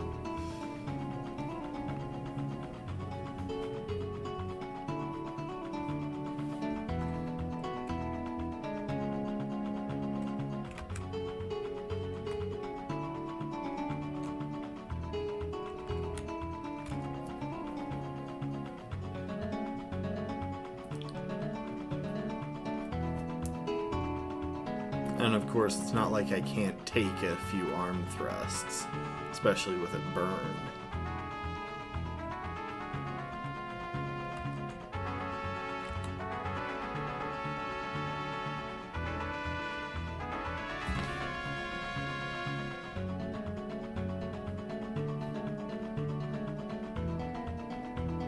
Dang, a crit. Scary stuff there, you know? Okay.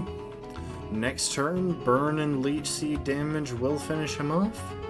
Electo will come in on presumably an Arm Thrust, and we will be in position to easily deal with the last Pokemon without ever having to risk anyone else to being hit by it. It does have Karate Chop and Revenge, and those can do a decent chunk of damage. I do have enough Nightshades left, don't I? Yeah, okay, I've only used 4. I couldn't remember how many I'd missed.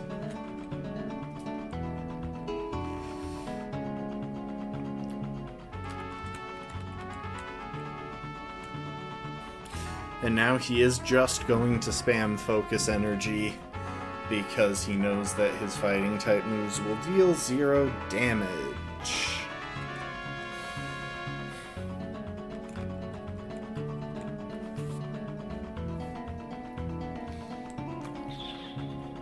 Of course, it doesn't bother him that Focus Energy will also deal 0 damage and have 0 effect. Oh, I've been running with EXP share on this entire battle.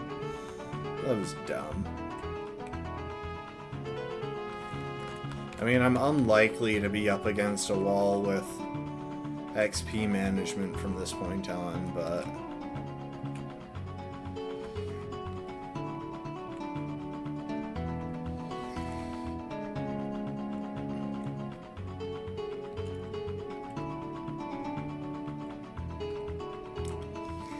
we got Phytinium Z, or Phytium Z, I can't ever remember if there's an N.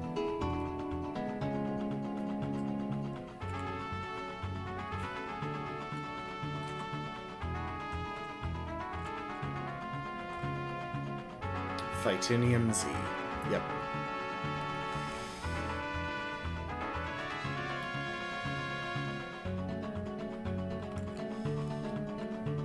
Taught us the little dance for using that Z crystal.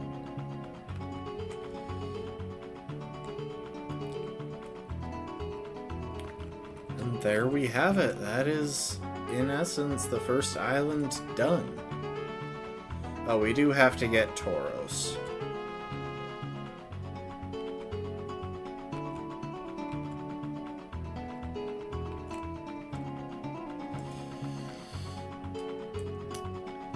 Got the Ride Pager. So Ride Pokemon are this game's replacement for TMs, or for HMs.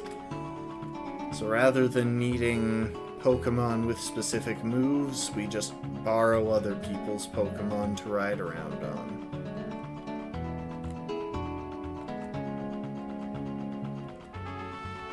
Press the Y button.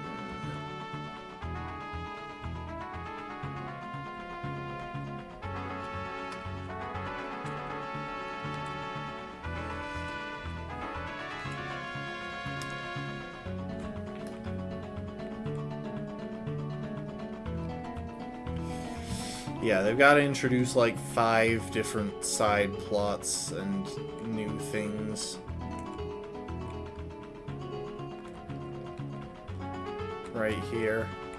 We are going to be wrapping up in a minute, because I think that's a good place to stop with the first island done.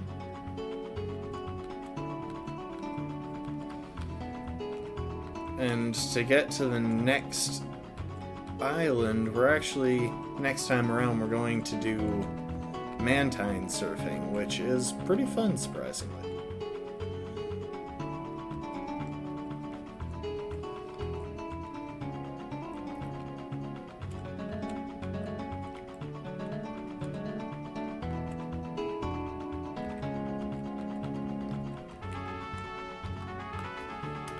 But I do think that's where we're gonna call it. Right here. We're going to intrude on their match. We're just gonna stand in the middle of it while we wrap up.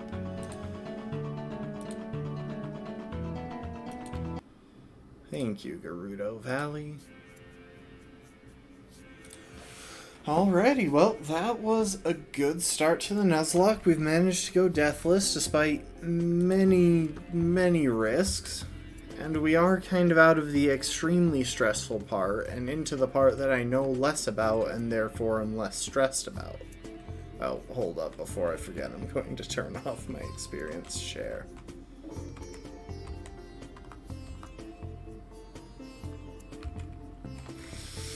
So yeah, next time around we'll be heading on to the next island.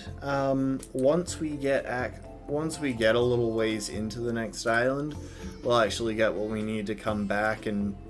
Oh, you know what? Next time around we'll actually be starting off with one more pair of encounters down in 10 Carat Hill. So that'll be something to look forward to. In the meantime, thanks everyone for being here. I